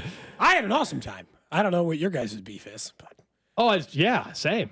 Yeah. I had a great time. Yeah, it was great hanging out with Cags, watching them hit home runs. God, what a moment. It was. Do you think he's going to hit another homer when you guys are there? That'd be cool. That would be cool. I don't know. That'd be pretty Are wild. you guys lucky enough for that? What are the dimensions of the AAA? That's where we're going to. I have no idea. Let's see where they're I at. have. Huh? I'll let you do that research. Up next, I want to talk about some money that was handed out to an NFL quarterback. And I actually think it's a pretty good deal, despite what I think the narrative has been around this QB. Plus, we'll get to the random question today here on Cody and Gold. This is Cody and Gold on your new home for Royals baseball. 96.5 The Fan. Brought to you by Heartland Men's Health, the leader in men's sexual health. Thousands of men have been successfully treated for low T, ED, and more, all with discretion and compassion. Make your appointment at heartlandmenshealth.com. Had some weather come through Kansas City last night. Winds were really howling there for a little bit. Maybe you've had some hail hit you last year. Century Roofing, that's who will handle your roofing needs. Over 30,000 roofs in the Kansas City area. Over 35 years of experience in Kansas City. Voted back to back best roofing company in Johnson County. All of those things tell you the quality of roof that you are getting. That you don't get voted best roofing county in Johnson County 3 years in a row if people don't trust the work they're getting. So whether you noticing or are about to notice some rain or storm damage, you've been hearing that drip today. As that rain comes in, you're like, where's that coming from? That's what happened to us. We had roofing repair done by Century. I'm like, hey, do we need a new roof? They're like, no, you need repairs right now. We'll keep an eye on that roof. And when I need a new roof, I know Century Roofing will be the company that I won't even hesitate to call because of their 35 years of experience. Doesn't matter the material, doesn't matter the style of roof, they can take care of those needs. Trust the pillars of strength. Go to centuryroofingkc.com and tell them that Cody sent you. As men get older, our bodies change. We all know that, and often we just accept the changes as the way it is. But some of those changes, such as bad sleep patterns, low sex drive, brain fog, no energy, and reduced gains in the gym, could be due to low testosterone. And that is something you can change. This is Jeff for Heartland Men's Health. And even if you're in your 30s, if you're experiencing some or all of the symptoms I just noted, you very well may need low testosterone treatment. With our treatment protocols, if you're like most men, you'll be amazed at the change. You'll have more energy, improved mental clarity, your sleep will be better, so will your workouts, and you'll likely find that your sex drive increases too. So give us a call today and make the change for good. Your initial visit is just $99 and includes blood work and a medical consult. And if you start on treatment the day of your appointment, your visit is free. Call 844-447-6600. That's 844-447-6600. Or go to heartlandmenshealth.com. We have 3 offices to serve you. Heartland Men's Health, a Promenic restorative health practice. So, I was just parking my car, and then I saw you. The gecko. Huge fan. I'm always honored to meet fans out in the wild. The honor is mine. I just love being able to file a claim in under 2 minutes with the Geico app. Well, the Geico app is top-notch. I know you get asked this all the time, but could you sign it? Sign what? The app? Yeah, sure. Oh, that means so much. Oh, it rubbed off the screen when I touched it. Could you sign it again? Anything to help, I suppose. You're the best. Get more than just savings. Get more with Geico. The other place with 5 great Kansas City locations: Shawnee, Olathe, the downtown Overland Park, Mission, and Belton. With 5 locations, that means you're never too far away from that one-of-a-kind game day experience, plus enough big screens that you'll never miss a second of the action. And if you want some great food, some great beer specials, and beautiful patios, then stop by the other place. The perfect place to make your baseball headquarters this spring. The other place, Shawnee, Olathe, downtown Overland Park, Mission, and Belton. Your home for baseball this spring. Don't let clogged drains slow you down. Call Hamilton Plumbing, Heating, AC, and Rooter today for our $79 mainline drain cleaning special. The pros at Hamilton will inspect your drains with video camera technology to pinpoint exactly what is needed to clear those clogs and help prevent expensive drain repairs. The expert technicians at Hamilton are ready 7 days a week to solve your problem the right way, the first time. Over 40 years experience and more than 8,000 five-star reviews ensures your peace of mind. Visit callhamilton.com for details, terms, and conditions. License number 2025-11121. Have you tried hands-free Skechers slip-ins yet? Because if you haven't, you're missing out on technology that changes how you think about shoes. Let me explain what makes Skechers slip-ins so incredible. First, these are not just regular slip-on shoes. They're not just a pair of loafers without laces. Skechers slip-ins have laces, and once you tie them to fit your foot just right, you never have to tie them again. They also come in boots, dress shoes, sneakers, work shoes, sandals, and every other kind of shoe you wear every day. But what makes them different is the technology inside that lets you just step into them. There's a built-in hidden shoehorn that slides your foot in. Then a comfy heel pillow cushions your foot and keeps your shoe on securely. So they look, feel, and wear just like a pair of shoes you're used to. Except you don't have to bend down, struggle to put them on, or touch them. Just step in and go, completely hands-free. And everybody I know who tries them doesn't want to wear shoes that aren't Skechers slip-ins ever again. They're just that amazing. Try them at a Skechers store, Skechers.com, or wherever stylish footwear is sold. This is the story of the one. As a safety manager at a manufacturing plant, he does everything he can to keep his coworkers safe. From finding ways to reduce risks to keeping safety supplies in stock. And for that, he relies on Grainger. Grainger offers a broad range of quality products and next-day delivery, so he can always play it safe. Call 1-800-GRAINGER, click Grainger.com, or just stop by. Grainger, for the ones who get it done. At Napa, we are the pros that know AC services inside and out. From professional-grade replacement parts to complete system solutions, Napa has what your business needs to keep your customers cool mile after mile. Need AC repair kits and refrigerant? How about compressors and condensers? Name the part, Napa has you covered coast to coast, behind a nationwide network built to keep your business ahead of the curve. Find your AC parts right now at Napa. This is the story of the one. As a lineman, he does whatever it takes to keep the power on in his community. And he wants a partner like Grainger who does the same. Grainger offers the professional-grade products he needs, from voltage detectors to harnesses to hard hats, plus fast, dependable delivery, so he can rise to every challenge. Call 1-800-GRAINGER, click Grainger.com, or just stop by. Grainger, for the ones who get it done. Some people just know they could save hundreds on car insurance by checking Allstate first. Like you know to check the GPS directions first, before driving to the mall. Turn right at the light. In 1,000 miles, you will reach Montreal. Not Montreal, the mall. Recalculating. 6,000 miles to Nepal. No, the mall. Checking first is smart. Recalculating. So check Allstate first for a quote that could save you hundreds. You're in good hands with Allstate. Savings vary, subject to terms, conditions, and availability. Allstate Fire and Casualty Insurance Company and affiliates, Northbrook, Illinois. Brought to you by Climate Control Heating, Cooling, and Plumbing. Visit ClimateControlKC.com. Climate Control has been serving KC homeowners for over 35 years and know how to get your cooling system ready to handle the scorching hot summer. Schedule your AC system tune-up for just $59. Don't wait. Visit ClimateControlKC.com today. Climate Control Heating, Cooling, and Plumbing. You're listening to 96.5 The Fan from the Mission Plumbing, Heating, and Cooling Studios.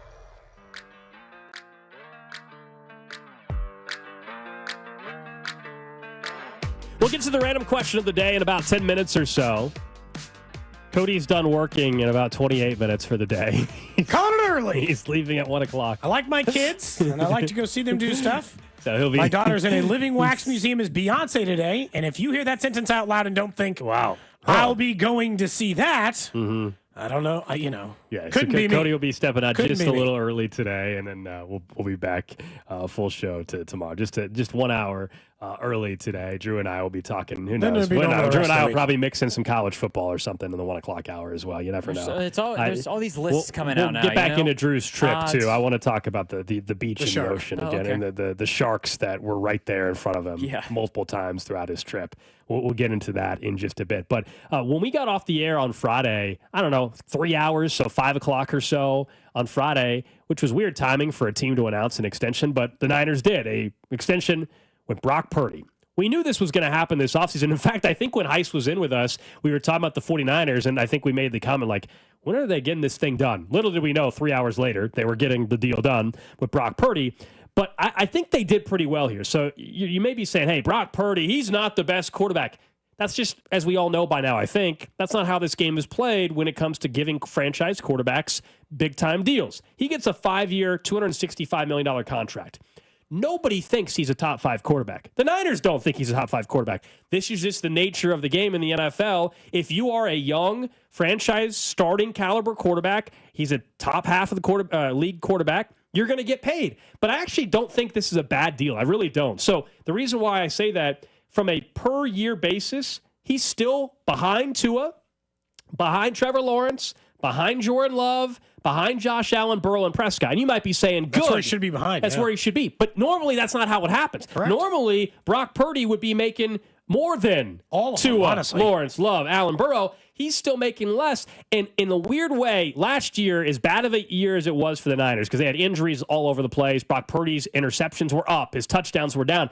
He saved them some money. There was conversations this time last year from reputable national reporters saying, oh, he's going to get $60+ million a year. He didn't have a great year. He gets $53 million, which is a big deal long-term in the contract.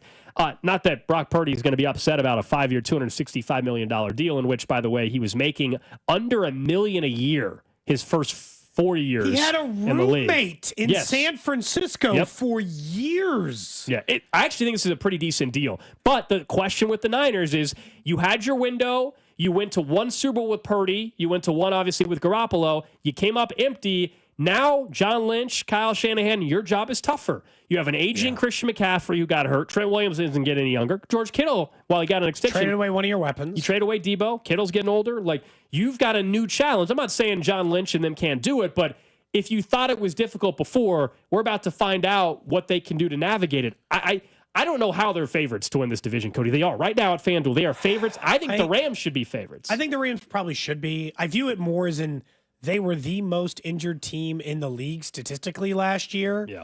And I think Brock Purdy, I think this is more of a Kyle Shanahan stat. I think Kyle Shanahan will win with almost anyone. But because they were down and out last year, it looked that way. The key number is they stayed below 20% for his total cap hit versus what it is. He's relatively affordable. The biggest thing they had to give up, I think, in all of this is the full no trade clause. They're stuck. You're stuck with your boy Purdy for at least, I think, 3 years.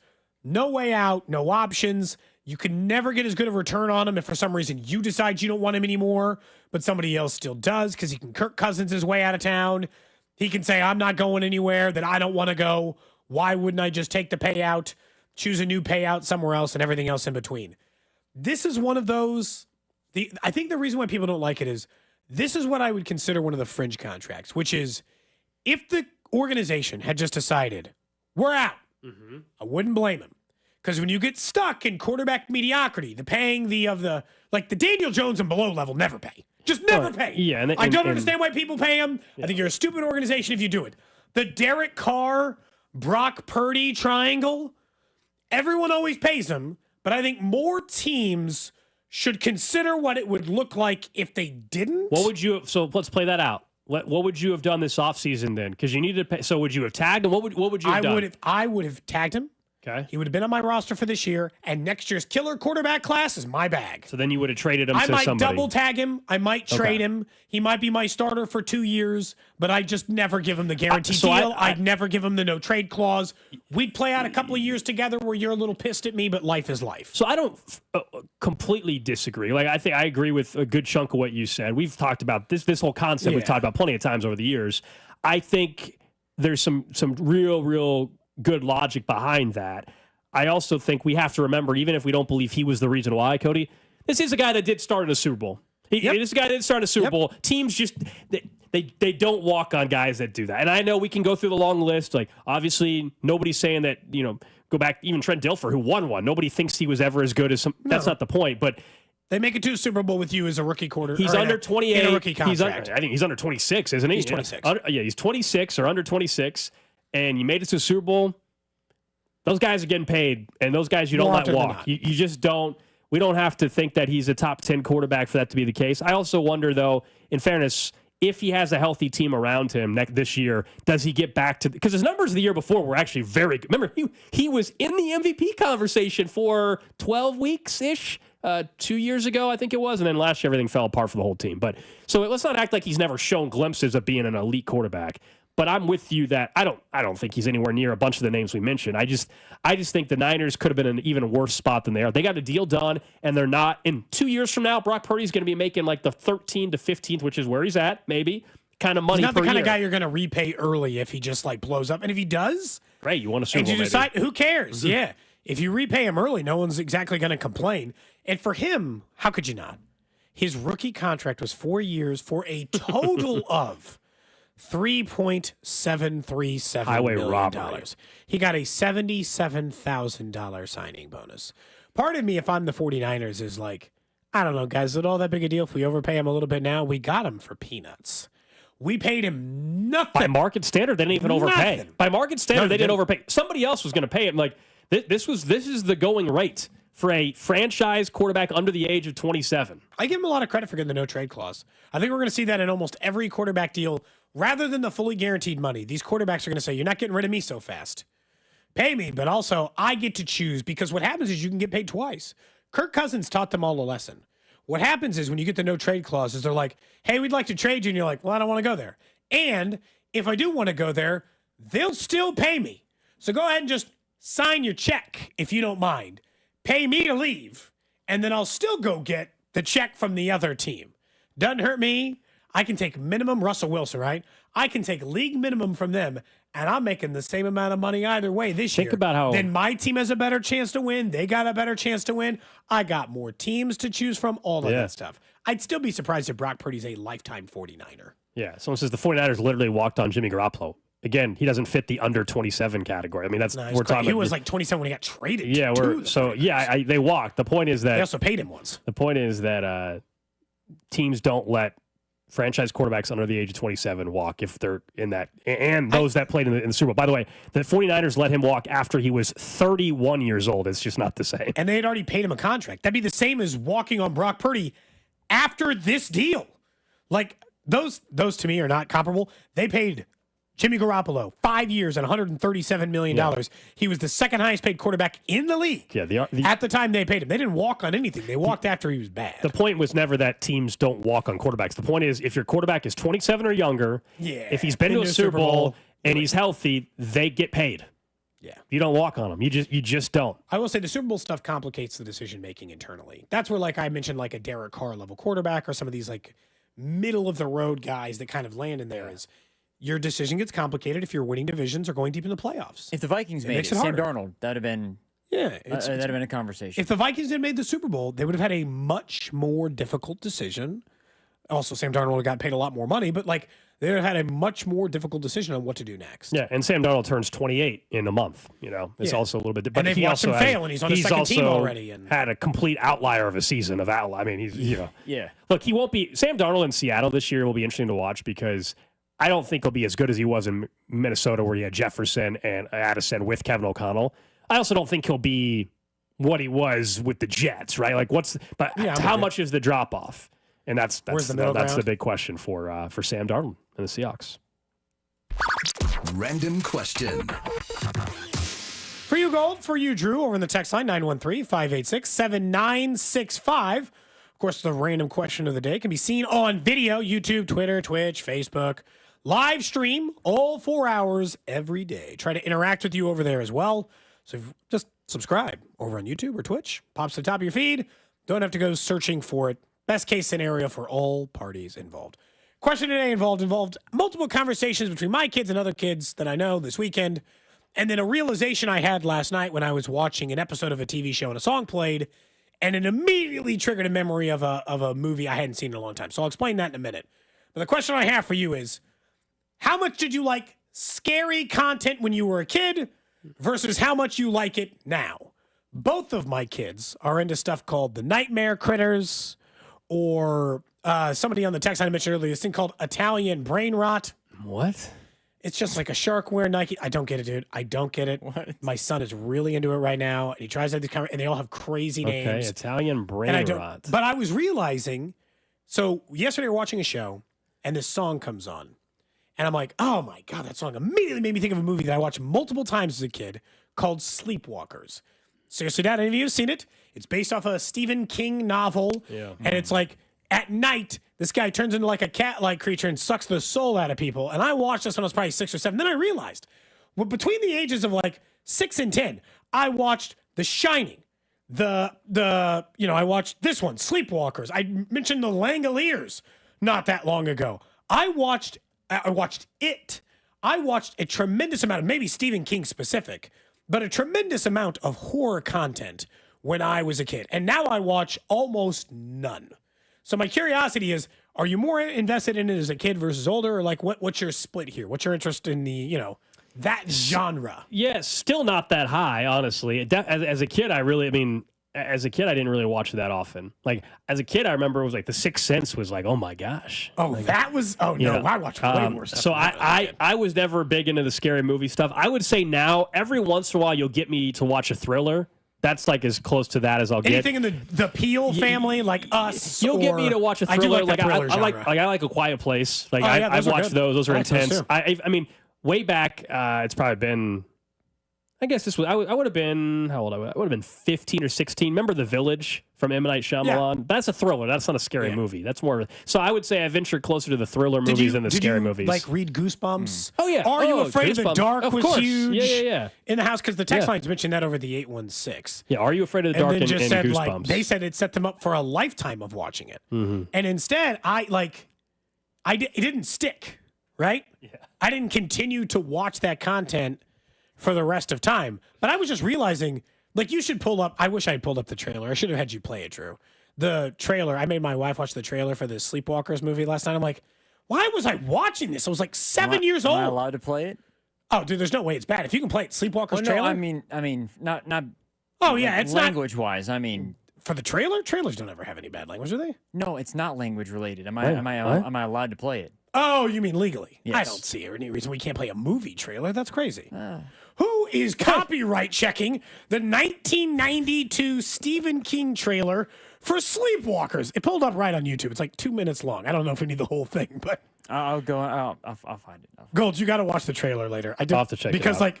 it was so funny because I hadn't thought about that movie in so long, and the same song that he plays anytime he's getting ready to, like, I don't know, eat these people's soul or whatever takes place in this movie. The last horror movie I would say was time for It. horror It was probably the last one. The new It. I watched the original. Yeah. Way too young. No, the new one I would say. But again, like I enjoyed it, but I don't go out of my way to go and watch that. You said it's Sleepwalkers from 1992. Yeah, that's the one. Are you getting ready to play us a little snippet? Yeah. It's going to sound so dated, dude. 1992. Nobody really knows him. Same voice guy. Like his mother. They did everything in the 90s. This girl, she looks. You don't know me, Tanya. But I want to. Behind their smile is a secret. Hi. Come in, Dad. I have something for you. I don't know who you are, but I know you're not who you say you are. You didn't recognize some of the guy. This guy from Beetlejuice. There's a hunger. Does it have to be her? And behind it all is the imagination of Stephen King. Okay, that's enough for now. You got. I'm scared. Just here. Scared. I watched it. I was like 7. What do you want to monitor the content? Yeah. The extent of my thriller consumption is never been anything above Scooby-Doo. I'm dead serious. I hate Scooby. That was it? I hate scary movies. Like I'm not a fan. I'm surprised you haven't seen any though. No, because I refuse to see them. Yeah. I will not watch scary movies. Dude, I know what you did last summer. The Ring, even like in the teenagers, I watched so much more of that. My wife had me watch it, and I wasn't like freaked out, but I am the new one or the old one.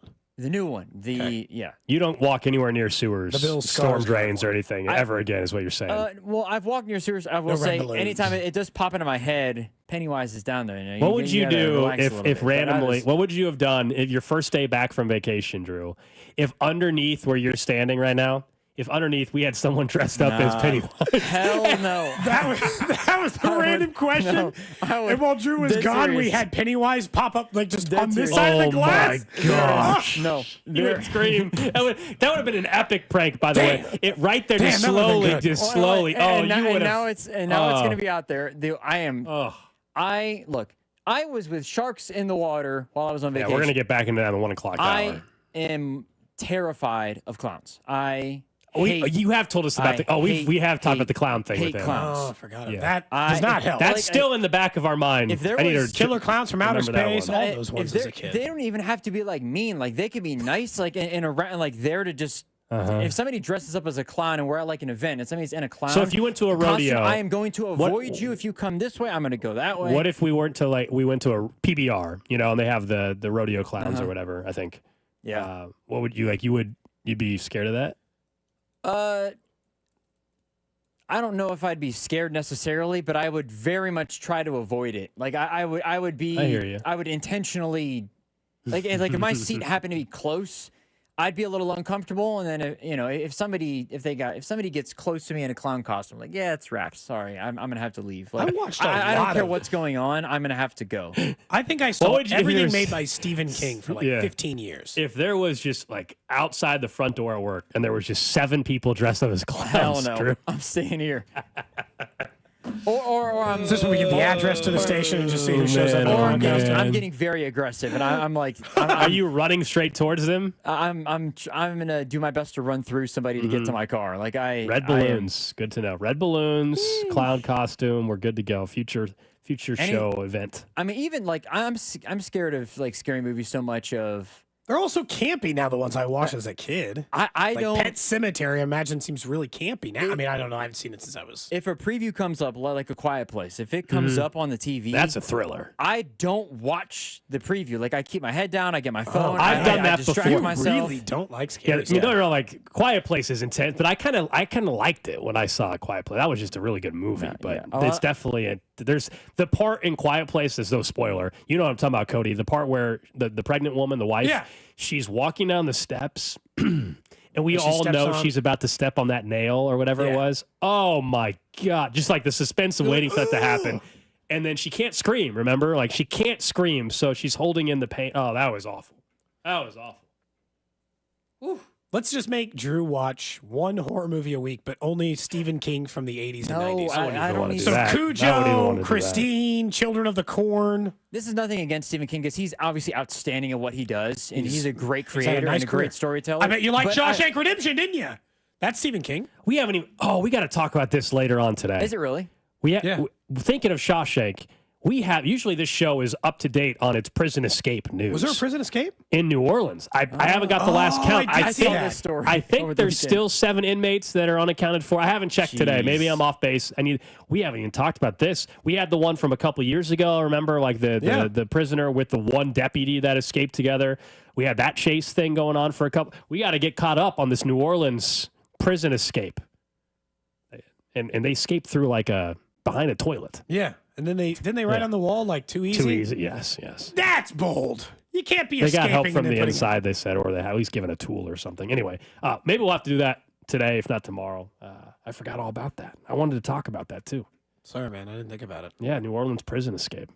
Drew will be fine. That's we'll right start up you this off show's easy alley. with Stephen King. We'll just give you the non-genre of that. Redemption. Like I'm down for we'll that. start with Shawshank or Stand great By movie. Me or Green Mile, right? Those are all him. We'll start you gentle. Jordan Peele does a great job as well, but I ain't watching that. Sorry. Like even like Sinners. Heard fantastic things about Sinners. About the movie Sinners. I don't know. And Michael B. Sinners, Jordan. sorry, Sinners. And a lot of people love it. Obviously, a high score on Rotten Tomatoes. Like, I'm not watching. And I love Michael B. Jordan. He's awesome. I'm not watching that movie. I'm just going to avoid it. Like, there's things that you can avoid in life, and that is a genre of book, movie. Fair enough. That I am TV show. That is not about. the random question Other of than the day. Scooby-Doo, he says. Yeah, that's what's crazy. Hey, Scooby-Doo is the pinnacle of thriller for me. It says manhunt continues Monday for 7 New Orleans jail escapees. The state launches statewide, Man, it's getting serious. Search intensifies for 7 escaped New Orleans inmates. How far do you think they've gotten by now? What, it's been 3 days? In this case, this is different than the other one where the deputy had they had a deputy that had a vehicle and they were able to get out of state. I'm convinced these people are still in New Orleans. They didn't. I don't think. Very rarely do you get that far. I don't. One of the inmates they caught was just a couple blocks down the street underneath a car in a parking garage. Now, why was he being chased? How long was he planning on laying there? Yeah, that's what I don't know. Well, they had a head start. The story said that they broke out of this jail in New Orleans at 1 a.m. and they didn't do a head count until 8:30. They said it was at 8:30 in the morning. Woo. So they had a nice 7-hour head start. Yeah. Yeah, a 7-hour head start on them. Man, I wouldn't be laying under a car if I got a 7-hour head start. Right, but I want the search crew to be as far as possible. I'm trying to be 7 hours away. Where's he going to go, though? I mean, if you don't have anybody to help you, where are you going to go? Yeah, you have to rob a bank or something. Yeah, you just have to create more crimes to. Well, you got to fund your escape. Okay. Or you got to have a family member. Unfortunately, a couple of these people are in for murder, so they're obviously very bad dudes. Yeah, I think they're within 20 minutes of where they were at before. I doubt they're in a different state or anything. Not in this case, because this is not the same as that other one. Deep into the bayou. Nobody will talk. I don't know. Start learning how to speak Cajun, Yeah. Blend in. I'm not sure, man. I have to keep an eye on it. Yeah, we keep up to date on prison stuff on the show. That's right up our show's alley. All right, you're out. Yeah. You're back tomorrow. You're leaving early. My daughter's got a thing at school. Yeah, have fun with that. So I'll be back tomorrow. Rest of the week will be normal for all of us, but I've got to leave 1 hour early today. That's it. That's not bad. No. I thought, I gave you guys the choice. I could either miss the entire show or you're going to a wax museum. My living wax museum for our kids at the school where my daughter is dressed up like Beyonce. She wore like a jumpsuit with like sequins all over it. Feels appropriate for Beyonce. All right, man. Let us know how that goes. Yeah, we'll do. Good luck with all that. We'll see you tomorrow. Up next, though, 1 o'clock hour, I want to talk about the Chiefs' schedule some more. The biggest games of the season, according to one publication. We'll find out how Drew almost ran into Sharks, and who knows what else we'll get into, including the Jonathan India leadoff problem, or is it one? Next. What's up, Kansas City? This is Vinny Pasquantino, and you're listening to Cody and Gold, weekdays starting at 10 on 96.5 The Fan. Brought to you by Heartland Men's Health, the leader in men's sexual health. Thousands of men have been successfully treated for low T, ED, and more, all with discretion and compassion. Make your appointment at heartlandmenshealth.com. Go Yard all baseball season with Underdog's Champions Game. Take a swing at making baseball entries over at Underdog. Look, it's one of the leading places to make all your sports selections. You can do it in your state. So tonight, late night baseball, West Coast style. You can be sitting on the Missouri side on your couch, making those selections with one of the fastest growing sports games apps on the Missouri side. Join the millions of fans who have already won billions making plays over at Underdog. Download the app, super easy. Just choose higher or lower on your favorite player stats. So higher than hits, walks, runs. If you're on the NBA side here in a couple of days, you can choose points, assists, rebounds. You can mix and match sports, and you can play with as little as $1. So get everything right. You can win up to 1,000 times your money. Download the Underdog app today. Sign up using promo code TAPP, T-A-P-P, to unlock a special offer for up to $1,000 in bonus cash when you make your first deposit. That's promo code TAPP, T-A-P-P. Must be 18 plus and present in a state where Underdog Fantasy operates. Terms apply. Consider your play. Call 1-800-GAMBLER. Visit www.ncpgambling.org. We're hiring residential garage door installers at Overhead Door Company of Kansas City. Join the team trusted here since 1927. Apply today. Get a call today.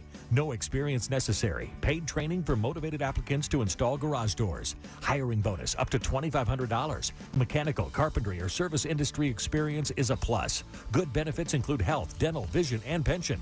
Earn as you learn to service the best garage door customers in KC. Apply today at overheaddoorkc.com. Hey, it's Rex here with RexBuysKC.com, your local KC home buyer.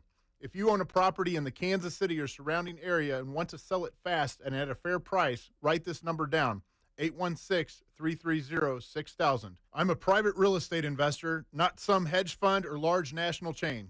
My family and I live right here in KC. I can pay cash and close on your timeline, even in as little as 3 days. Here at RexBuysKC.com, we are improving Kansas City one house at a time. I buy inherited houses, vacant houses, foreclosure houses, behind in payment houses, my tenant won't pay the rent houses, and properties that need complete rehabs.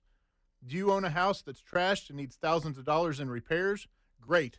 If you own a house and want to sell it fast, call me at this number, 816-330-6000. That's 816-330-6000, or go to RexBuysKC.com.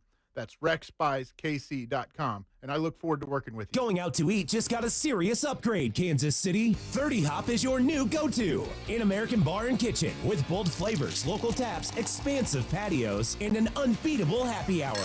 Now open in Lee's Summit and just opened at Miriam's Grand Station. As the proud lunch partner of the Cody and Gold Show, 30 Hop truly has something for everyone. Stop in for lunch, stay for happy hour. 30hop.com. That's 30hop.com. Local beer, American Eats, big patio. Cosentino's food stores are celebrating 77 years of serving Kansas City. Come in today for incredible anniversary savings across the store. You'll find some of the hottest prices of the year, now through May 20th only. From fresh produce to family favorites, don't miss the unbeatable prices at every Cosentino's location. For 77 years, it's been our family's honor to serve yours, and we're just getting started. We all hear the radio ads about the IRS. They tell you to be afraid, to be scared, and they try to frighten you into calling. I'm not here to do that. Tax Relief Advocates is different. TRA is here to tell you that if you owe money to the IRS, whether it's $5,000, $50,000, or $500,000, we have a solution. It doesn't matter if you're sitting in your car, at work, or with your kids. No matter where you are, call now. 800-518-3899. Don't lose hope. TRA can eliminate or reduce what you owe to the IRS. Generous programs are now available that can give you a fresh start. Our passion is taxes and helping individuals fix their IRS problems. We have over 1,000 5-star reviews on Google and an A+ with the Better Business Bureau. You don't need to be afraid of the IRS any longer. End your tax nightmare today by visiting us online at TRA.com or call 800-518-3899. That's 800-518-3899. Tax Relief Advocates. Real solutions for real people. Stop before you dig. Click or call 811. Every dig, every time. Planting a tree, building a fence. Before you dig, contact Missouri 811. It's free, it's easy, and it's the law. Submit a locate request at Missouri-811.org or simply call 811 3 days before digging. Dig smart. Dig safe. Stop before you dig. Click or call 811. Every dig, every time. It's the law. Sponsored by Missouri 811. This is the story of the one. As a safety manager at a manufacturing plant, he does everything he can to keep his coworkers safe. From finding ways to reduce risks to keeping safety supplies in stock. And for that, he relies on Grainger. Grainger offers a broad range of quality products and next-day delivery, so he can always play it safe. Call 1-800-GRAINGER, click Grainger.com, or just stop by. Grainger, for the ones who get it done. Another checkup? Why are so many people getting new puppies? Dr. Kim's veterinary office is littered with cuteness. We are booked solid for weeks, but who can say no to a puppy, right? Oh, good boy. She needs to find extra vet techs to get those pups some extra love. I need Indeed. Indeed you do. When you sponsor a job on Indeed, candidates can find it easier, so you can hire easier. Redeem your $75 credit at Indeed.com/credit. Terms and conditions apply. This is the story of the one. As a safety manager at a manufacturing plant, he does everything he can to keep his coworkers safe. From finding ways to reduce risks to keeping safety supplies in stock. And for that, he relies on Grainger. Grainger offers a broad range of quality products and next-day delivery, so he can always play it safe. Call 1-800-GRAINGER, click Grainger.com, or just stop by. Grainger, for the ones who get it done. At Napa, we are the pros that know AC services inside and out. From professional-grade replacement parts to complete system solutions, Napa has what your business needs to keep your customers cool mile after mile. Need AC repair kits and refrigerant? How about compressors and condensers?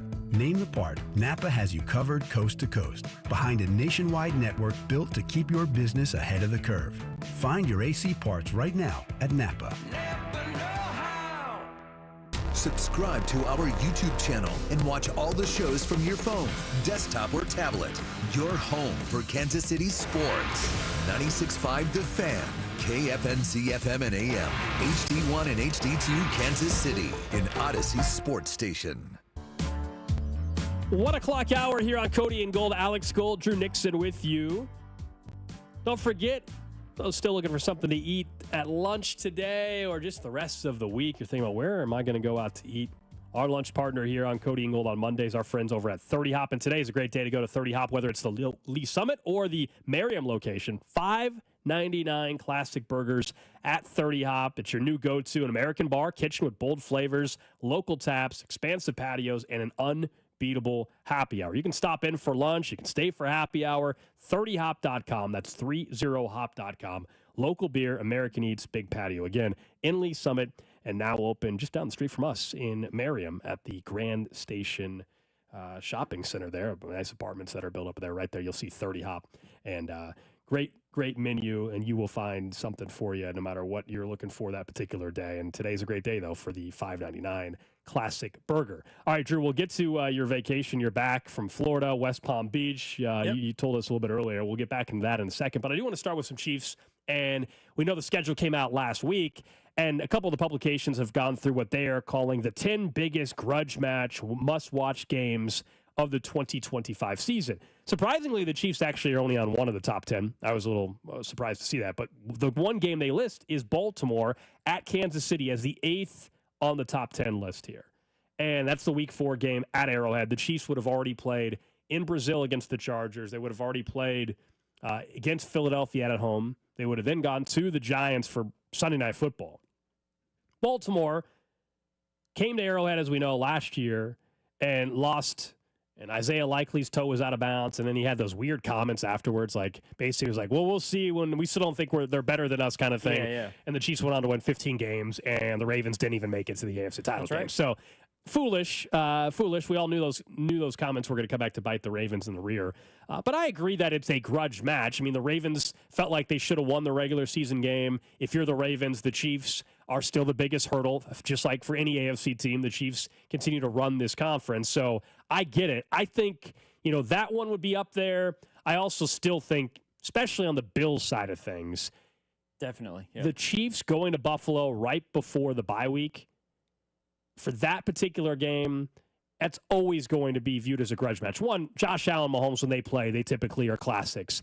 In the regular season, I get it on the Chiefs fan side of it, where you're like, well, it doesn't really matter. The Bills have beat the Chiefs in the regular season, and then come playoff time, Buffalo and Josh Allen have not been able to beat Kansas City. Josh Allen's 0 for 4 against Kansas City. So maybe that's why on the Chiefs side of things you don't see it, but I guarantee you by the time we get to that game, even though right now, I'll be honest, I don't look at the Bills game right this second as anywhere near how I view the Philly game, even though it's NFC, even though I know from a seeding perspective, the Bills game is going to be massive.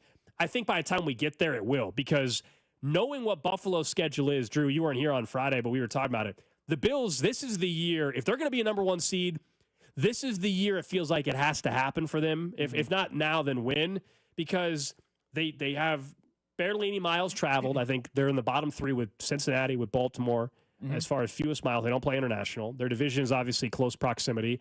The division has Justin Fields as a starting quarterback. Drake May and the Patriots, everybody likes them heading into this year, but what's the real leap look like? And then nobody's sold on Miami, and in fact, people think they're going to fall off, and maybe their head coach could be in jeopardy before the end of the season. Yeah.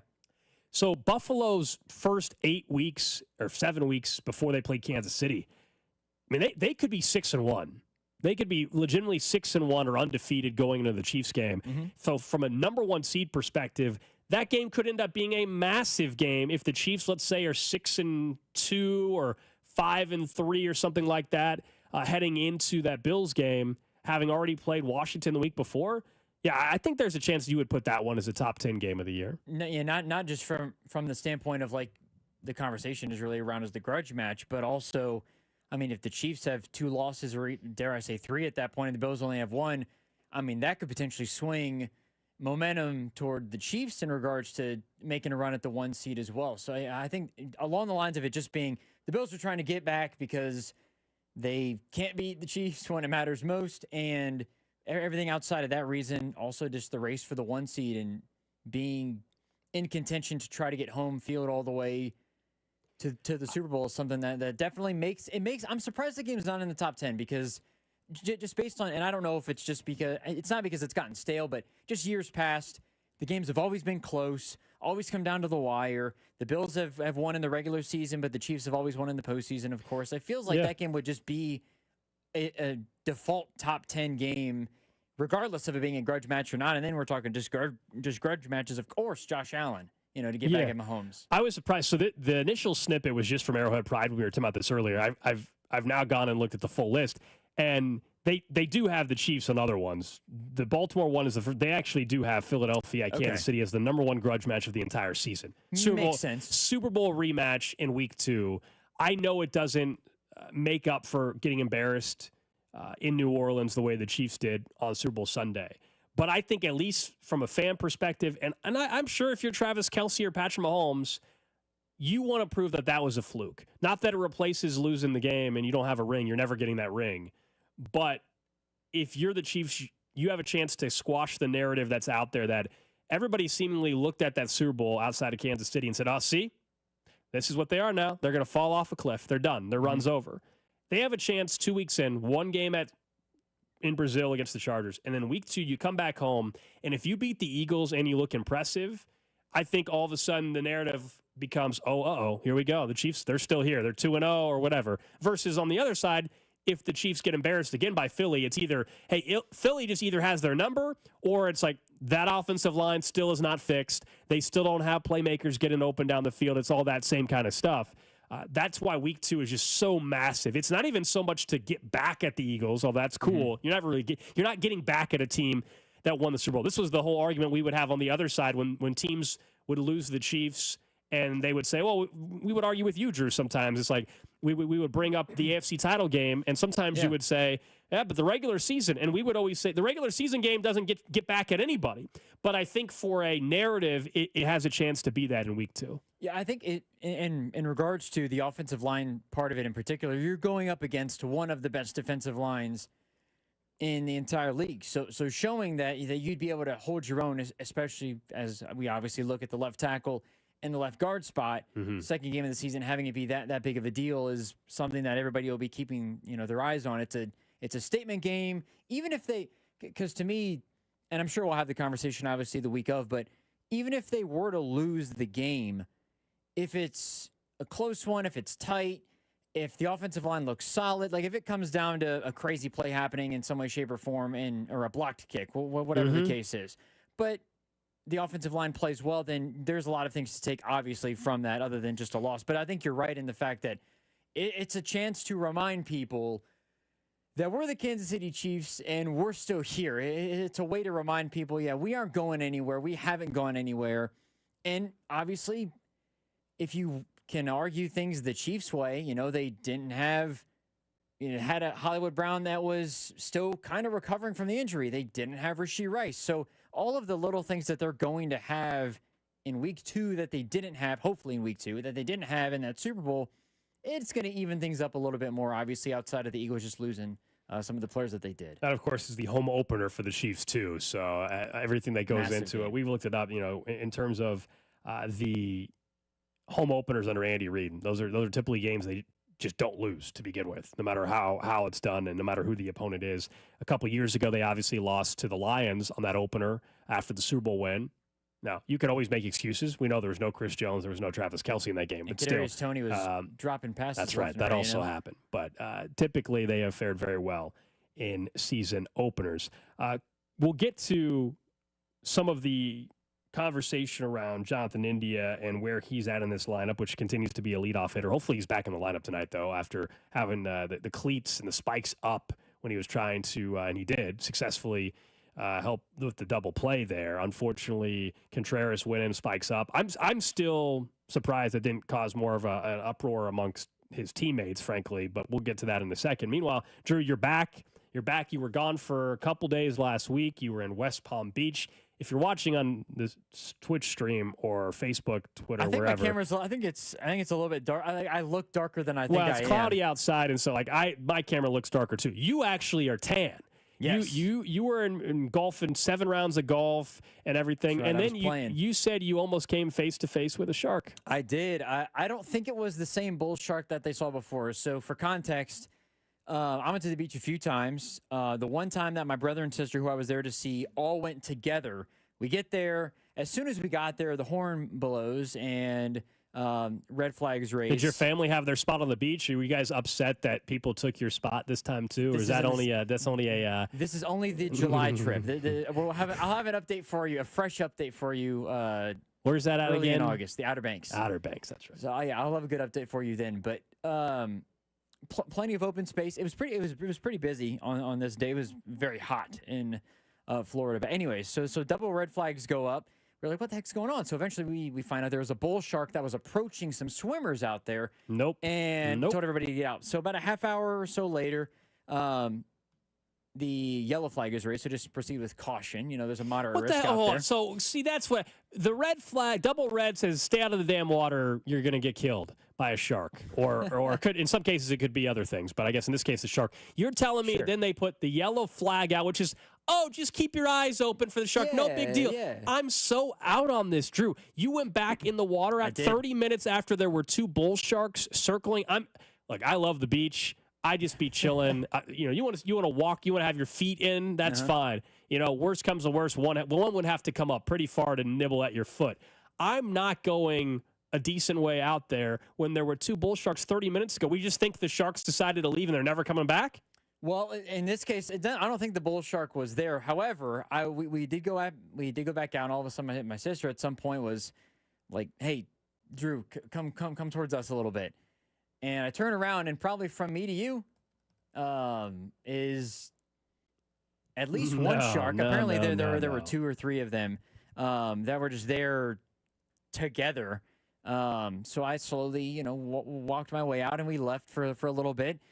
But 25, 30 minutes later, everything seems to be a little bit better. People are back in the water. We went back out in the water a little bit later. Yeah. Bull shark is like one of the more. Yeah, no. I don't, if it was aggressive, is one of the most aggressive.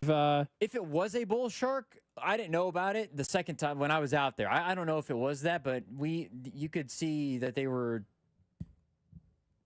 sharks. Yes. No, man.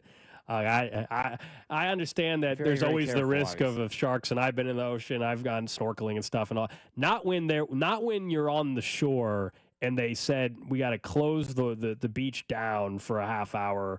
Am I hopping back in the water a half hour later? There's just no way, man. Yeah, we might have been a little bit crazy, I guess. Were you? I guess let me ask you. Were other people? Were you guys alone? Oh no.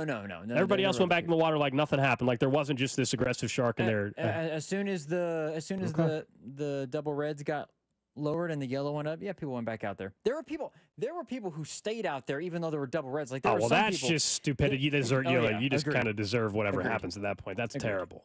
That's terrible. What, I thought the double. They're not. If there's double red flags, can they not force you out of the? I mean, I guess at some point. That's what we were wondering. Were there lifeguards there? Well, that was the reason the horn got blown. Okay. But nobody went out there. I wondered the same thing because there were some people that stayed out there. I was like, these people are crazy. I don't know if they could forcibly remove them. I would think that you could, but the lifeguard's like, I'm not going in that water with that shark. I'm sorry, you're on your own. That's honestly that should be the rule. It's double red flag. You should get out. If you get in the 100%. water and there's a shark that starts to attack you, we're not coming in to save you, pal. Sorry, you're on your own. You had your warning. Yeah, why am I? I mean, I understand they're a lifeguard, but in that spot in particular, like you're on your own. We're not putting ourselves in danger because you didn't follow the rules. Well, so somebody from the 913 says, I can't defend you on this one. Where's the survival instinct? The survival instinct Walked was right back in that water. Yeah, but they were gone. The survival instinct was, hey, they came You're back. in the ocean. They're never gone. You're in their home. They're not gone. You're facts. the one stepping into their home. Very true. Very, very, man, very man. True. And then on your flight back, something that we discussed a couple weeks ago happened, and it's even worse. I had an issue because somebody had their feet up in the air on the plane with their socks on, shoes off. You said somebody was barefoot on your flight. Why is this happening more and more? I don't know. I feel like it's happening more and more. That's something I never witnessed myself until last night. I think the person was wearing like sandals, but still, they had their feet. You should have out. taken your shoes off. They had their they had their feet out of the sandals, like they were out. And dare I say they were touching the plane floor, which I think is even more egregious. That's just those planes. I don't think they clean those very well. Yeah, it's not even because for me they had sandals on, like their feet were already out. It's fine. It's not the end of the world. That they didn't smell or anything like that. But what makes you think as an individual, I'm gonna pop my shoes off, or I'm gonna pop my sandals off, and I'm gonna put my bare feet on the plane's floor? Not giving a damn about other people nah, is what's going through their mind. This person was moving around. Not that. They didn't bump into me really at all, but this person couldn't sit still who was next to me. I felt bad for the person who was sitting in front of this individual because they had their arms up. Like the text line can see me now. So the seat in front, the seat's in front of me. The guy to your right was to my left. To your left. So he has a window seat, already somewhere to kind of lay his head.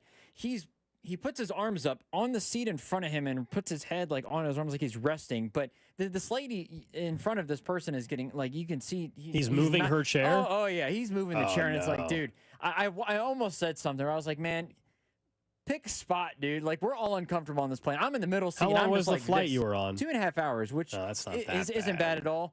It's not bad at all. It felt like a freaking eternity. And I think that's because you're headed home, and it's the second flight headed home. The flight back home always is That longer. was why it always felt a little bit longer. But, that was interesting. People were bringing Bojangles fried chicken on the plane, and I was like, man, that's a bold choice. And it was funny. I just laughed because I laughed to myself because I was like, man, this is bare feet city, and this is It's happening more and more, man. Like, it's happening more and more on flights. People just, for whatever reason, don't think they have to have their shoes or socks on. It's weird. Anyway, we'll get back into what's trending here in 10 minutes, get you caught up on a few things.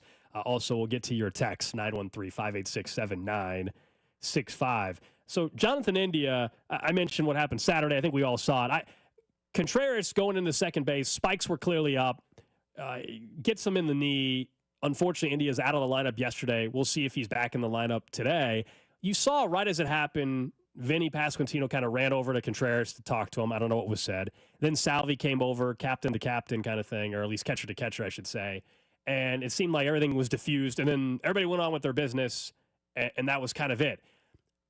I'm not saying we needed to have an all-out brawl, but this goes back to just the different mentality, and maybe this is 2025 versus 2015, plain and simple, and it's just not going to be replicated even in this.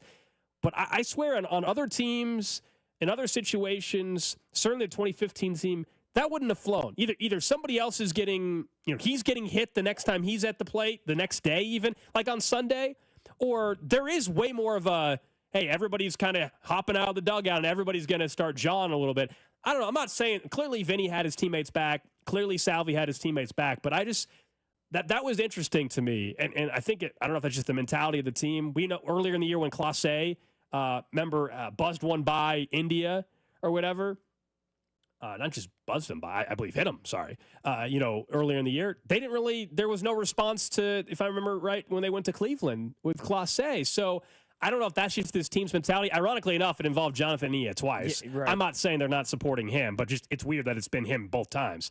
I don't know. Did anybody else pick up on this? Am I alone on that? Like, I'm surprised that it didn't cause more of either reaction in the moment from teammates or that there wasn't some retaliatory action the next day. So somebody on the text line earlier when we talked about this said 2015 team would have like if it was 2015, that would have been a fight for sure. I think that there's probably certain lines where to me, I'm more of a secure. I'm more of a laid back, like reserved individual when it comes to this stuff. But if your teammate gets cleated, like if it looks pretty intentional, like in the knee, it's not like it's the ankle. I mean, the ankle obviously is bad too, but if the cleat's raised up and you're getting spiked, that at least is a result of some pushing. Yeah, the spikes were clearly up. What the hell are you doing, man? The spikes were clearly up. Yeah, there's at least some pushing and shoving going on, not just walking over and figuring stuff out. It's hey, man, was a quick convo too. Yeah, I think I don't know if it's a fight situation necessarily, but there's at least some pushing and shoving going on. Like, excuse me, you're not going to do that to my guy.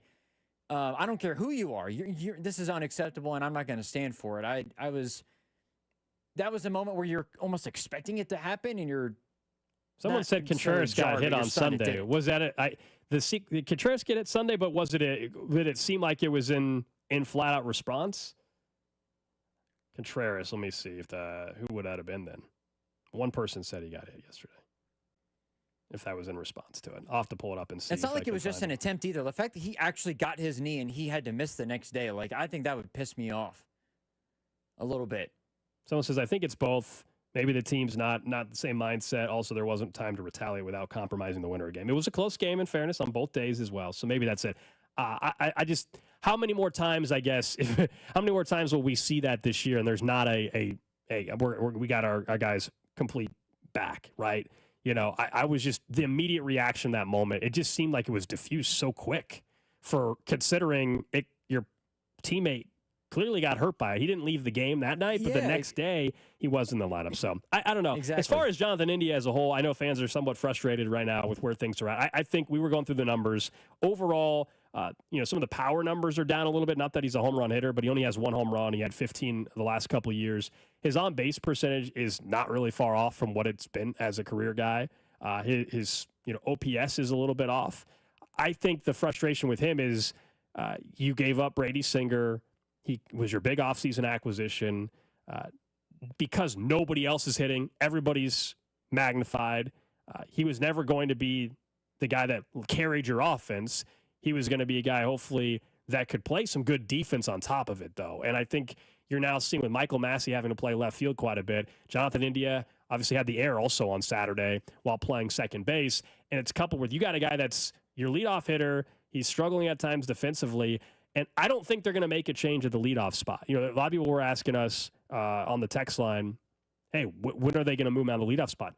Considering the acquisition, considering still, if you actually look at his on-base percentage compared to everybody else, the only argument would be Maikel Garcia leading off. And we saw that last year. And I don't think they're willing to make that switch because then where are you putting Jonathan India in the order? All of a sudden, Jonathan India is batting sixth or whatever. I just don't think we're going to see that switch. It would have to be quite some more amount of time before we see something like that. Yeah, I agree. It's interesting. Going back to the fight situations, I think I'm on this side, I think, more than the 8-1-6. I don't care if it's a close game or not. You retaliate. Like, it's easy to say, yes, it's one game out of 162, and every game matters, individual, and all of that stuff. But if it's a close game, but you know your guy just got spiked in the knee, and it's a pretty serious situation enough for him to miss a game, I'm there. You got to get at least thrown out. Like, you don't even have to retaliate in terms of like hitting somebody. The retaliation should be, I'm pushing and shoving to this guy right here who just did this, and that's how it's going to end right then and there. And if there's a suspension or for a game or you happen to lose the game because you hit a guy or whatever, then I think it's okay if it's a situation like this. Coming up next, we'll get to what's trending, and I know something Drew wants to talk about as well. We have some win totals out for a little college football. Plus, already national folks are discussing the refs and the Chiefs, and we haven't even got to preseason. I'll explain next. This is Cody and Gold, brought to you by Heartland Men's Health, the leader in men's sexual health. Thousands of men have been successfully treated for low T, ED, and more, all with discretion and compassion. Make your appointment at heartlandmenshealth.com. Tune in to hear Royals insider Josh Vernier every Wednesday at 12:30. We need to nip this in the bud. We need to nip what in the bud? On your home for Royals baseball, 96.5, The Fan. Memorial Day's here at Hy-Vee's, my one-stop shop for everything for our celebrations. I love heading straight to the meat department for grilling favorites like prime reserve beef and Hy-Vee's famous specialty brats like pineapple or cheddar. And spend more time celebrating and less time prepping with Hy-Vee's full-service catering and ready-to-go meals, including ribs, barbecue chicken, pork, and so many different party trays. And don't forget the adult beverages. Hy-Vee has a huge selection of seltzers, wines, beer, and spirits, all for Memorial Day, only at Hy-Vee. Let the summer fun begin this week at Hy-Vee. Just 5 days to save big on everything you need for the perfect Memorial Day. Load up the grill with tender Hy-Vee pork ribs, just $2.97 a pound. Throw on some Oscar Mayer hot dogs for the kids, just $1.77. Add party-size Frito-Lay chips, $3.99. Ice-cold Pepsi 6-packs, $2.99. And get the party started. Stock up on all your summertime favorites this Wednesday through Sunday, only at Hy-Vee. committed to helping our community through the Subaru Love Promise, like our commitment to Hillcrest Transitional Housing to help solve homelessness. Lee Summit Subaru also sponsors several pet adoption clinics like Midwest Animal Rescue and events each year such as Dogtoberfest. It's all part of the Subaru Love Promise, and we're committed to helping our community fall in love with driving again at Lee Summit Subaru. LeeSummitSubaru.com. In 1950, my great-grandpa started Gunter Pest Control, and 75 years later, we're still Kansas City's highest-rated team of local experts. With decades of experience, our team has perfected the treatment plan to keep your home free from bugs, rodents, and termites. Gunter protects your home, but also the environment. Our treatments are safe for pets and kids, and our electric service vehicles are charged in our solar-powered garage. Go Gunter, go green. The NBA semifinals are here, and that means all the show-stopping action continues and even gets turned up a notch. Don't miss your chance to bet on all the legendary moments with FanDuel, America's #1 sportsbook app. Want to see if that guy's hitting his over consistently, or maybe they've been flirting with a potential triple-double? Get the latest stats right inside the FanDuel app. And once the game starts, that's when things really get interesting. You can combine live prop bets into a same-game parlay for a chance to win big. You'll get started with $200 in bonus bets guaranteed. When you place your first $5 wager, all you need to do is visit FanDuel.com, use my promo code KFNZ to join today. Make every moment more with FanDuel, an official sports betting partner of the NBA, and also 96.5 The Fan. 21 in President, Kansas. First online real money wager only. $5 first deposit required. Bonus issued with nominal drawable bonus bet, which expires 7 days after restrictions apply. See terms at sportsbook.fanduel.com. FanDuel is offering online sports wagering in Kansas under agreement Kansas Star Casino, LLC. Gambling problem? Get up with your best bet. Call 1-800-522-4700. Raise the kids. GamblingHelp.com. And Doug. Here we have the Limu Emu in its natural habitat, helping people customize their car insurance and save hundreds with Liberty Mutual. Fascinating. It's accompanied by his natural ally, Doug. Limu, is that guy with the binoculars watching us? Cut the camera. They see us. Only pay for what you need at libertymutual.com. Liberty, liberty, liberty, liberty. Savings vary. Underwritten by Liberty Mutual Insurance Company and affiliates. Excludes Massachusetts. Baseball season is in full swing, and that means the summer heat is coming. The guys at Climate Control have been serving KC homeowners for over 35 years and know how to get your cooling system ready to handle our scorching hot summer weather. Stay cool and comfortable this summer. Call Climate Control today at 816-265-2830 and schedule your AC system tune-up for just $59. Don't wait. Visit ClimateControlKC.com today. Climate Control Heating, Cooling, and Plumbing. Shopping with your parents can be embarrassing. Why would they sell jeans with holes in them? I'm going to speak to the manager. Mom! That hoodie is giving. You should get it. YOLO. Thanks to the Chase mobile app, your kid can shop independently while you keep an eye on their spending. So you can go from... We can be twinsies. ...to... How was shopping? Saw you stayed on budget. Thanks, Mom. Freedom for kids, control for parents. That's family banking from Chase. Account subject to approval. Chase mobile app is available for select mobile devices. Message and data rates may apply. JP Morgan Chase Bank N.A. Member FDIC.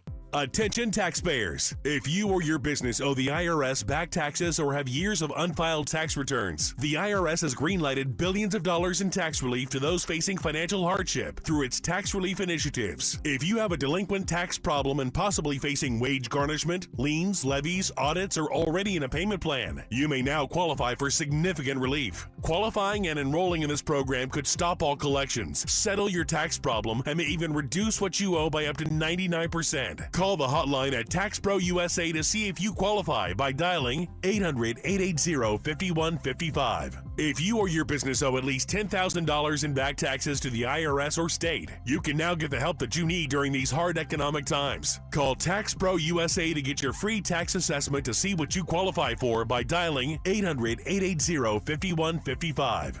800-880-5155. That's 800-880-5155. This is the story of the one. As a lineman, he does whatever it takes to keep the power on in his community. And he wants a partner like Grainger who does the same.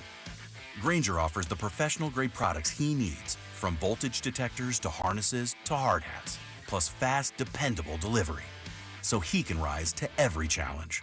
Call 1-800-GRAINGER, click Grainger.com, or just stop by. Grainger, for the ones who get it done.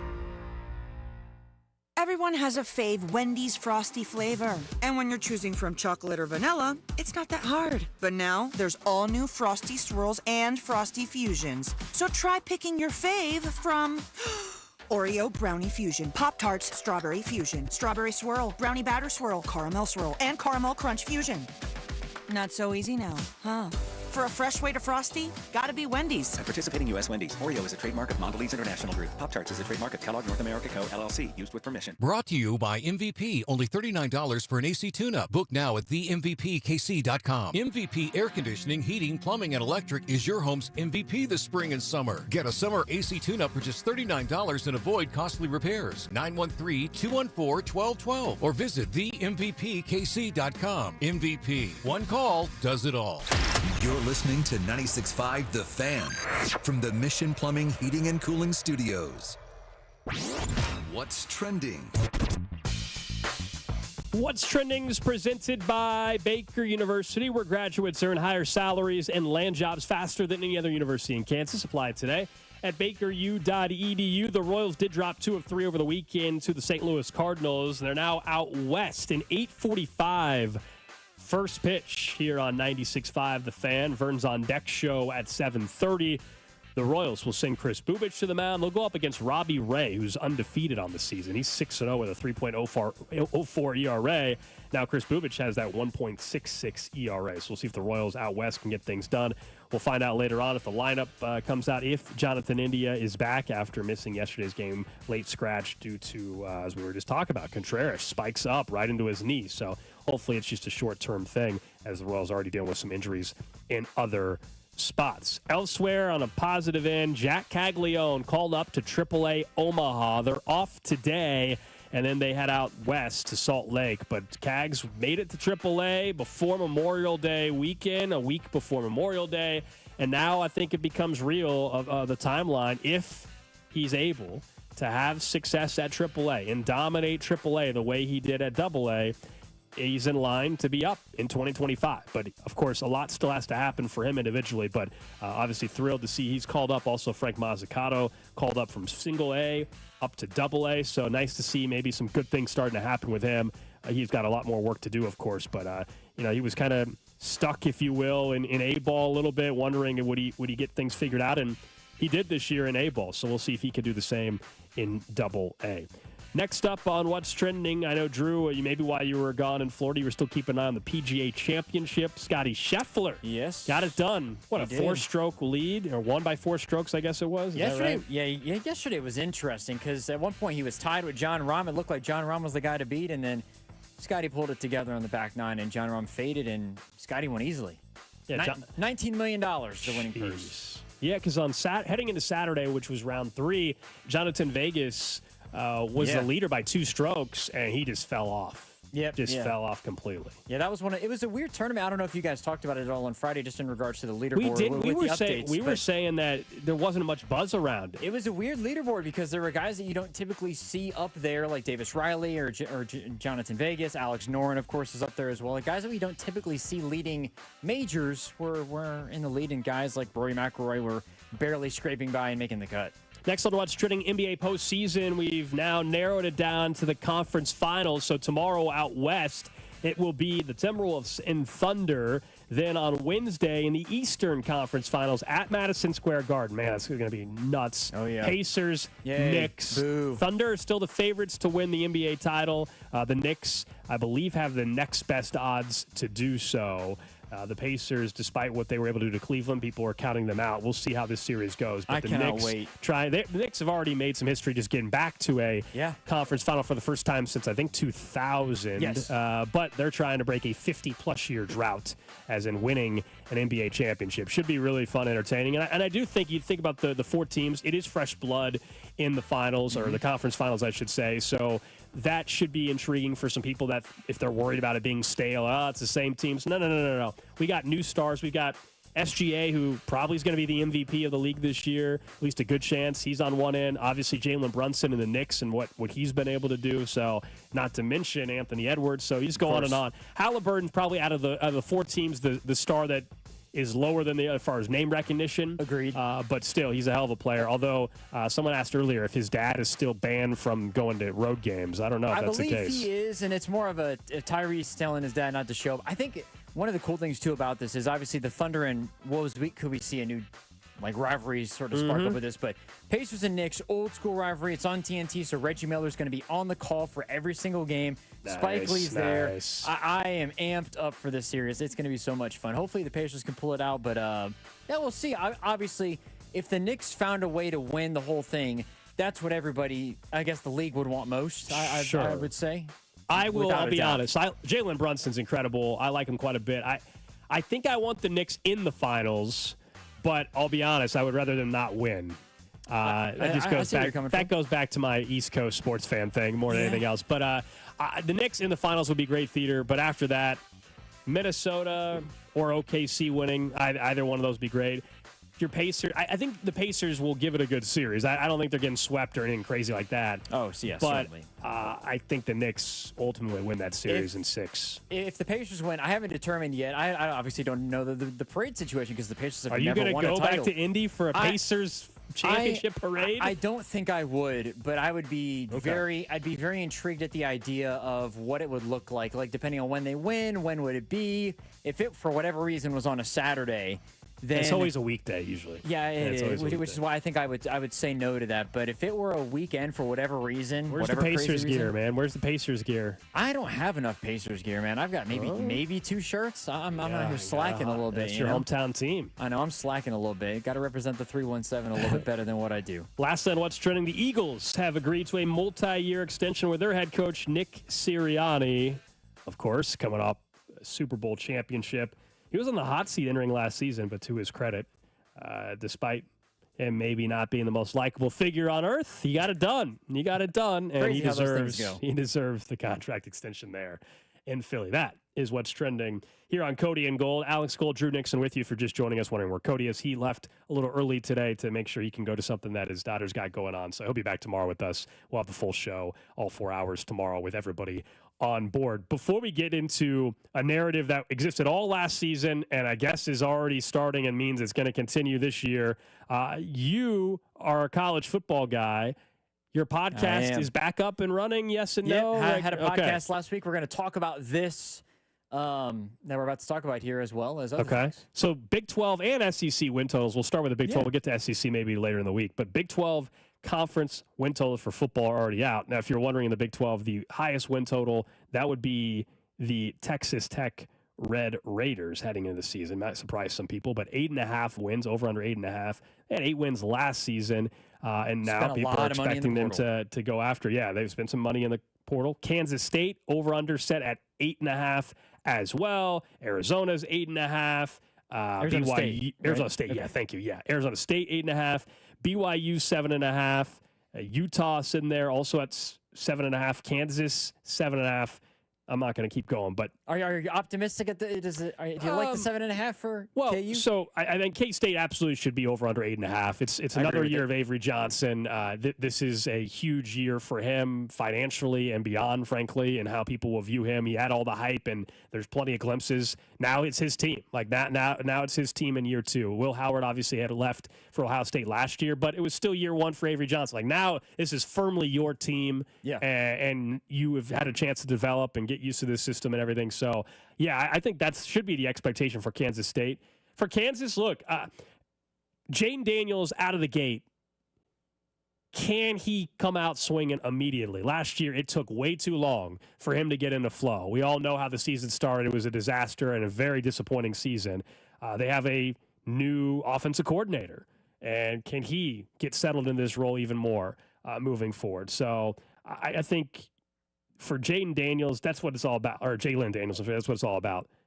Can he get out of the gate strong? They've got quite the schedule. They got Missouri early on in the schedule in Columbia, which is going to be a huge test immediately. But no, the over-under at 7.5, I think that's right. Are they going to compete to win the Big 12? I'm not going to get ahead of myself there. I think that's a bit he's got to prove to me that he can start the season well. But over-under 7.5 wins, I think that's a fair number. If you look at the schedule and compared to the win totals, like they play Oklahoma State, they play Arizona, who are lower on the totem pole. UCF, Cincinnati, West Virginia. Like all these teams are like 5.5 or 6 or lower for the most part, along with, of course, the non-con schedule. Yeah, everybody's around the 7.5 mark.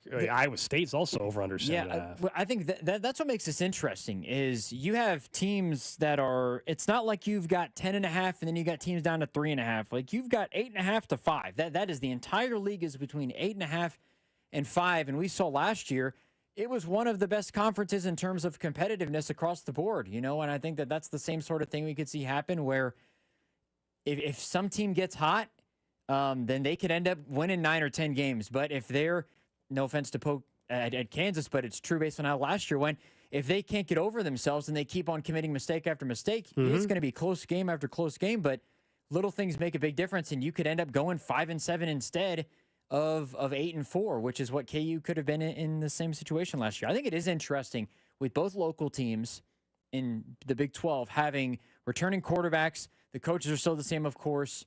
Having what Lance Leipold has done, there's still that momentum of playing actually on campus, I think is not that gives you a win or anything like that, but I think it certainly helps instead of just playing at Arrowhead. I think Kansas can have a bounce-back season. I think 7.5 is about right. So Kansas State, we know, is the first game. For K-State. K-State is the first game of the college football season. Yeah, they're going to play in Ireland against Iowa State.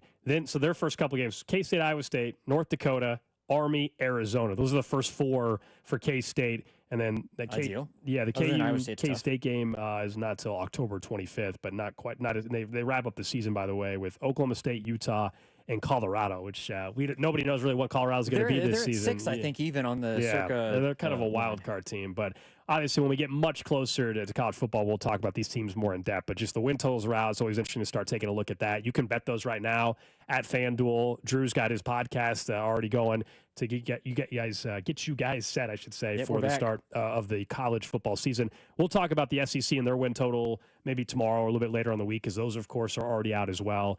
And you can try to see. Missouri is not an interesting team this year, just given the quarterback switch and obviously some talent that is left. But still, the recruiting pool continues to be ridiculous, absolutely ridiculous. You see this text on the text line? What does it say? I haven't seen it. It said, I just assumed Cody was outside burying the bird. Yeah, if you missed the beginning of the show, when we first got here, there was a bird flying around the building, like a black bird flying around the building.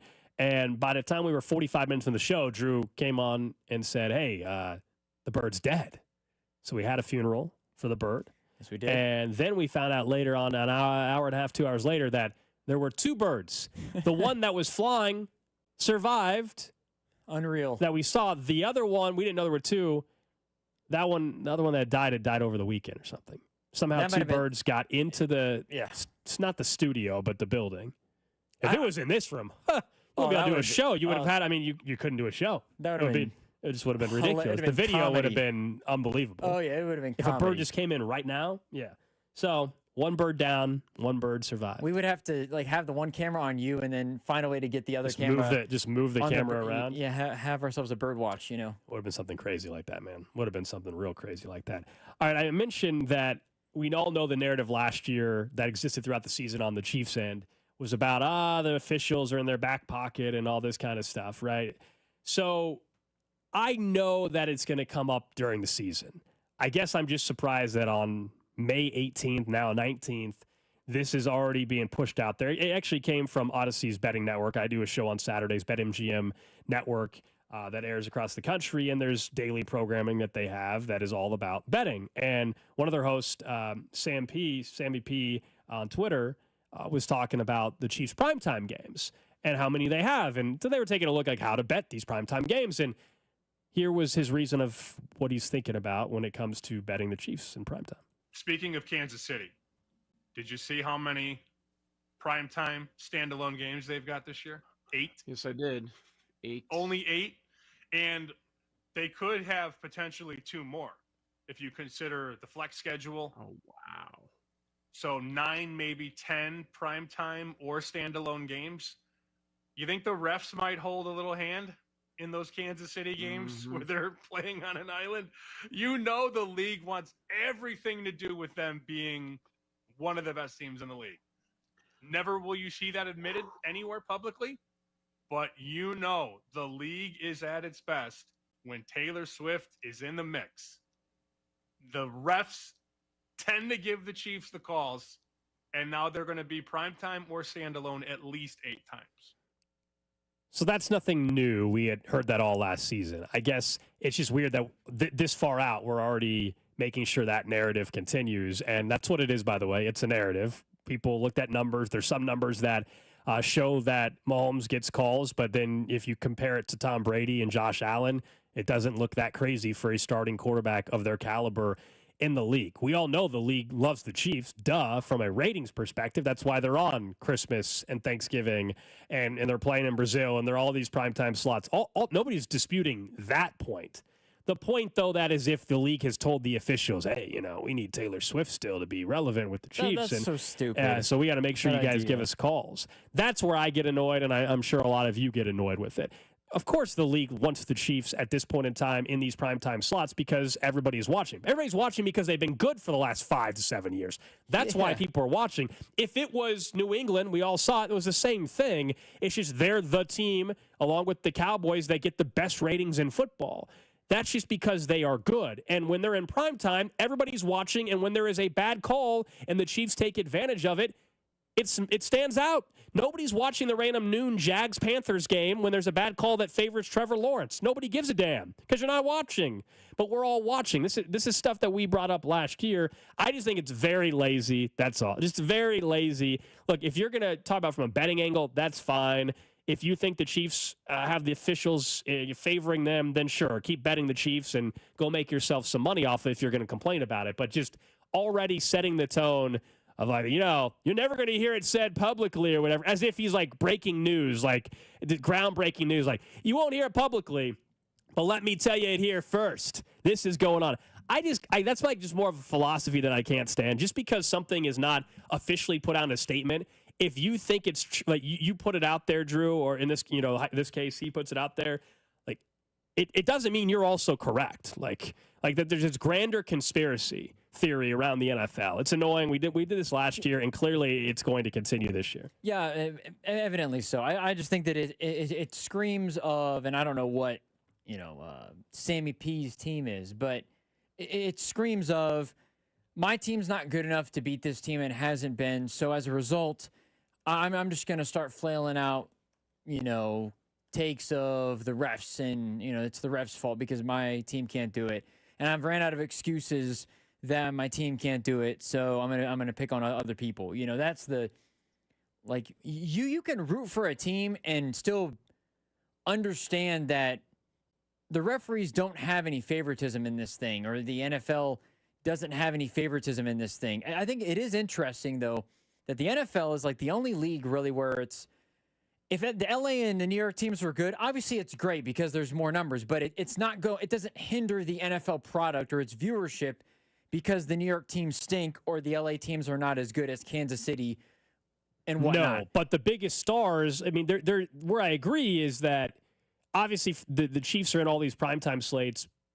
They are banking on them being good again because they have been good for 5 straight years. Exactly. And so they know they're going to bring in ratings. It's not because, like, if the Chiefs are in week 5 or whenever, week 3, I guess, primetime Giants Sunday Night Football, if the Chiefs are down late, nobody's calling into New York and saying, you better make a call that favors old Patrick Mahomes so they win. Like, that's just, I'm saying, like, and I know some people aren't going to that extreme, but that's basically what you're, what you're alluding to when some of this crap is out there. At the very least, yeah. It's lazy, low-hanging fruit narrative crap, and I you guys know I hate that stuff, and I think a lot of you do too. It's just disrespectful to the product because, and you're also, you're playing sides because I root for the Cincinnati Bengals. If the Bengals if the Bengals were in a similar situation to the Chiefs, and everybody is complaining about the Bengals, then where are you on the other side when the other thing's happening to you? Like, if you're rooting for the Giants,